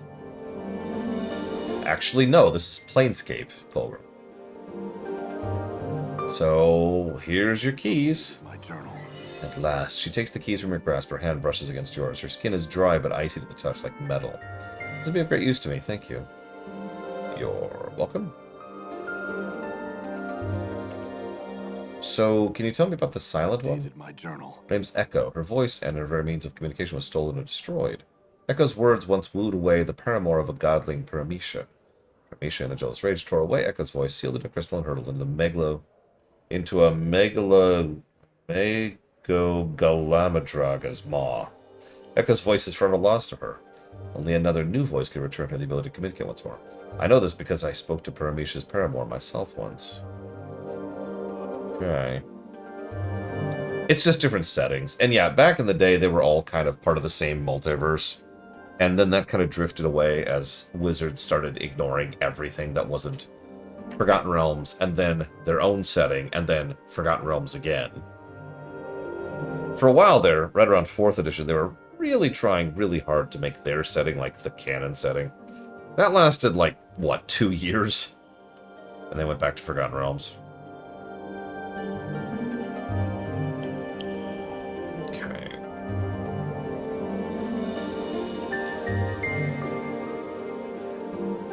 I mean, Wizards of the Coast has never been a good company. Even when they were called THR. That's a joke with some baggage.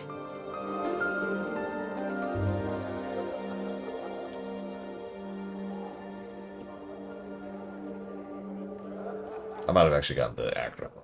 TRH? Now that is an interesting question. So, would you believe that I have secondhand information about what it's like to work at Wizards? Not firsthand, obviously, but I know people who have worked there or do work there right now. And by all accounts, it's actually apparently pretty cool to work there, which is very strange. Because that company is kind of terrible.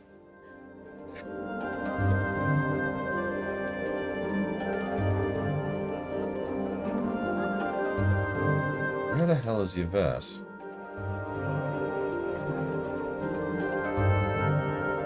Oh, there she is.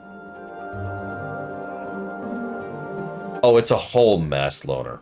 I actually would have to pull up research in order to actually summarize what happened with Forgotten Realms and why it ended up with Wizards, because it's a whole thing.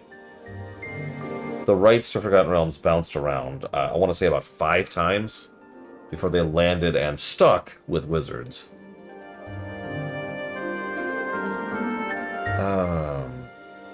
I have some questions. Do you have a mother named Yavanna? Yes, but we don't longer speak. I shall speak no more of her. Ooh, okay. Just want to double check on that.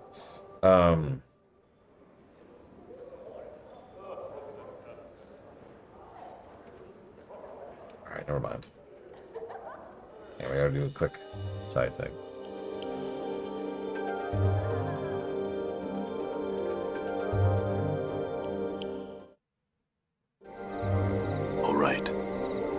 Oh, God, don't even get me started on frickin' Hasbro.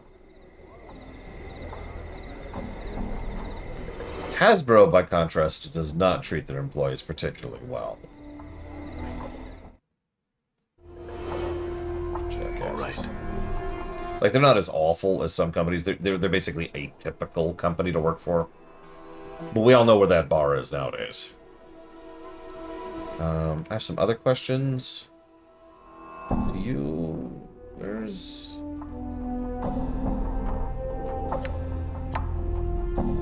want to talk to you about your freaking daughter.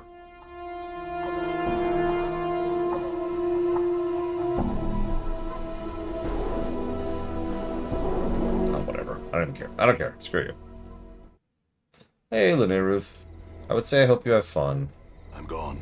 But instead I'll say I hope you were satisfied.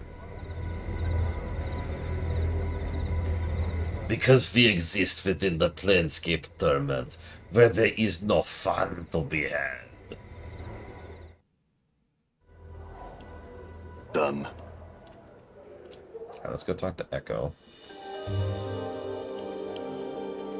Reality will crush you. I didn't even touch it, Colbert. I logged in briefly and was like, you know what? I don't care.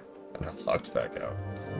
I did, however, inform everyone I knew who played Guild Wars 2, and I know PAX has been doing fractals like all week. Okay, Echo. Where the hell did Echo roam off to?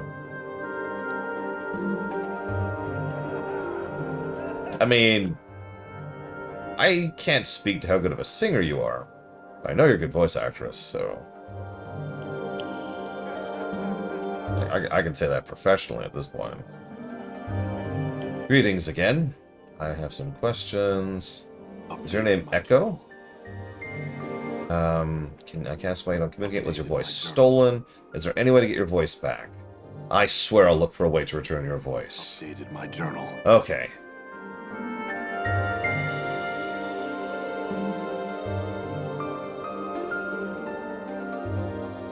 Yeah, oh god. It was like they found signs that life might have once existed on Mars. Like, it was an important distinction. I remember that. But I don't remember the distinction right now.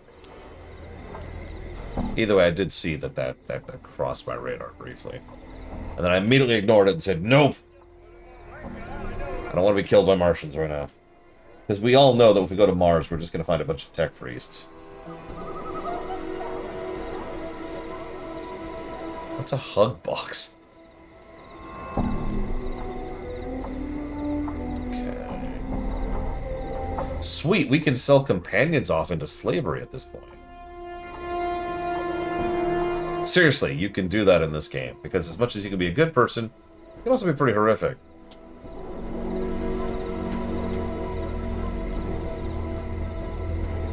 That was it. Evidence that can only be explained away with our current understanding of things if there at one point in time existed life on the surface. There we go, that was it. Telling you. Chunk of ice. Okay. Nice place, nice place. We apparently want to buy several items here. I don't have much inventory space right now. Let's put that on her. That on her. I won't make anyone carry my eyeball. Actually, you know what? No. Morte, carry my eyeball, please. Thank you.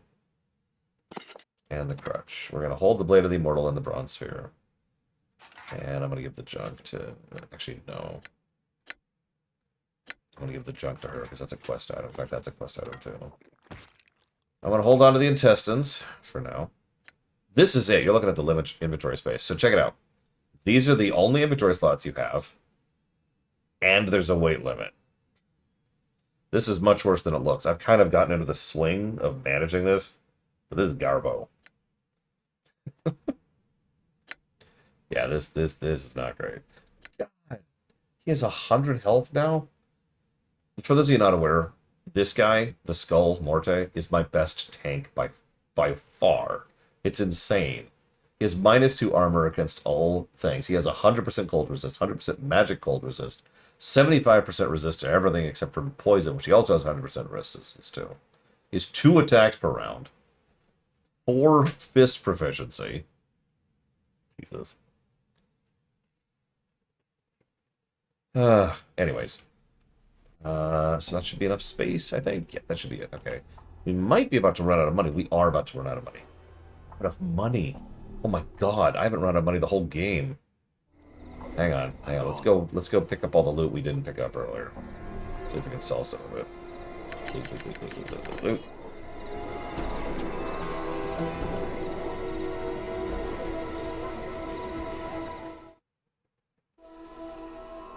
Stop staring at my tail, you skull. Why would it stare at your tail? The sharp-featured woman's appearance is attractive, though somewhat disturbing, with her blue-black skin and bright yellow eyes. As she examines you, a pair of bat-like wings unfold from her back. Well, a floating, disembodied, prevaricating skull and fall from grace, or whatever you call yourself now. Pleasure to see you. What do I owe the honor of your visit? I thought you rarely trafficked amongst our kind anymore, or is your assignment almost finished? I don't know what assignment you're referring to, Vrishika. Although your presence here brings with it many questions. Last I heard, you were a standard-bearer for the Company of the Vulture. How'd you come to Sigil? She replied curtly without firing a question back at her. By choice, and what about you? Or will your orders take you next? You see, little man, the best temptress is one that can make you buy into the illusion of being both promiscuous yet virtuous at the same time. A prostitute priestess, as it were. Mistress Grace is among the greatest. Are you not? You'd not think that a 1,000 years of slavery had left their scars, no? She speaks with a coldness you've never heard from her before. The air around her becomes ice. That is enough. Very well. You're the ones who came to my Imperium. Yeah, I'm here to sell. I just want to buy stuff. I just want to buy stuff. I just want to buy stuff. I just want to buy stuff. Oh my god. Okay, okay. I also want to sell.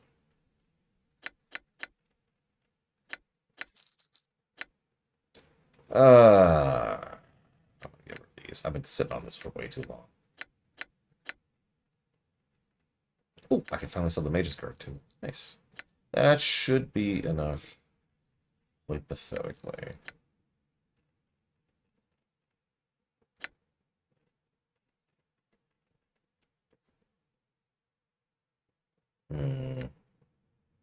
Oh man, strawberry yogurt is amazing. Especially with like a nice bagel. Nice toasted bagel. Okay, so I need stuff that isn't here. I need all kinds of stuff that isn't here, actually. What is this? Only usable evil characters. Yeah, no, that's not for me.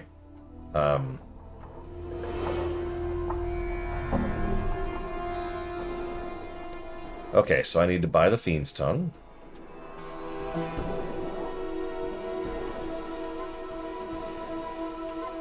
Okay. I will also buy the Gorgon Salve.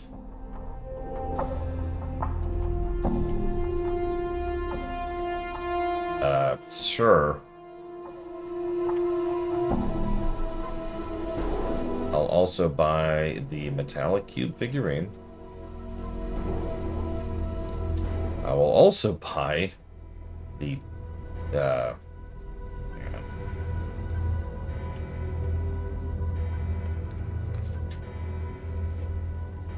Chocolate Quasit. It's an imp... It looks delicious, does it not? Imported from the lower planes. These are rare, you know, and quite prized by lovers of chocolate and confections. It's actually a real quasit, polymorphed into chocolate.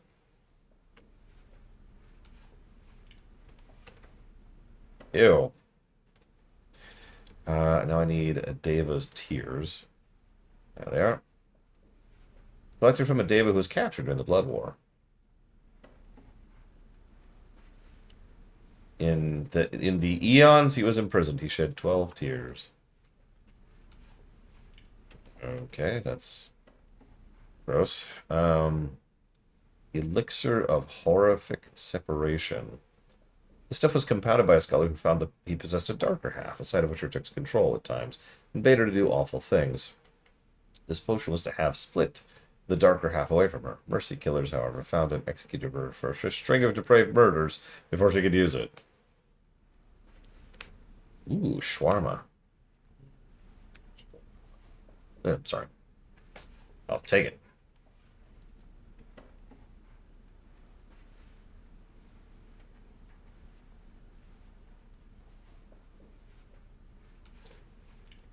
Actually, hang on.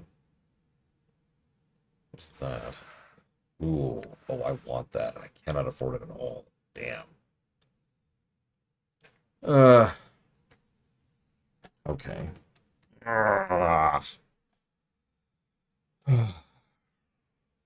What? What? What? What do you want? What do you want? Right. Alright, I would like to buy that. A permanent +1 con. I do not have the money for that, so we're just going to peace out. I'm gone. To the apothecary. It's still nighttime. We've spent this entire time at night. It's 2 in the morning. Thank goodness all the shops are 24/7. As someone mentioned earlier.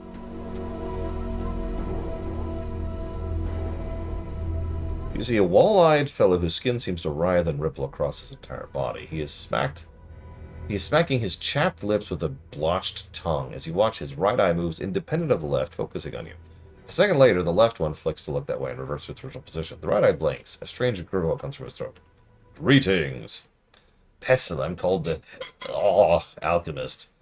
Points at himself this time with his index finger. The name's Kiln. Need you something? Yeah, what the hell is wrong with you? Alright,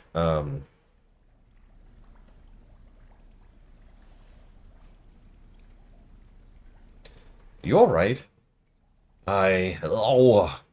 Something green glowing pustule burst from the side of his neck. Something you needed then, sir? What happened to you? A wave of quivering flesh swallows the blistering green pustule back under the skin of his throat. Too much to drink. Too much of what, though? Potions. I drank too many potions. The most I ever drank, that's for certain. Of polymorphin. They were brewed in limbo. Can I help you? Dunno. This sort of thing happens quite often. We can't seem to help but sample the stock. Remember, if there's one thing I've learned about from the GTA series, it's you never touch the merchandise. Okay, so, funny you say that. I have this elixir. Maybe this will help you. Here you go. He takes the bottle. His left eye focuses on you. His right eye and hand concentrate on scribbling furiously. He used this to make something that'll fix us. Oh, yeah, if you'll give us a moment. Get it all worked out. We'll make some healing stuff for a reward. Thanks, I guess. This one goes here, and this one goes here.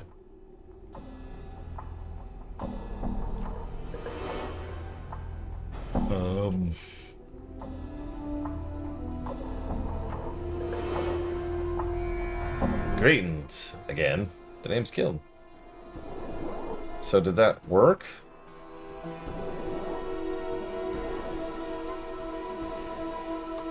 I guess so. No kidding. Pilgrim. Oh my gosh. I was hoping to... My wounds heal very quickly. Do they now? Your own blood just might do it. Give me a sample. Okay, here you go. Thanks. Oh, nice. 10 clot charms, which I can't sell back to you. That's a shame. Oh man, a game like this with the gameplay of DOS 2? Clunk! Frankly, while I love DOS 2 and I still think it's the best CRPG ever made, I stand by that. DOS 2's story axis is merely good. Imagine a story axis that's fantastic with the gameplay of DOS 2. And, you know, a journal that actually works.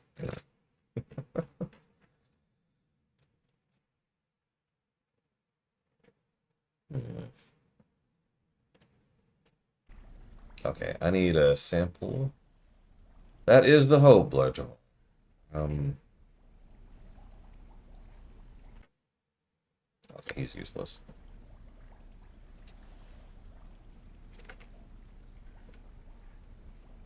Did I miss something?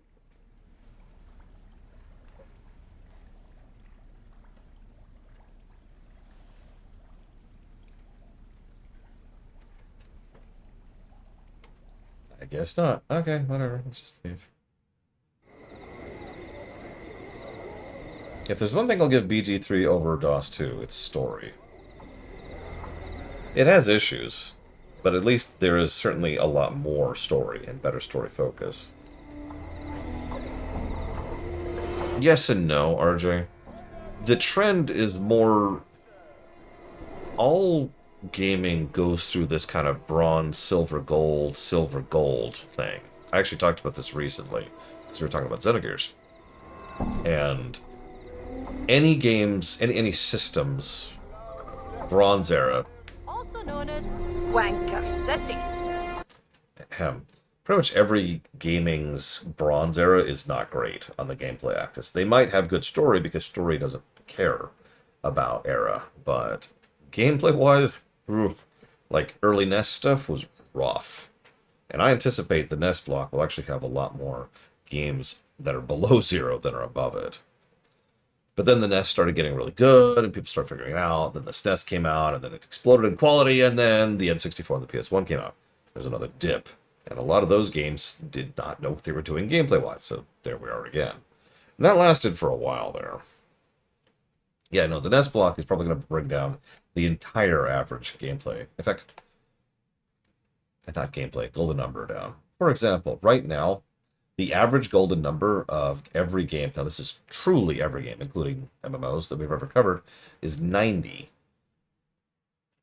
That's skewed up, to be quite frank, because we tend to cover good games and really bad games. And we tend to cover more good games than not. That's just the nature of what people fund. I guarantee you that number is going to go down. No, of course not, Savicom. Although, actually, what would a negative for that game be? Probably difficulty, if anything. No, I'm dead serious. That game has several difficulty cliffs, and frankly, we might end up actually using some save states for that. Because that game's rough without a second player. Anyways.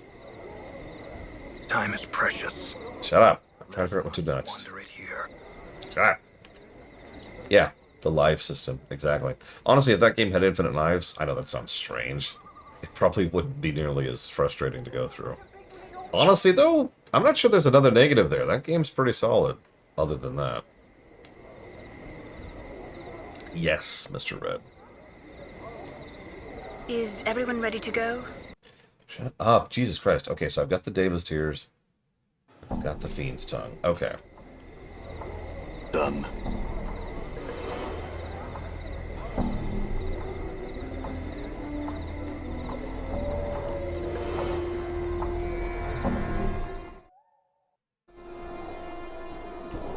Done. Where's Echo at? Oh, there she is. I got this Fiend's Tongue for you. I'm told that she places it in her mouth, you'll regain the ability to communicate. She takes the bottle and gingerly picks up the ciphered tongue from the briny solution. After staring at it for a moment of disgust, places it in her mouth. Suddenly her eyes widen, there's a birth of red light between her lips. Go right? I can speak! Oh, joy! I damn thee to the darkest pits, thou stench-ridden worm! Kneel before me in supplication, insect! Eh? It must be the Fiend's Tongue. Journal. It seems I devour thy frail shell and consign thy soul... Wait, try using these Davis Tears, which I also got. Journal. I believe the tears are working. Yes, they are. I can speak with my own voice. Oh, thank you. She squeezes your hand and bows very gratefully. Yeah, we just got 30,000 X, which still isn't that much.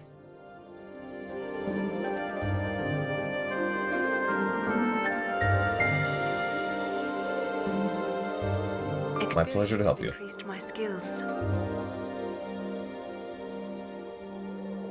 Oh no, this place is always like that. If anybody is to blame for this place being weird, it's the Lady of Pain. I have some questions now that you're here. Can you tell me about Ravel? I do. I not only know she exists, she has children. She what? Updated my journal. One of them is here, Kasai Sarah. She's a child of Ravel's, though she's loath to admit it. Who could blame her? I've never gotten to admit it, though. Pretty sure it's true. Thank you, Echo. And that's technically the reason we did that whole side quest, was to get her to tell us about Kasai being Ravel's daughter. It would be nice, Savicom, but at this point, I'm not holding my breath. Are you Ravel's daughter? What? Where'd you hear such a thing? Echo told me. Updated my journal. Ridiculous. I think I'd know if that wicked house found mother. Now stop bothering me about it. Who is your mother, then? Well, I don't know, alright? My father raised me. I never knew her. Do I look like a night hag? Well, there's the skin and the eyes and the teeth. Maybe we'll speak later, but I'm no longer in the mood. Okay. Okay, let's ask Delora about this.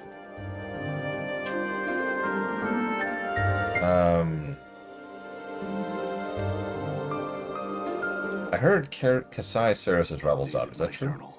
I do have heard that, but I'm not sure. Ask Juliet. Okay, where's Juliet? Could y'all stop roaming around for 5 seconds, please? It's funny you say that, Mr. Red. One of the interesting aspects of the Nameless One is if he somehow was able to remember all of his lives simultaneously, he'd probably be the highest level person roaming around the setting. The highest level creature with a stat block would be another way to phrase that.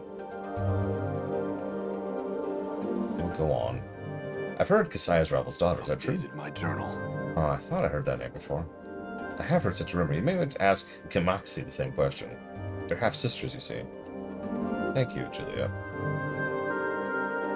Yeah, exactly. His total experience would be through the freaking roof. And he would be multi-classed in basically every class except Priest. Cleric.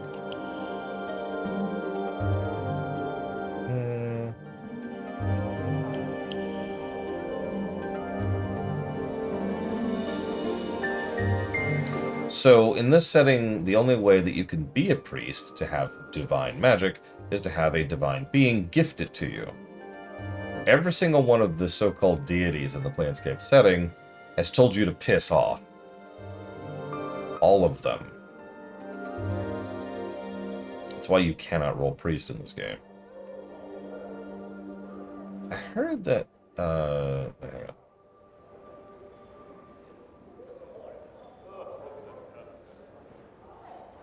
I heard that Kasai Rose is Vrabel's daughter. Is that true? As far as I know, yes. Why? Asked her about it, she denied it. So, I also heard your Kasai Saris' half-sister. Yes, I'm related to that chubby, mewling, hook-nosed daydreamer. Same father, different mother, so?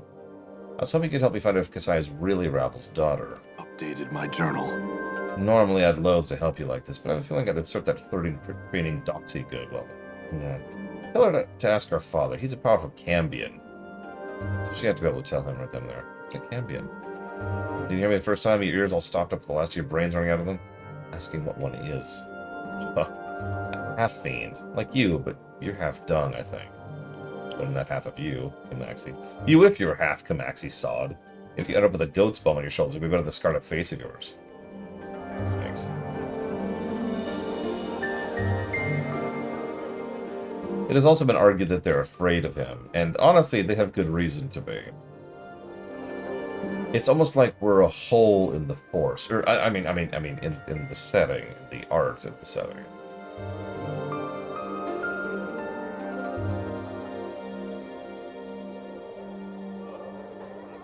Go ahead and talk to the Modrons really quick here for the first time.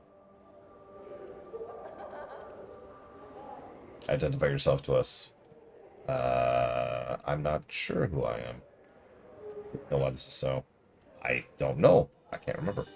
All things should have a name. All things should be identified. We find your answer unsatisfactory, but we will suffice for the present. We would identify ourselves as Modrons, Quadron type, winged variant. Thanks. You know what this little cube-like toy is I bought?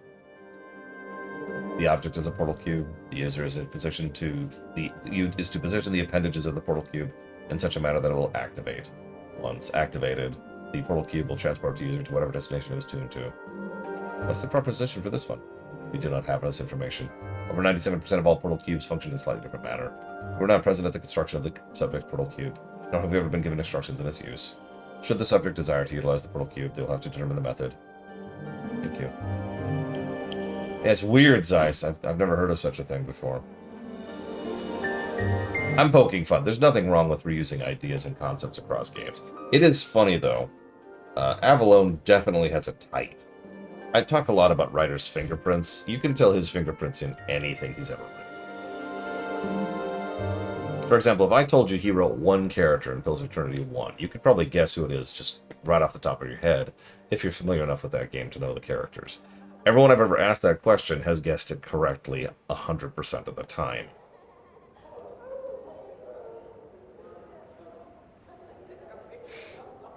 Let's see. Okay, so we did that, we did that, we did that. We could go die really quick. I'm actually not sure if I want to.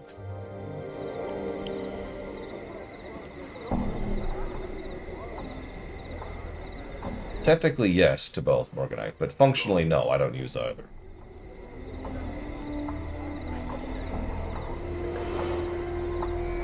Correct, E-Tree. Ignis is off where he should be. Anywhere away from me.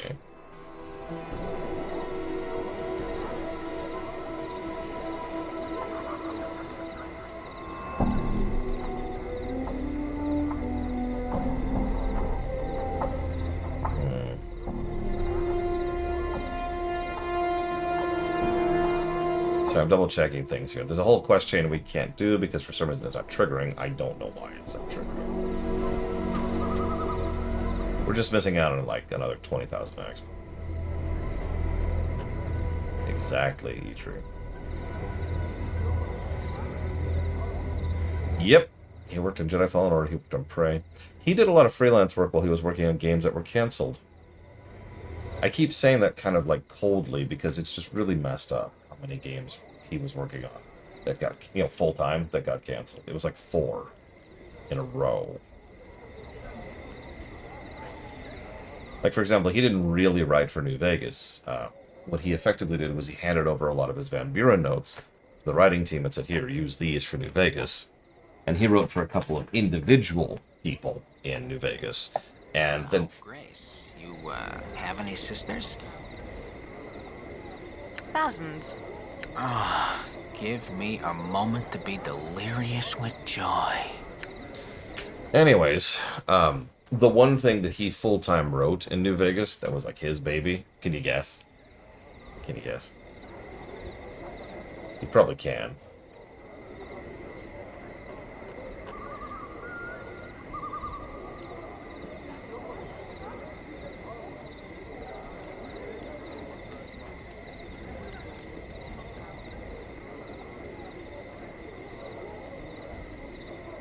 I'm going to pause and give other people a chance to answer if they want to. Oh no, there we go.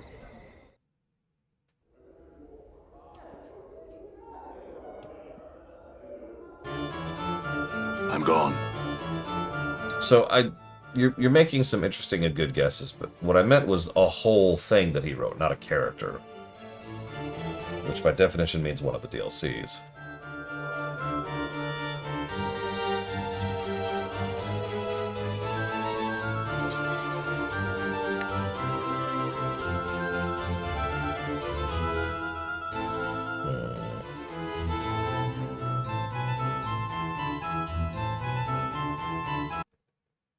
Sorry, I'm trying to look something up here really quick.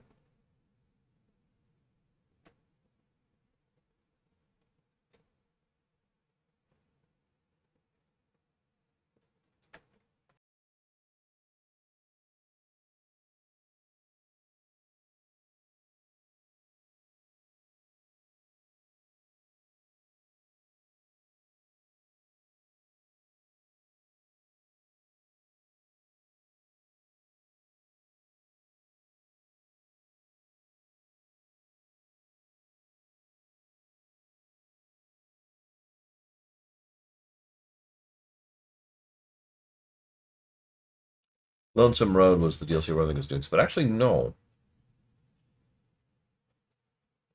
Nobody got it. It's Old World Blues. That was his baby, top to bottom.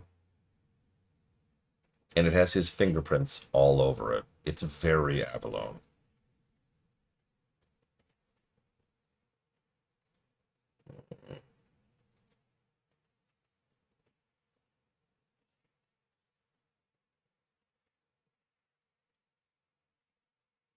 Nah, if there's one thing Avalon likes writing more than anything else, weird. He likes stretching. And he likes playing with ideas. I mentioned this. He's a deconstructor. So he looked at the Fallout setting and said, what can I do to expand on the Fallout setting? And he came up with Old World Blues. Actually, he came up with Van Buren, but let's ignore that.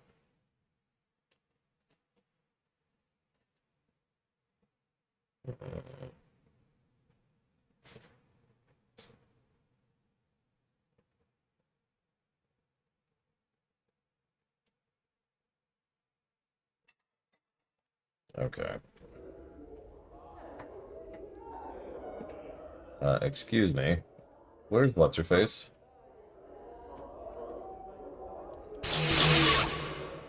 Got it. That's not helpful.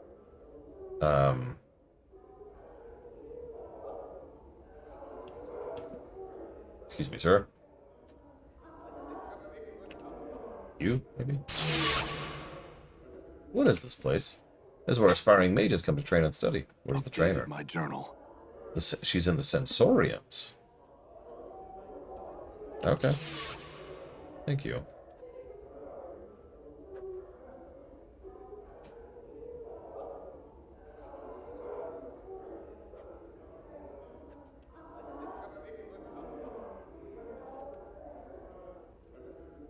Excuse me, sir. Could you take me to the sensorium?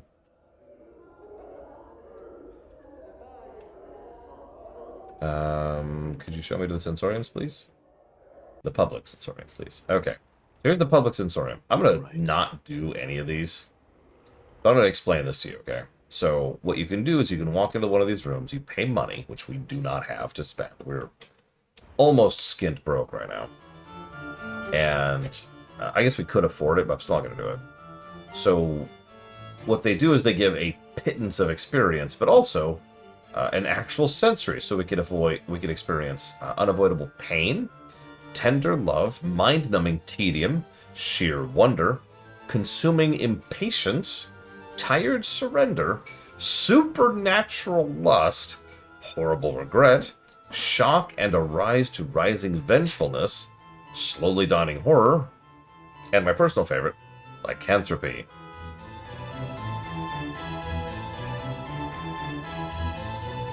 Okay, so let's find our actual reason we're here.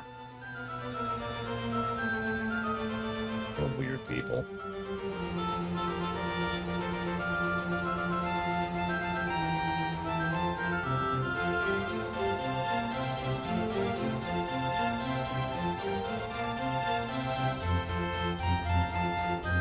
I'm sorry, we can't make you feel something you're already feeling, Mr. Red.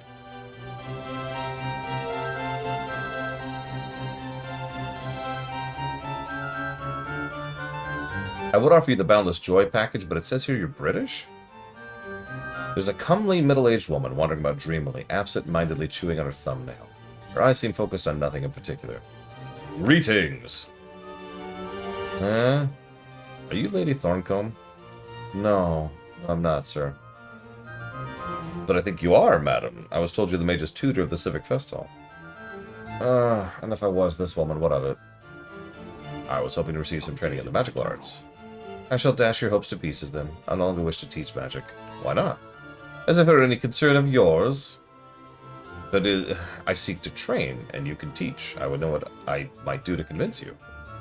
She sighs loudly and resumes chewing her thumbnail. I doubt there's much you can offer me which I cannot find on my own. The sensory stones provide me all the things my considerable wealth cannot buy. The sensory stones? Yes, each stone has recorded within an experience of another. When I first came to these halls, I spent a little time with them. Only now do I realize what I've been missing. Yeah, she's been blissing out on sensory stones, which is pretty much exactly what it sounds like. Updated my journal. Oh, one could spend lifetimes here amongst the stones, experience after wondrous experience. You sound addicted. Nonsense! I could stop any time I wished. I merely choose to bask in their wonder. Why it's waste time teaching, dawdling, ungrateful maidlings, but I can remain here amongst the precious stones, living 100 new lives each day.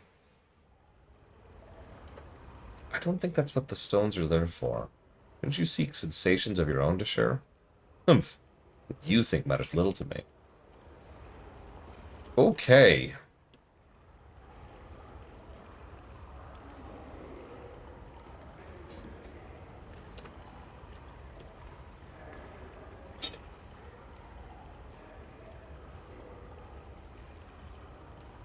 She is what we in the business refer to as cuckoo for Cocoa Puffs.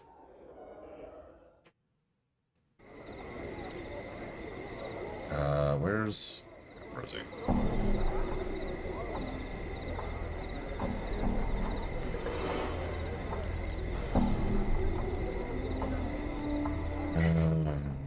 You can always bring up the fact that she's addicted to sensory stones. She doesn't seem to want to teach My anymore. journal. Is she now? She no longer cares to teach. Excellent. I'll request to be the new mage's tutor shortly. Thanks. Alright, Mr. Reed, you get to pick one sensory stone to experience. What do we need the succubus for? She'll turn on us, she will.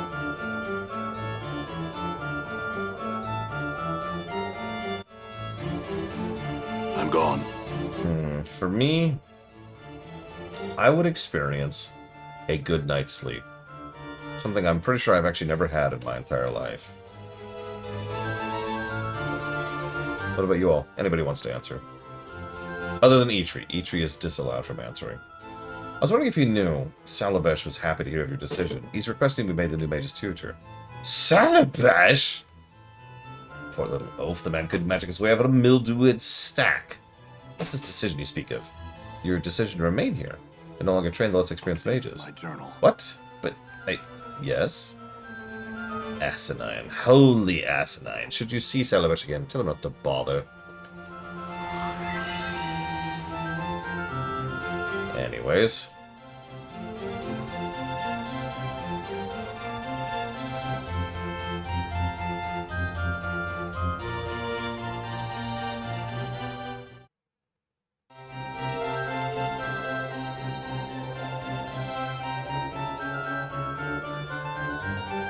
Did I buy something wrong?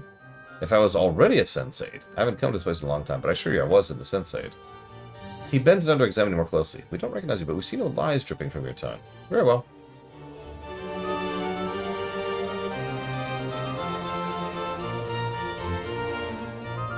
Okay.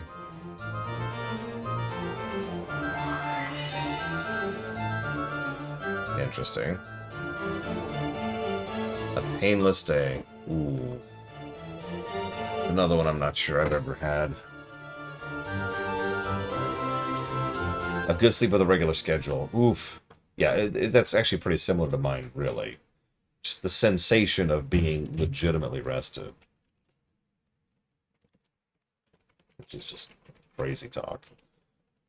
Guardians of the Galaxy, Metro Exodus, and Pathfinder, Wrath of the Righteous.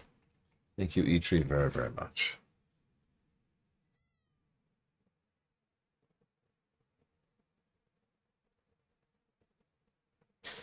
Always appreciate you. Thank you.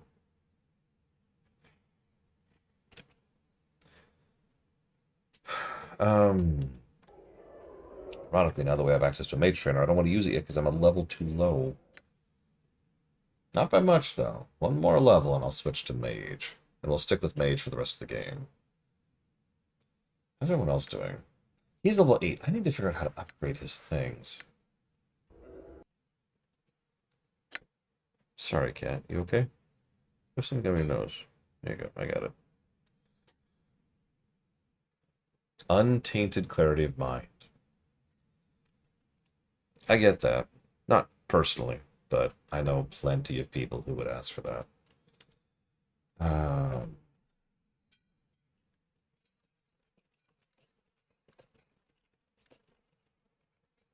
There's just... I've been trying really hard to show off as much as I possibly can here, Petrie, so hopefully it's been at least a little bit interesting.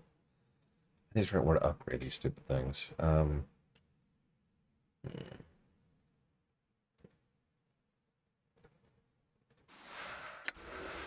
want you to become a magical weapon. Oh, there we go. Done. I guess I just do it on the spot.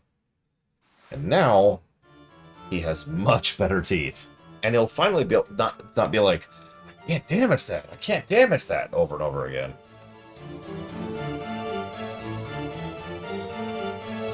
Actually, I think I could do it again, which I can. There we go. Sorry. Yeah, there we go. Now he's got +2 teeth. Speed 4, weight 1. At 12, they get even stronger. They'll have +3 teeth. Could you imagine? +3 teeth. Okay, we got that, we got that, we got that. Let's go to the private sensorium. Wait, so here's the three things we could have at the private sensorium. A week-long trek, a week-long hunting trek.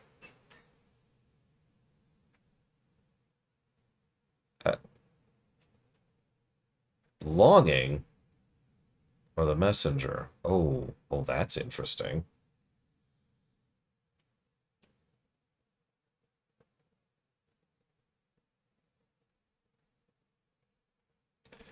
Okay, I forgot about this step.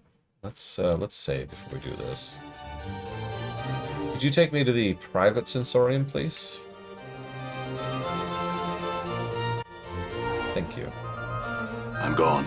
So we need to see all three of these. Or at least two of them, and then we'll save before the other one.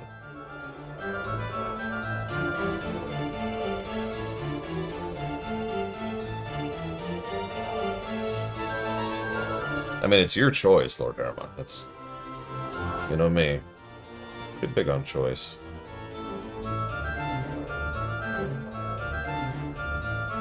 I'm sort of tired of it, Memory, but I've been hearing it for a while. It's a good song. That's not the issue it has.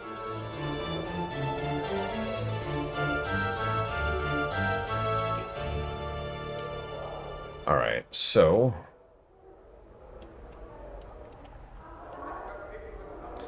let's go ahead and do this one first. A week-long hunting trek. You're standing in a circle of white tents deep in the woods. Somewhere, the trees around you are by far the largest you've ever seen. Suddenly, there's an odd prickling sensation at the back of your skull. Your surroundings melt into a colorless smear, and then slowly resolve into what looks like the interior of a large gray sphere.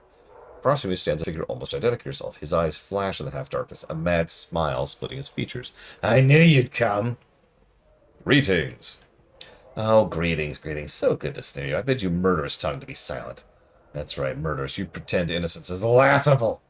Oh, who are you? Oh, don't you know? Didn't all those filthy, lying, thrice-be-damned journals tell you who I am? Those journals that were so conveniently left for me when I awoke? Those journals that called me an incarnation? Ha! I burned... Oh, he burned all the journals. The practical was an evil bastard. But the paranoid is actually the reason so much of this game happens. Because the practical made plans in case he failed, and the paranoid ruined almost all of them. Ugh. So what did they say? They spoke lies, lies, lies, nothing more. Filth about a man who forgets himself, other incarnations, preserving their experiences in writing so later lives could benefit. Thieves! It's my life. Mine! You want to steal my body and you want to have it. So you're one of my earlier incarnations. If you put stock in such trash, yes. So what did the lying journals say? Where am I? Oh, this? That's just a little trap, it's all. I realized killing you body thieves might not be enough. I have to trap you, ensnare you for eternity. You might have realized by now that there's no way out of the Sensory Stone. Your mind is locked here. You'll let the rather sparse surroundings I've left you, all to help the madness set in good and quick while your flesh rots away. I have some questions, then. The paranoid incarnation crosses his arms and looks away indignantly. Save for a few more tufts of hair on the head, he's identical to you. Even his arms have most of the tattoos yours do. How'd you make the trap? I can tell you that. It'll never be replicated. The magics used or created were lost, even to me. Clever it is, though. One experience hidden behind the other, so no flesh but my own would set it off. But if your flesh sets it off, does that mean I'm you? You trapped yourself. I've trapped myself. But you're not what I thought I put safeguards. How could you... How could I be so foolish? How do we get out? How? Wait. I'm the one who can release you. That I will not do. If you are I, then you can release yourself. Okay. And I do it. So yeah, we've seen a lot of the practical incarnations. You'll notice this whole area has been trying to develop the paranoid a bit more. But speaking of the practical...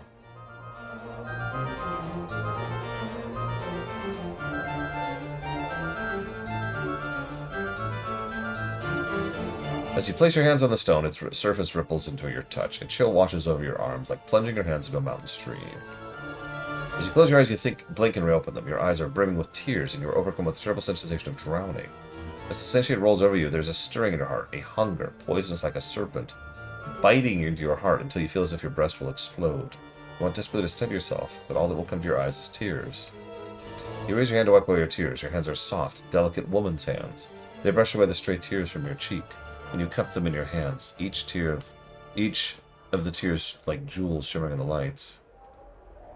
The lights are cast by candle globes that drift through your sanctuary. You've come to this place to gather your thoughts, to reflect on your past with an eye to the future. To cleanse your mind before the coming journey, you cannot concentrate. Your thoughts remain in the present, trapped there by the terrible feeling that rises in your breast. What did he mean? You close your eyes, but the words echo in your mind 100, 1,000 times. Will he ever return? The sound is a whisper, an echo. Only you. Only you. Yet you hesitated at the brink of time's door, and he must have thought you were afraid to go, but you were not. You were afraid to stay, and the fear. The serpent rises in your breast again, its fangs biting into your heart, filling it to bursting with its poison.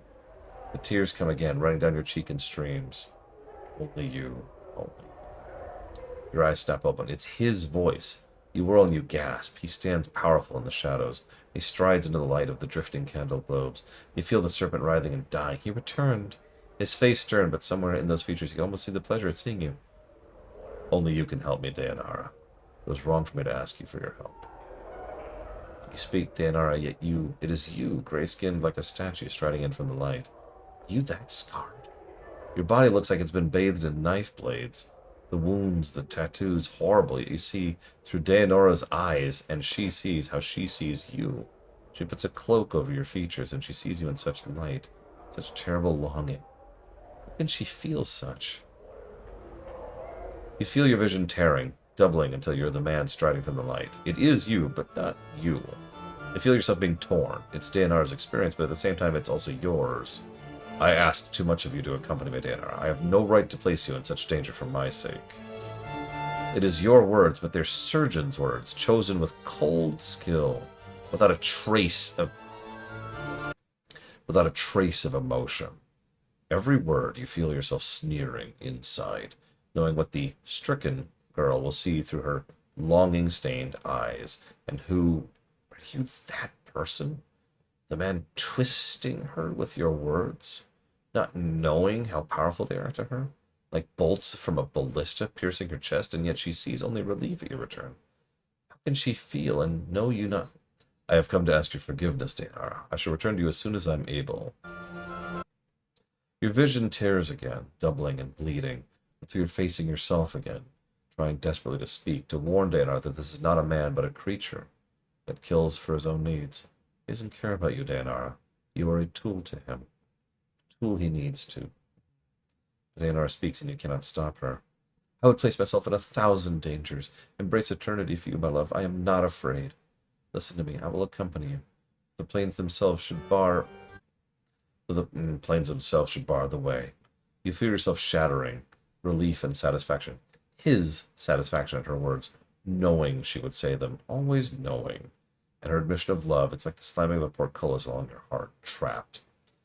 She is yours, but you must be certain, so you drive the nail home. The way is dangerous. You will have to be strong, far stronger than you are now. Swimming through her mind, relief, the wave of relief, the end of longing, yet longing for more at his words, not noticing his manipulations. All you need is to be strong, and his path shall be one with yours. Your thoughts are like fires, and you can be strong. Stronger than he knows. You know no fear. You would die for him. I can be strong, my love. I will. Her words slide off of him like water. The serpent in her chest, the one piercing her heart with poison, has been replaced by this serpent in the flesh. She sees nothing of this, and his next words are planned, carefully, so carefully. I can't say if we will succeed, Dayanara, but I'll do my best to protect you, and I will expect nothing less of the same from you. You may be required to make some sacrifices. At that final terrible word, you feel yourself being torn apart. He means her harm. He means you harm, for you are her. He means to hurt her. You need her to be harmed. You want to scream and scream at her that she's in danger. Run! Run, Dayanara, for his eyes unmake. Of course, my love. Life is sacrifice. This I have learned. You, she, her, speak the words, and in it you feel yourself dying inside. You are but a spectator, and you have watched a woman die, for the words are a death sentence. It's just she speaks, unheeding and uncaring. I left a legacy in my father's keeping. Ask for the 6, the 3rd, the K, and the S. In it, I bequeath everything to you. It's not much, but with it, I left you, him. A wave of irritation washes over you. You clench your teeth to prevent the irritation from crossing your features. Must she always continue to prattle even when you do not prompt her? No. Keep the irritation inside. Only a trace slips out. Come now. I cannot die, Dana. There's no need for such foolishness. Her, you, she's overcome with fear. Fear that revolts you. Her fear wells up inside her. You, as you watch him frown, and you hasten to correct him. He must know the reason, know the wisdom behind them. So he's impressed with your planning. Speak before he turns away. I know I often act foolishly, my love, but you said yourself that you can forget things if you're badly hurt. There's things in the legacy that can help you remember if you forget yourself. She, you coldly regard her through your eyes, tracing your gaze along her furrowed brow, wrinkled with worry and desperation. She has acted as you expected, yet there's something in what she says. Perhaps, yet I hope nothing in this legacy is of value. I do not want you to leave any things here in some safety that could not be of use on our journey. Her illusion is shattered. Just for a moment, you watch, silent, as the emotions fall to the ground, splintering like silver glass. Some use. Such a casual statement, yet even Dalar sees, and you hope, just for a moment, you hope she sees for what he really is. A serpent. Your hope dies, as in Daenar's eyes the emotion is rebuilt. The slivers being drawn from the ground, the illusion rebuilt, but the slight sliver of pain remains. He thinks you have done something foolish. You did it for him. You must make amends somehow. You must convince him the legacy is unimportant, but it isn't. It isn't. It's everything. The legacy, my love, it just does a few things to help you remember. The scythe of words falls on Daenar, so quick and so sharp you cannot follow its arcing path. A legacy. The things you do, Daenar, such romantic gestures. No matter. No, you, Daenar, have driven him away again, like you did the night before. You feel the serpent stirring again, reborn, curling in your heart. It's the softest of hisses yet he does not hear. Would you wish to leave a legacy, my love? For yourself or for anyone you would want to? It might help you remember if you left something for yourself, or the ones you loved. The word scythe falls again, terrible and swift. Yet this time the illusion holds and the serpent is cloaked. The serpent is cunning and shall not reveal itself until it strikes. A legacy for myself, not likely. Things I would leave for myself, I would not leave in some advocate's office. But enough of this, I must leave. He's leaving, you must make him remain. The experience swirls around you, terrible. Spiraling towards the final scene, the question she wants to ask. Don't ask it, Dan. Don't ask it. Be silent. Be silent. My love, before you go. His anger, his irritation. What now, girl? What now, you mewling banshee? Before I go. Looks like I'm in no danger of that. Come, Daenar, can't these questions wait for the morn? There's much. She's desperate, drowning. Say it. Do you want me to come with you, my love? The rush of emotions dies in your mind. This is the end. The words you are about to speak are true, but the truth is not the truth she sees. There are no lies, only cold calculations. Of course he wants you to come with him, Daenar. You understand it clearly, too clearly. He has invested too much in the poor girl to let her go. Of course, Daenar. I would not have asked you to come with me if I did not want your company. You know how I feel about you. There's a cold silence in his mind, and then a hissing of a thought, a response sharp and deadly like a dagger blade. The lie comes swiftly, unburdened by emotion. I love you, Daenar. And you want to scream as you feel the lie wash over her in radiance, but it's a shadow of a truth. A serpent's kiss. And he means you harm, and she can't even see. You want to call up, but she's crying with joy, even as you cry with joy, frustration, joy, and despair. The emotion washes over you. You are drowning, and you need to speak. You long to speak, but you cannot, and you scream. You scream as you tear your hands from the stone, bloody tears rushing from your eyes, running in streams down your arms and your hands to coat the stone. Blood. Her blood. And you can't warn her. You can't stop crying. And suddenly Fall from Grace is there, and her touch is gentle like silk, and she brushes the tears from your eyes, even as you feel the screams well up within you. She shushes you, cradling your face through your bloody tears. I can't bear it. I couldn't stop her. I wanted to, but I couldn't do anything. Falcongrace looks to your eyes and nods sadly in understanding. That is the nature of longing, the desire for that which you cannot change or possess. Will you be all right? So, here's the deal. Some of these sensation stones are very specifically placed, right? They're previously existing sensations that have been recorded and put here and blah, blah, blah, blah, blah. But this is an interesting one because this speaks a little bit to our current incarnation. Because what we feel when we connect with the concept of longing is the desperate desire to prevent what the practical incarnation did to Dayanara. Most people agree it's the single most evil act in the entire game, and that is saying something. And I tend to agree with it, for the record. The sheer amount of toxic, cold, detached manipulation that he did to her. He destroyed her as a person. And he did it so he could have a backup plan. That's all it meant to him. It was his 3 p.m.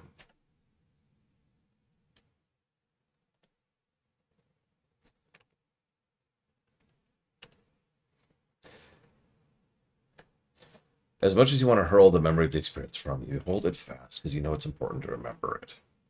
It was you in that experience. It was Dayanara's experience, but because it was you, your memories flooded you, and you could feel both sides at once. Who were you? Who was that shade of you? Yeah, the practical incarnation is interesting. In D&D terms, he's actually lawful neutral. There's no malice there. There's no relevance. But that's because he has no sense of morality at all. There's a reason he's called the practical incarnation.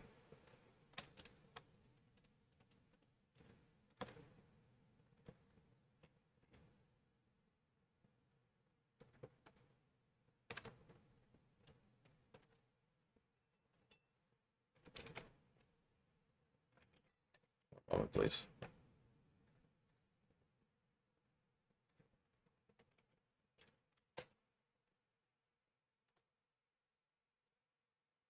Yeah, he's pretty close. There's the goal, and that's it. How he gets to that goal does not matter. What's really messed up, what's really, really awful, is a lot of what the practical incarnation did is a lot of why we can do what we do throughout the course of this game. Again, we would have had a much easier time of it if the paranoid incarnation, which came after him, didn't kind of ruin half those plans. Thanks, buddy.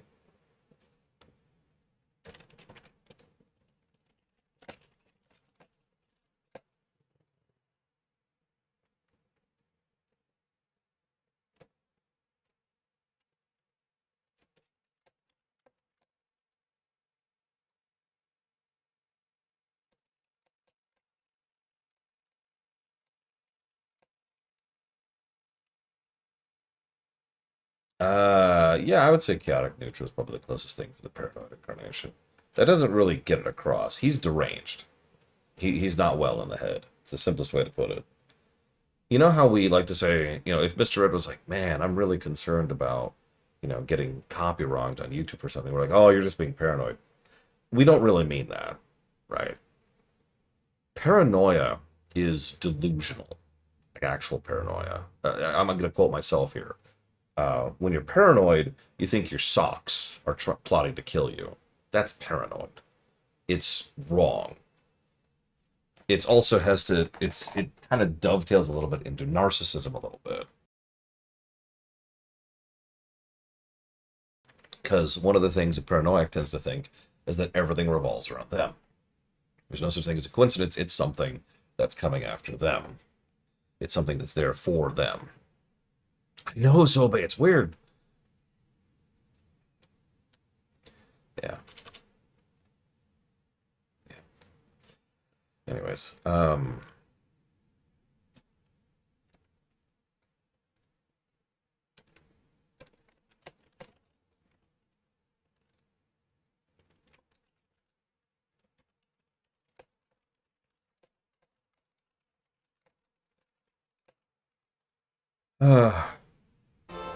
It's. Sorry, I had to mute the music right now. It was just really tonally dissonant for that whole sequence. One more. It says the messenger.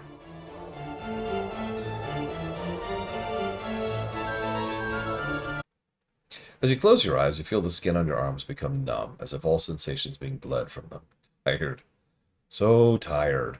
You try to blink, yet the darkness remains. Your lids feel soft and sluggish, unresponsive. You're sitting on what seems to be a dirt floor, and around you the smell of coppery blood and herbs? Why are you here? You came here to what?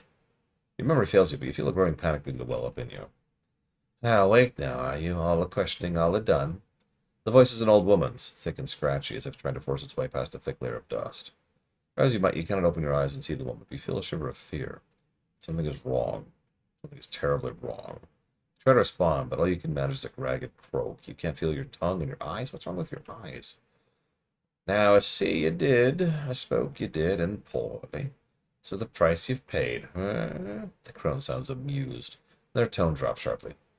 No more of your questions. Now you will listen, and you will remember my words. For in minding me, you shall live. Nod if you hear me, or another bit I shall take. Nod. Remember me, traveller, remember me to a stone. One of those pretty glimmers in your festive hall. Use it like a cup.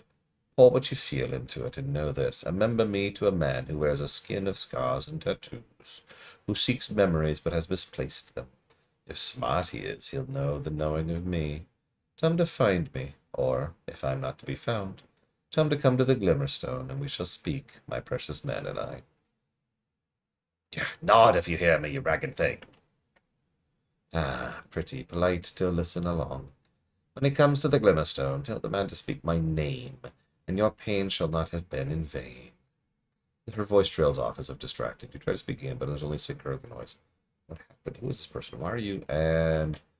well, Ravel, it is I. Ravel? Ah, my precious man. There's a slow shuffling of feet, and you can feel a sharp pinprick in your left eye. You gasp, and suddenly, barely, you can see with your one and only eye. You lie in a gray hut on a dirty floor where blood, your blood, has seeped into the surrounding gray dust. Your arms are gone, your legs hacked off at the knees, yet you feel numbed, and there's no pain, only fear. There's someone above you, looking down at you. As you look through your bloody, blurred vision, you see a horrid bluish-gray face, grinned with yellow tusks. Ravel is pleased, now wondering if this messenger would make it. For weak he was when his bits were placed on my plate. She holds up a talon in front of you, and impaled on the tip of it is an eyeball, the right one. Yet to the festive hall he returned, and it seems our time together has she shared. And now you've come. Success. Ravel, I have many questions for you. The crone shakes her head. Your blurred vision sees 3 images at once, her grayish hairs and brambles drifting down to her shoulders. No, only time for answers does Ravel have, and she has no time to waste with your questions. Know this, and in the knowing grow strong. You must find me, my precious man. I'm beyond knowing. There's in a lady's place. Now shush and listen to Ravel. There's much you must do. To find me, 3 things you must do. Find the door, know the key, unlock the key. Ravel, how am I talking to you if this is someone else's experience? Of stones and experiences, the telling will Ravel do, but not the telling of how she speaks to you now. Many are the branchings and twistings of Ravel, and many are her secrets. I need you, and I need you knowing of this. Okay, door. The door is not a finished thing, at least, when I last gazed upon it, But in the passing of time, perhaps now well wrought it is. Go to the place of forges and steel. Perhaps there you'll find the door that takes to me. What about the key? To know of the key, speak to one of the knowing ones. Many are in the festival, many. Yet only one there knows this knowing of what the key is that you need. Loosen his tongue, and many secrets shall spit forth. How do I unlock the key? And knowing the key is not enough, so Ravel thinks. Knowing it and unlocking it, 2 tasks that must be joined, for at times a thing knows not its nature, but you're no stranger to that. Farewell, Ravel. Return. I will give what help I can. But in the end, only one question remains. Excuse me. What can change the nature of a man? At the question, you feel a tremor pass through you like thunder, and you feel yourself burn. Your vision clears, and you're standing once more in the hideously green stone. It looks different than before, more horrid somehow. I feel stronger. I feel stronger, though. No kidding, Aunt Eddie. So, this is... The answer is more complex than what you probably care about, Eleazar, so I will simply say, yes, I am playing a D&D game. Set in Planescape, which was a setting that was semi-common back in the day, and used to be part of a joined setting, which several settings all were kind of connected to. Oh. Yes. Yes. Okay.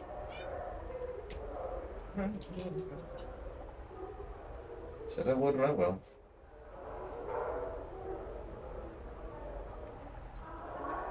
Here you go. Eat up.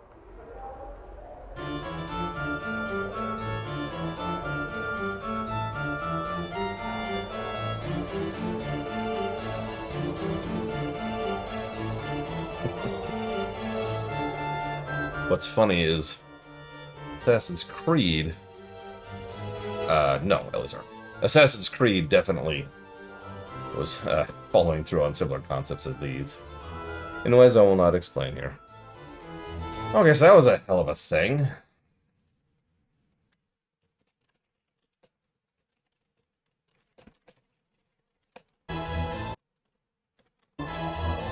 Okay. Real quick, before we go.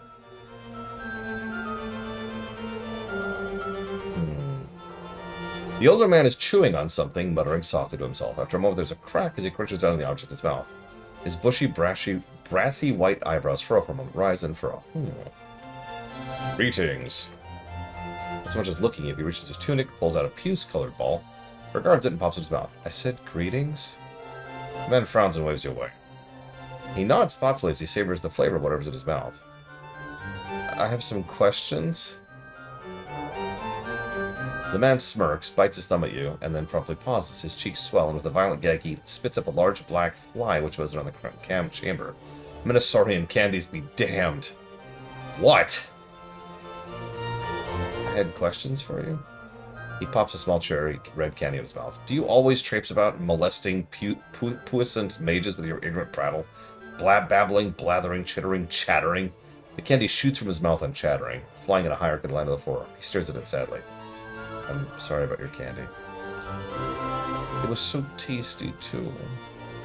Sorry? As you should be, you piking dung beetle. Mages deserve respect. Bashers like you should know their proper place.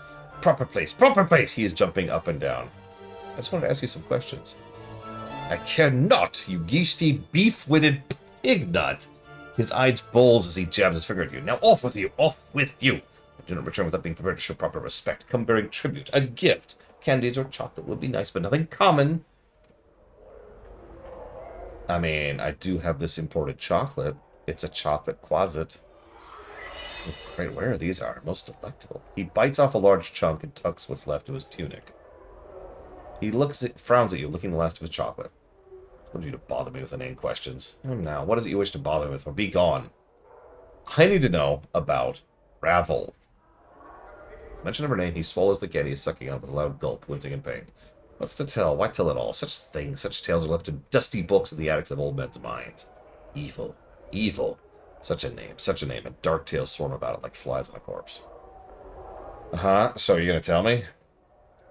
She's a night hag who came to Sigil, all evil and cackle she was, alive with her shadow magic, ready to butt heads with the Lady of Pain. Balmy, balmy, balmy old hag. Only succeeded in getting herself mazed. She's likely dead by now. How might I find her? How would you ask such a thing? Are you mad? What can you want from such a creature? She knows something about my past. Doubtful. She was mazed centuries ago. Gone. Penned to the dead book she is. Even if she were somehow still clutching to life with her blackened, bloody talons. What could she possibly know about you? If she was the spitting image of cackling evil that is, and even willing to help you, just please. She's 6 teeth and her swollen tummy. What a flickering candle of hope furled into the howling winds of pandemonium that is. Flicker, flicker, whoosh. Don't be more of a fool than you need to be. Are you going to answer my freaking question or not? So if she's dead, as she most likely is, then what is your plan, may I ask? You have everything all figured out, do you? Quill's just blowing out of this pit. Nonsense, nothing. What do you plan to do if she's dead, Hook? What do you think I should do? That's the first brilliant question you've asked. Me? I think you should give up this clueless idea of entering mazes and chatting with night hags. So you can tell me how to get into the maze. Lunatic, madman, alcove. Have you not listened to a word I've said? She's imprisoned in an interdimensional maze for trying to best the Lady of Pain. That means she's at least 10 times as balmy as you, and at least 100 times more powerful, and likely dead, dead, dead, thrice dead, and if by some happenstance she isn't, she'll make you dead. Please just answer the question. You're serious. Serious now? Why so serious? Why so Beator bent, so mule stubborn? Well, born clueless, die clueless. All mazes have portals, this much I know to be true.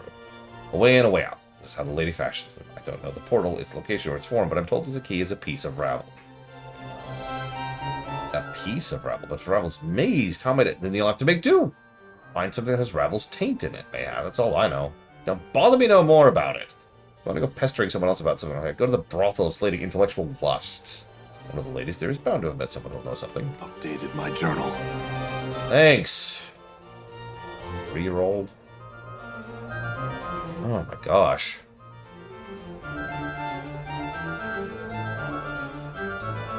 Actually, real quick, do you have any candy? Updated my journal. Oh, there's the thing that busts my, improves my charisma. Could have used that earlier.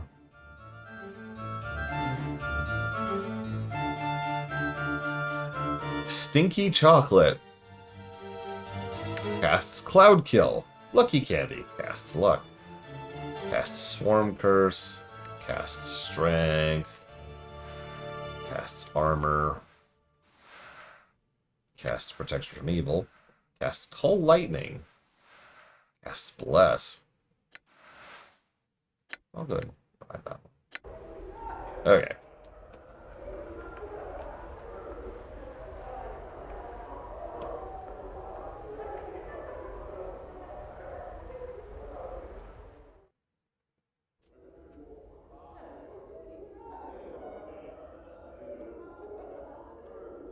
I'm gone. You can do it, Mr. Red. I believe in you.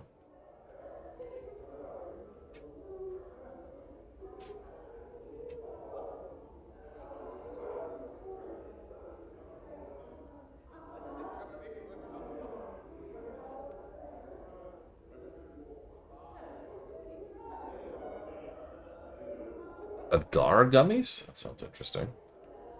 I'd ask what they taste like, but I'm not sure you can really answer that. All right.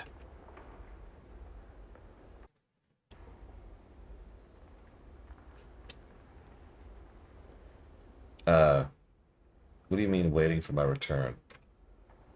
My ledger indicates this is your key. It's been here for a good long time. Yes, thank you. Ah!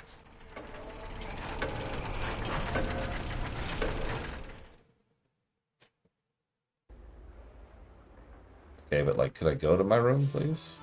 Oh my god, this freaking song.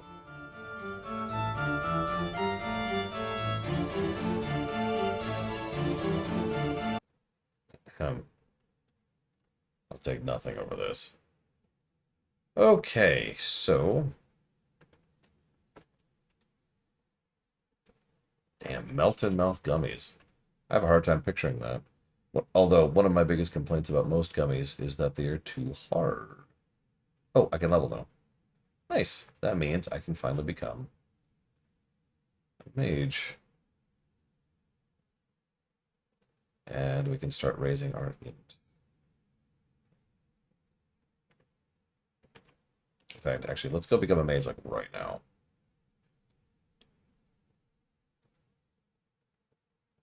Just really quick here. I suppose I owe you some town music. Hang on, I have a town playlist.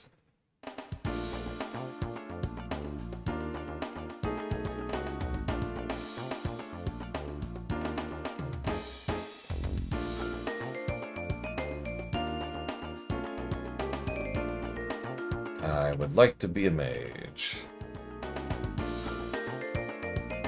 I would like to walk the path of the mage. Yes, I'd like to walk the path of the mage. Please. Okay, okay. God, all that's way too expensive, but that's okay. So we are now a mage again. Excellent. Probably sell that, honestly.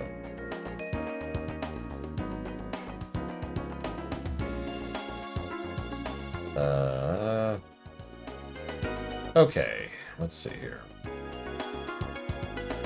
Oh, actually, really quick.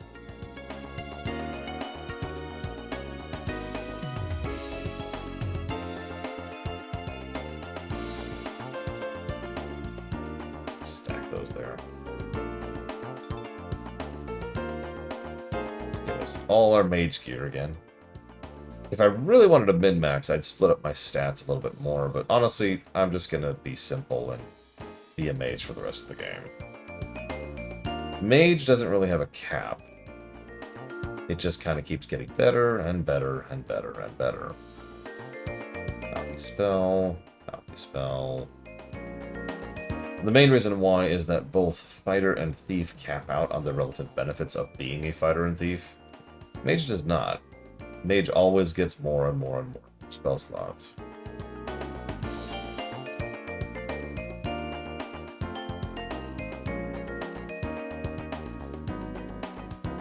Go ahead and swap this out. Does anybody have an earring slot?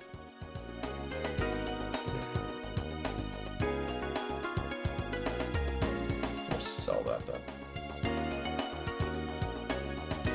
I mean, maybe not across all the settings, but as far as something that has a stat block, yeah.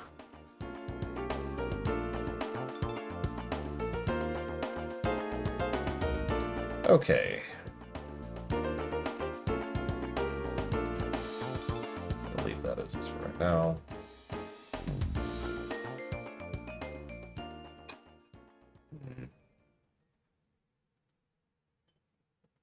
Let's grab those. Oh, I know spells I don't even have access to yet. I have Cloud Kill already.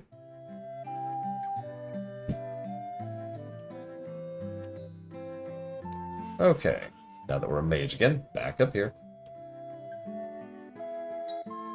I'll do something off camera to finish up the arc with Pecan. That's just kind of boring, honestly.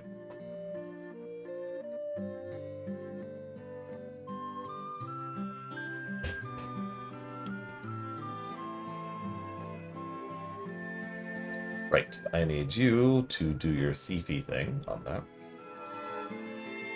Yeah, some individual incarnations were pretty terrifying, and that should say all it really needs to. Again, the level cap just in this game is 127. Now, you're unlikely to reach that, but... grab some scrolls while we're here. Get some more scroll stuff. There's Friend Spell, which is actually a lot better in this version. Ooh, Shield is nice too. And Blindness. Honestly, statistically speaking, I think it's like 4 to 12 is the average range for most D&D campaigns in pretty much any edition too. Like that's never really changed, unless you're specifically going for an epic level campaign, which is 20 plus. But frankly, again, that's not average, so I don't know why I added that. I'm just repeating myself at this point. All right. So there's Scroll of Fire and Ice, and there's a Dodecahedron. Scroll of Fire and Ice.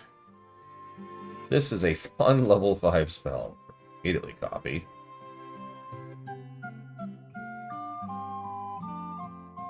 So we have Cloud Kill and Fire and Ice. Fire and Ice does a red sphere of fire and a blue sphere of ice. Summon 2 crystal shards, which strike a target. They do 3 to 18 points of fire and cold damage in an area. Save for half.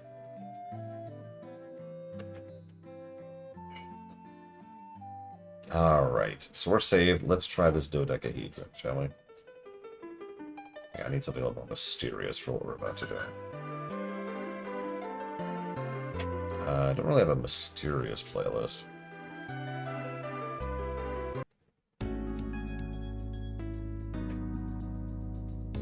I do not mean video games, no. I mean actual pen and paper campaigns. Obviously, real statistics are kind of hard to pull because most people don't publish the results of their campaigns. But a general poll of just people in general tends to back this up, and pretty much every official campaign tends to fall into this as well.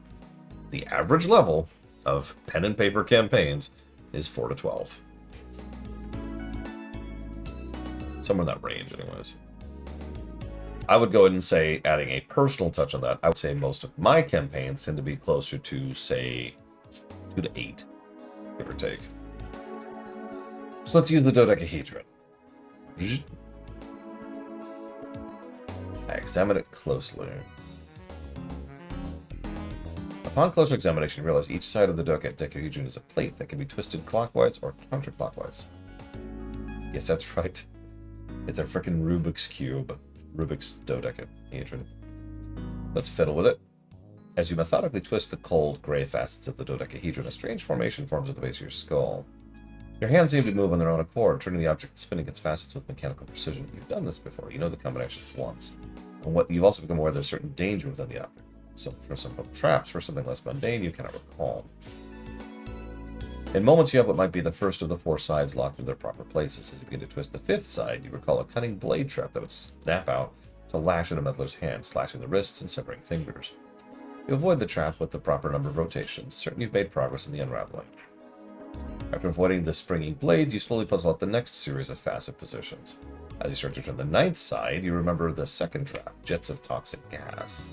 You circumvent the trap with the correct amount of twists, positive you've nearly unlocked it.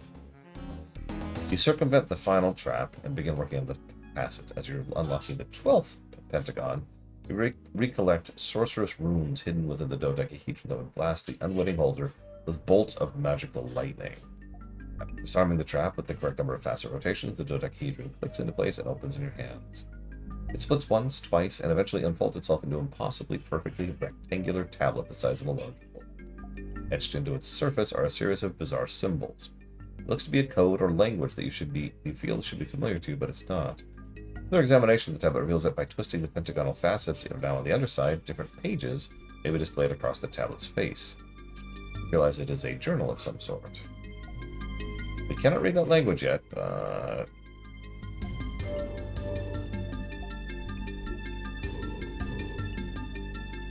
I actually don't know who the master is in that context, Lord Garma.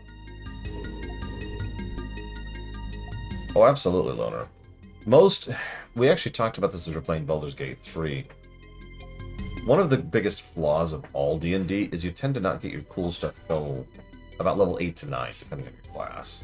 But right about there, that's when your class really starts to have some cool stuff, fun stuff to really play with.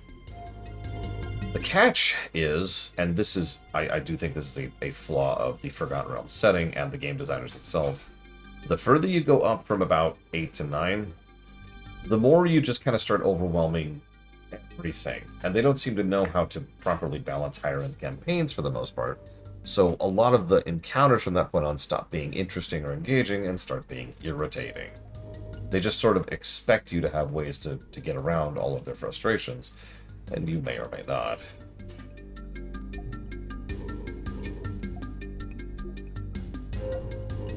Money, I'll take that. Okay.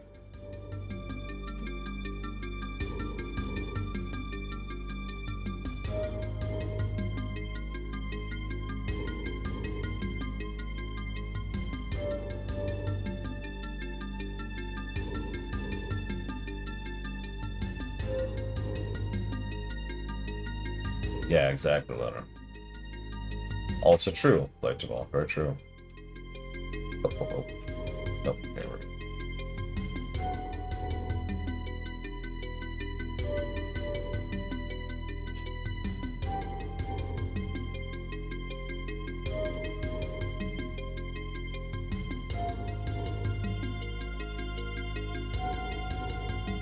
I keep thinking about setting up something amongst the lore walkers, but the problem is, I don't have time to run that.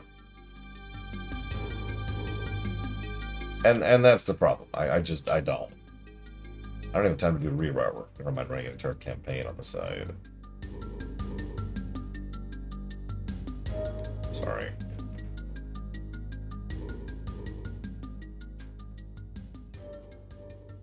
I don't know. It might have a lot of continuity, Bladefall. And tragedy. And war. Done. Whoop, whoop, whoop. Okay, so save, talk to. Can you translate this? You still have the notes from your thing. Your father was murdered. He knew the language and could teach it. Is he interred at the mortuary? Journal. No, he kept the ashes here.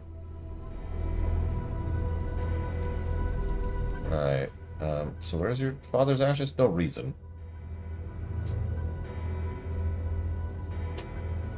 Come on, game. Oh my god. All right.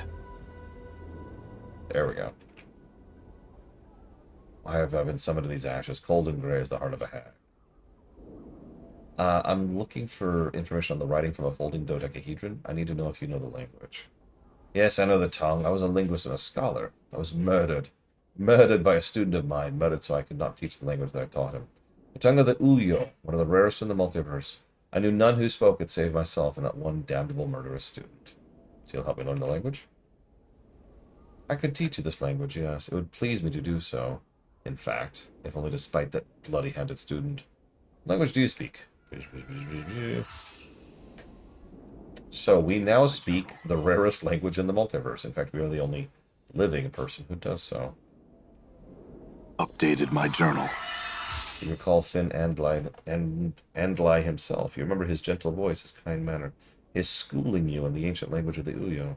You remember your scarred, gnarled hand wrapping up round his frail throat, crushing his larynx, and ensuring that the secret contents of your journal, hidden and thrice trapped, and penned in the obscure language of the Uyo, would be forever safe from prying eyes. Yeah, the paranoid incarnation sought out someone who knew a language nobody else knew, and then killed him for it. At least I think it was the paranoid. Updated my journal. Why have you come for me to teach you? Or did you forget? It must have been a former self of mine that murdered you. Every time I die, I reawaken from a long sleep, having forgotten everything. I think I understand. I sense your regret and would forgive you. May peace be with you, people of old. May we prove kinder in this life than one which sought into mine. I feel stronger. That's a good point. I don't think we actually know if it was practical or paranoid. I mean, it barely matters. I'm gone. An easy way to find out, though. I'm gonna level up really quick.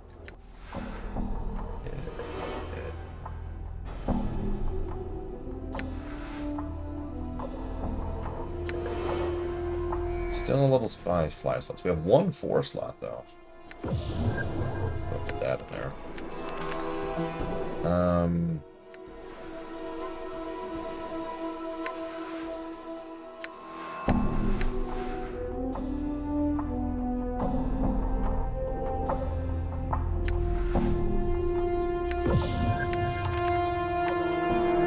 Stick with that for a moment. Okay.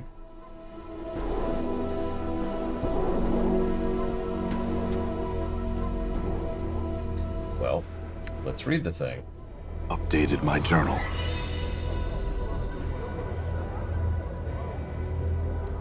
The child is a journal, one kept by a prior incarnation, and not an altogether sane one. There are only a handful of completely coherent sections. Alright.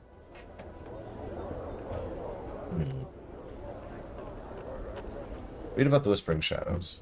The Whispers are not the shadows moving. They're speaking, plotting, talking. It's paranoid. It's the paranoid incarnation. I can understand some of what they say. The book tells me things, whispers things. It tells me to avoid the ghost girl, avoid her. I don't know her and she torments me. Oh, poor Dayanara. So I swallowed it, hope I'd catch it in my bowels. I can make someone remove it when I need to. I have learned my life is not my own. I will not allow you to have my life. You will have to pull my life from my broken body if you want it. It's you who will die if I cannot have it, neither will you. You're responsible for this treason of flesh. You will not live to live my life. Cursed tattoos will not leave my skin. I tried to burn them off my skin. Failed. Failed. I tried to cloak myself, but I always feel they're reading my flesh. Reading me like a book. Whenever they look at me, I want to tear their eyes out, pluck them from their sockets, and crush them under heel. Yeah, he was deranged. Can't I dream? I used the Goblet of Samir to force a waking dream. I saw a hag. She tempted me, threatened me with shadows. I've never seen her, and she came when I dreamt. I must not dream again. I must always be aware. I destroyed the goblet. She says she's someone of power. She will have me, will find me. Get away, hag. Get far away from me. Leave me in peace. I want nothing to do with you. Her voice reeked of evil talons like spiders. They burrow into my gray matter. I need her out of my mind. Out! Out, hag! She's a myth. A fairy tale who alone challenged the Lady of Pain. How can one fight with someone who's a myth? I don't have the weapons. I need weapons that can kill her should she come for me. I need a strategy so she cannot defeat me when she comes for me. I must devise and think. I will beat her. Hear names. Names are power and identity. Names can be used as weapons by others. They're a hook. They can be used to track you and find you and hunt you across the plains. Remain nameless and you will be safe. I went to the fest hall, looking for the path of my false self in its halls. So glaring was it that I didn't know the false ones welcomed me in their confidence, treated me as friend, showed me my room, attended to my needs. I had to restrain myself from launching out against them. That would have been premature. First I needed to protect my identity. I found one who knew the exclusive language of the Uyo, learned it, and then killed him. Then I went to the sensorium to prepare an end to the matter soon. Soon. And that's the trap we got out of. There's nothing he can do. Memories are gone! He lies. He says never to return. He says lies and tells me this is what he told me. Lies! He says my mind is weakening from every death. Lies! He sat there betraying my confidence with each turn. He says that after only 3 more deaths, 3 more lives will I gain the benefit of keeping my memories. But that I, myself, I will die when I die. Die! How can one can be immortal and still die? He cannot answer. He was of no use. So I butchered him. So no other incarnation will ever benefit from his uselessness. So this is a bit to unpack here. It's the one and only thing that the Paranoid did right. He made sure that something happened. We'll go into details later, probably. That ensured that he would retain his memories after his death. But unfortunately, it took 3 deaths for that to reach us. And we're the actual player character who then starts to retain our memory after death. Paranoid died. He was flung out a window by his former lover that he didn't recognize from a previous incarnation. We got the benefit. So the ghastly head said, "You have been divided. You are one of many. One in many men. You bear many names, each has their scars in your flesh. Lost one, the immortal one, incarnation's end, man of 1,000 deaths, the one doomed to life, restless one of many, the one whom life holds prisoner, the bringer of shadows, the wounded one, the misery bringer, Yemeth. You are silvered glass that is cracked and pieces scattered across history. Only one piece is of import. Regain that and your life will be yours again. There'll be a price. The price will buy you a chance. Without the chance, you're doomed. You have lost that which was never meant to be separated from man. Your mortality has been stripped from you. Lost. It exists, but you must find it before your mind is lost to you as well."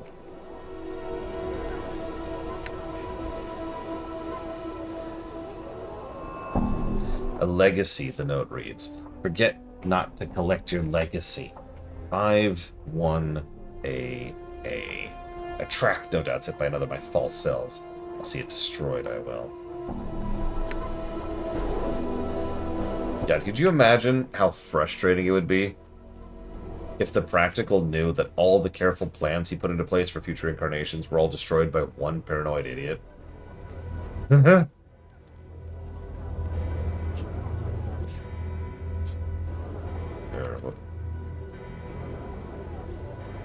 Oh yeah, I think it's actually daytime. Holy crap.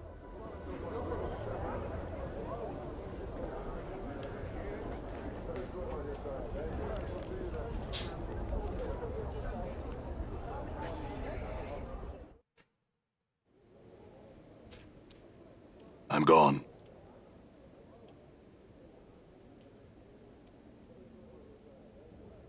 This man is dressed in soft blue robes covered in intricate designs. Despite their opulence, however, the robes look wrinkled and worn. Place the man's age at somewhere between middle age and early 60s. The warrior lines make an exact determination difficult. As you enter, the man turns slowly towards you. As he does, you're suddenly struck with terrible sense you know this man. Greetings. Yes, there's something I can help you with? Who are you? My journal. I'm Giannis. Were you looking for me? What is this place? I'm an advocate. These are my offices. You seek counsel? If not, maybe you'd better test your curiosity. What's an advocate? My journal. He's saying he's a lawyer. Counselor? One of those Burks who are out of their bone boxes at courts. An advocate provides counsel. Helps others navigate the labyrinths of Sigil's legal system. Arranges legacies for citizens to ensure their property is divided as they choose upon death. Defends those in Sigil's courts who have been wrongly accused. You need help with this? Actually, I think you have a legacy for me. 5-1AA. That is extremely old. Are you certain? I hope that wasn't one of the ones that was burned. Burned? Yes, this office was the target of a senseless act of vandalism. A year ago. Oh my god, a year ago. Okay, sorry, let me clarify that. So that means the paranoid was active only 1 year ago. That also means, in the last year, we have died, well, twice. Paranoid died, and then 2 other incarnations died inside of a year.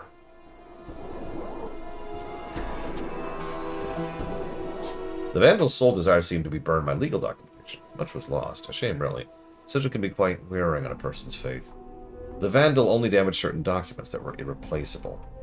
Could you please check to see if it still exists? Yes, of course. It will take a moment. I will wait. Yes, fortunately it was unharmed by the fire. Could I collect it, please? Of course, sign here and here. There we are. That should be the last of the paperwork. Here are the items. That one looks like a foundry receipt, but quite old. Did the deceased have something commissioned at the foundry? I don't really know. I think much as anything is possible. Updated my journal. Where's the foundry? It's over there. Hang on. One other thing. You alright? You must excuse me, as of late I've been beset by troubles.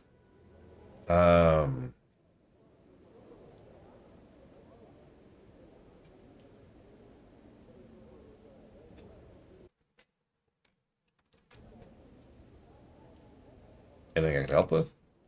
No, I was a little bit done. Talking can ease your mind?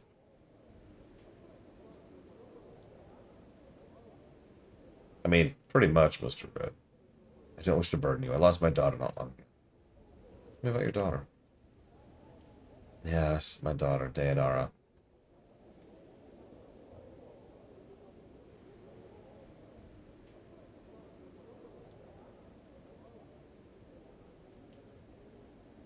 Tell me about her. What was she like? She was young. She had recently joined the Society of Sensation and Sensates. Not an unpleasant faction, but she also met someone there, followed him on a journey, and died. I was not able to recover her body. I actually saw her interred in the mortuary memorial hall. My journal. Yes, I arranged for a bier to be placed in the memorial hall. It's no body, of course, but I hope the bier would serve as a marker by which she may find her way home. I actually... Should I tell him this?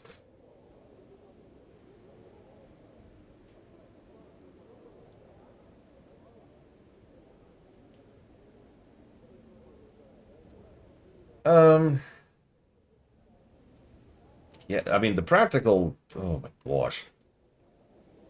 It worked. Her spirit resides there now. What?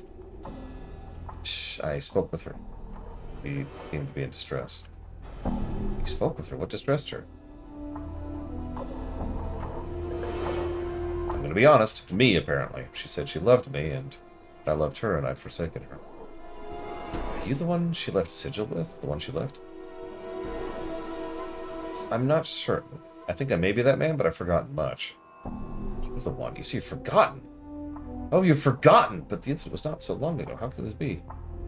I have a strange condition. I lose myself for a time. Anything you can tell me about you, myself or your daughter would be invaluable. Countless liars have I known in my tenure in this city. Actually, you just said it, Mr. Ed. We are the current incarnation. You don't strike me as one of them, at least in this matter. If you do not remember, the fellow you and my daughter on your journey must have left deep scars. I am inclined to agree. I'm asking your word on this. If your memory returns and you discover what happened to my daughter, return to me so my mind be at rest with the matter. Done. But hang on. Well, other things really quick.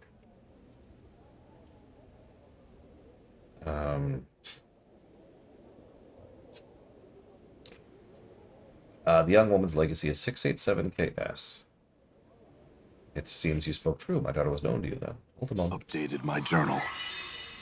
All articles accounted for. I know she'd established a legacy here. Here you are, sir, if I may. May I read them?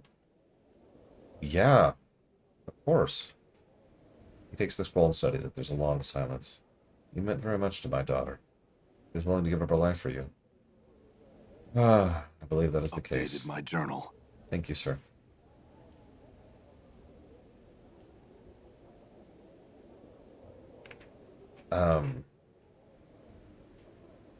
There's a sensory stone in the sensorium that contains a fragment of your daughter's experiences. Yes, but which one? It is one of the sensate sensory stones, but if you're not a sensate, you don't have access. If you wanted, I could speak to someone to make an exception for you. Updated my journal. Can I know more about your daughter? How'd you know she died? Most curious, I went to the dustbin to see if they'd found her body, and they directed me to one of the faction outside the dustbin. A dustbin named Death of Names. He is said to be an oracle of sort concerning those who died. He told me my daughter had died. I see. So, hold on. There's the Ford Foundry receipt. There's a stone gullet of Lathoth the Gross, which is a unique artifact, which gives a permanent save to poison and resistance to acid.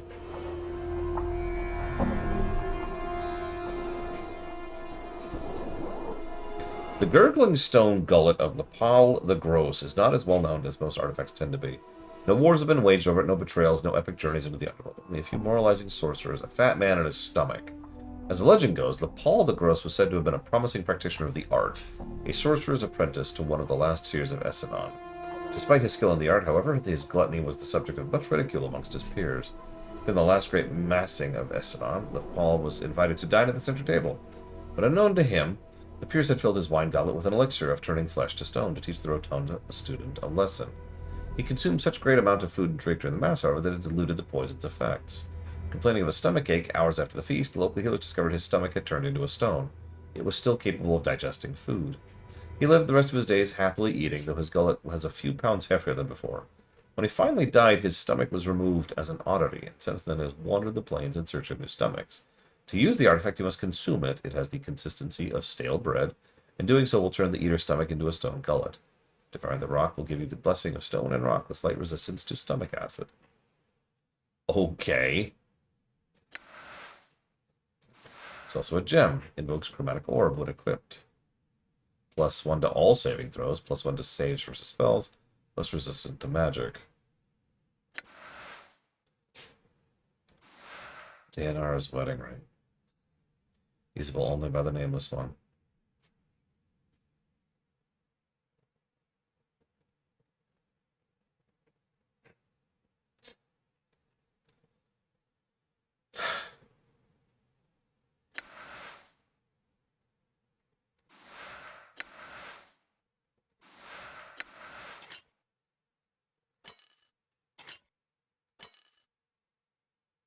I guess it should be on my left hand, shouldn't it? There we go.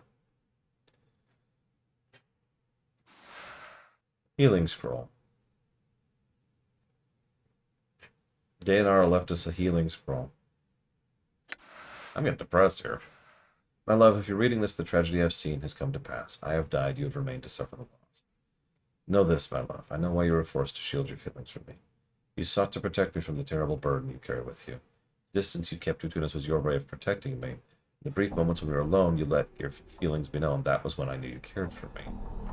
Carry no regrets with you. Carry no guilt, for I came with you of your haunted journey of my own accord.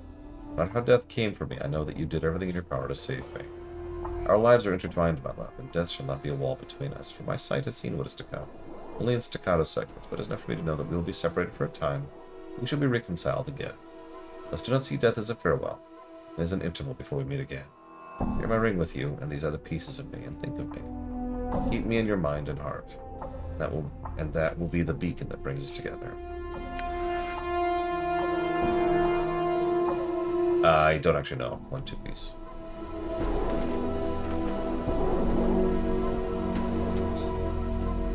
Yeah, this is making me depressed. Jesus Christ.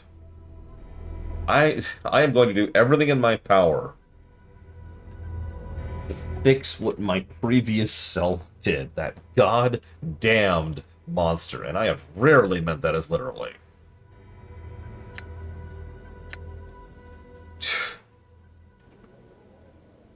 Hang on, let's do his side quest really quick while we're here. This will be quick.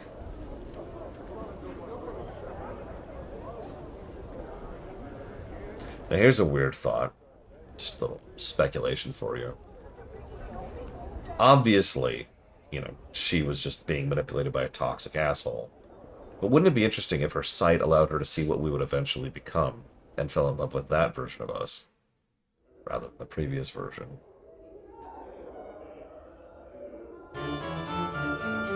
I need you to... okay, something... Would you grant him temporary access because one of the stones carries a fragment of his daughter's experience? Updated my journal. Thank you, Master Splinter. I'm gone. I mean, there's a movie.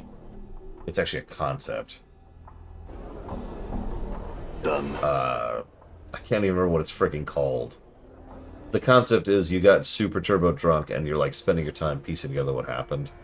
There's even a quest like that in Skyrim. But it's an engaging concept, and it's actually pretty infrequently done.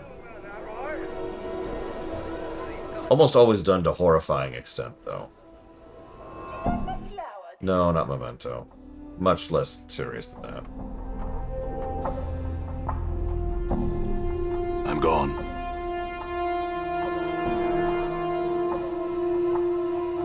Yes, they agreed to give you access to your daughter's sensory stone.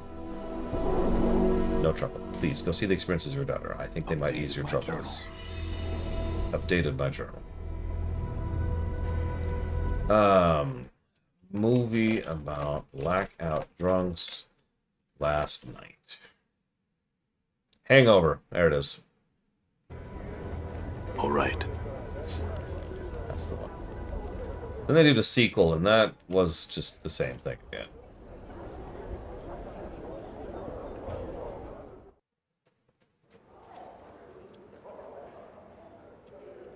I'm gone.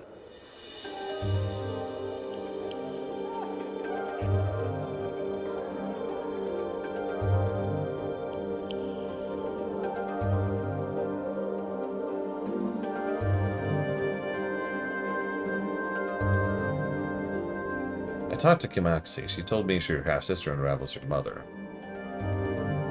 I loathe that woman. Why'd you even believe that sort of tripe? She says you deny it, and in fact may not know it, but it's true. She said you could ask your father, that he would tell you. She stares at you silently for a time. Give me a moment. She turns away from you and begins to mutter softly. The air seems to shimmer around her. Wait patiently. As I remain turned away from you for a moment before I leave turn to face you. I do not believe that wicked had may have been my mother. I have lived long, I do not appear to age, and have disturbing dreams sometimes, but still, I do not wish to be the inheritor of such evil she caused, nor draw the lady's gaze as my mother did.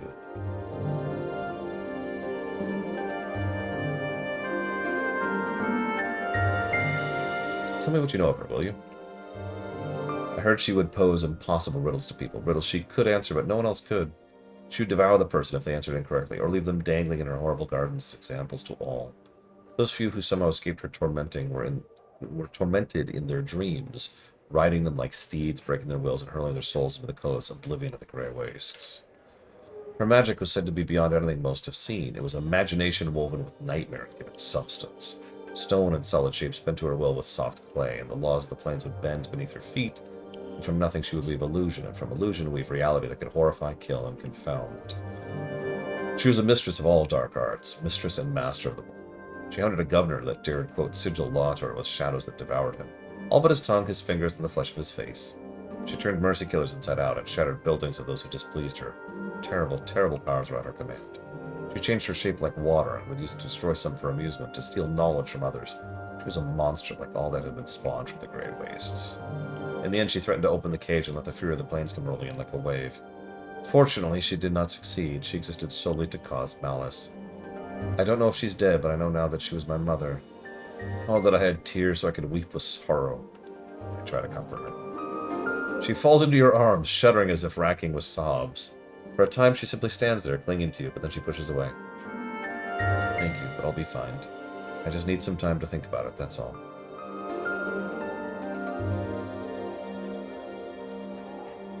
I really hate to ask this, but I need a piece of yourself. Pardon? The portal key to Ravel's maze is a piece of her. You are of her blood. You intend to seek her out? What would you need of me? Your blood, most likely. Only a drop or two, I'm sure. But do you have something to carry it? A piece of cloth, like a handkerchief? No. I'm sure there's one at the brothel somewhere. Bring it to me when you find it. Updated my journal. Okay.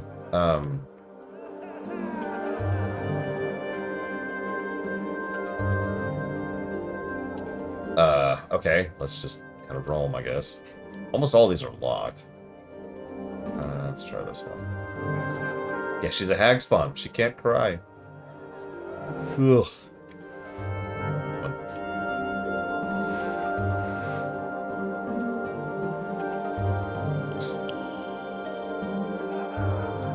My inventory's getting crammed.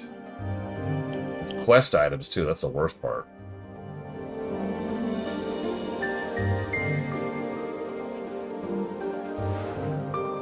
Handkerchief. There it is.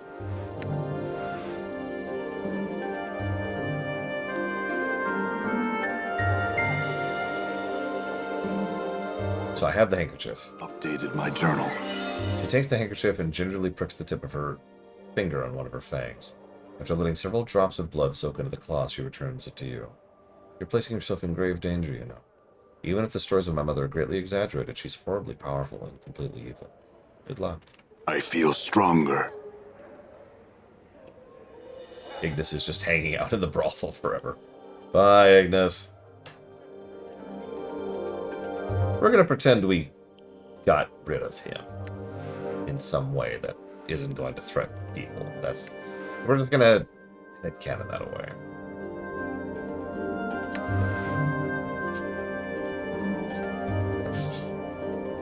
We didn't leave him in the brothel, is what I'm trying to say.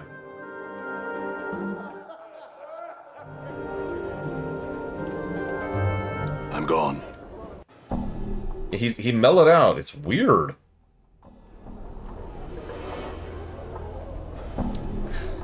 I'm not gonna make the joke.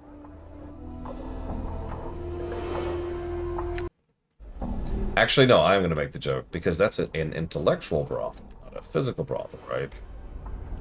Think about it for a second. He probably finally had someone to talk to for the first time in his life.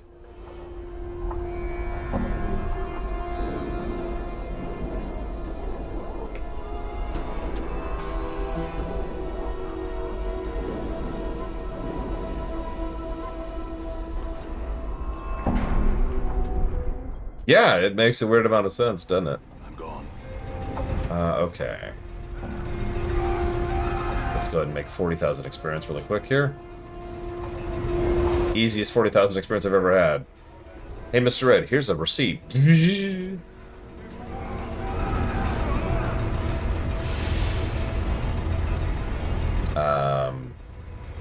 I'm here to pick one item. Here's my receipt.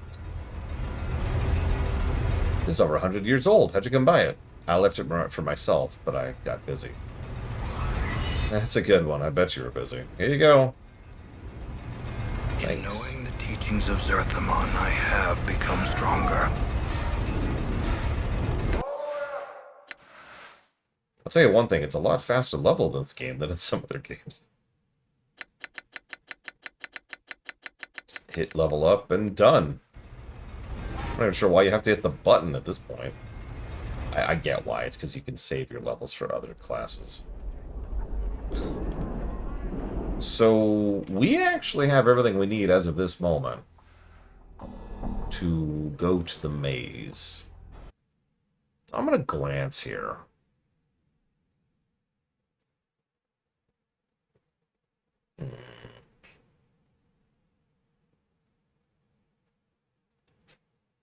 So we could go to the Under Sigil, which is literally just a place where you go grind. That's it. It's a place where there's just a bunch of trash you can go grind on. That's it. We can go to the Modron Maze to get you-know-who. We'll probably do that. Let's see, what else?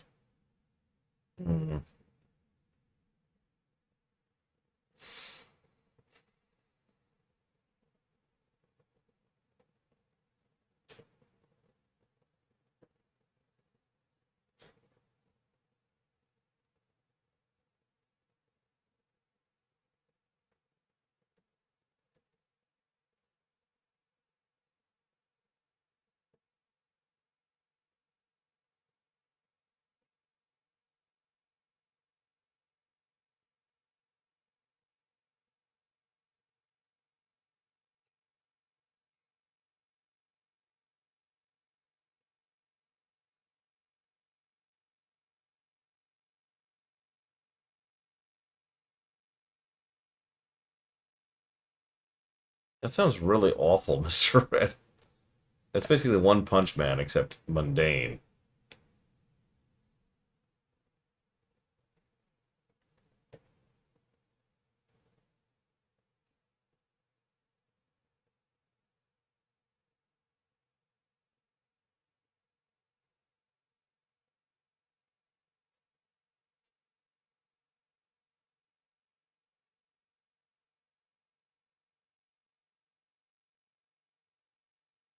Yeah, looks like other than getting the Modron, we're actually done with Act 2.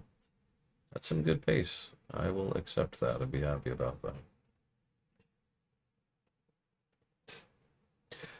I'll go ahead and cut off, though. It is a little late. So tomorrow, usual time, we'll go ahead and go grab Nordom. I'll try to pronounce that. And then we'll hit up Act 3. See ya.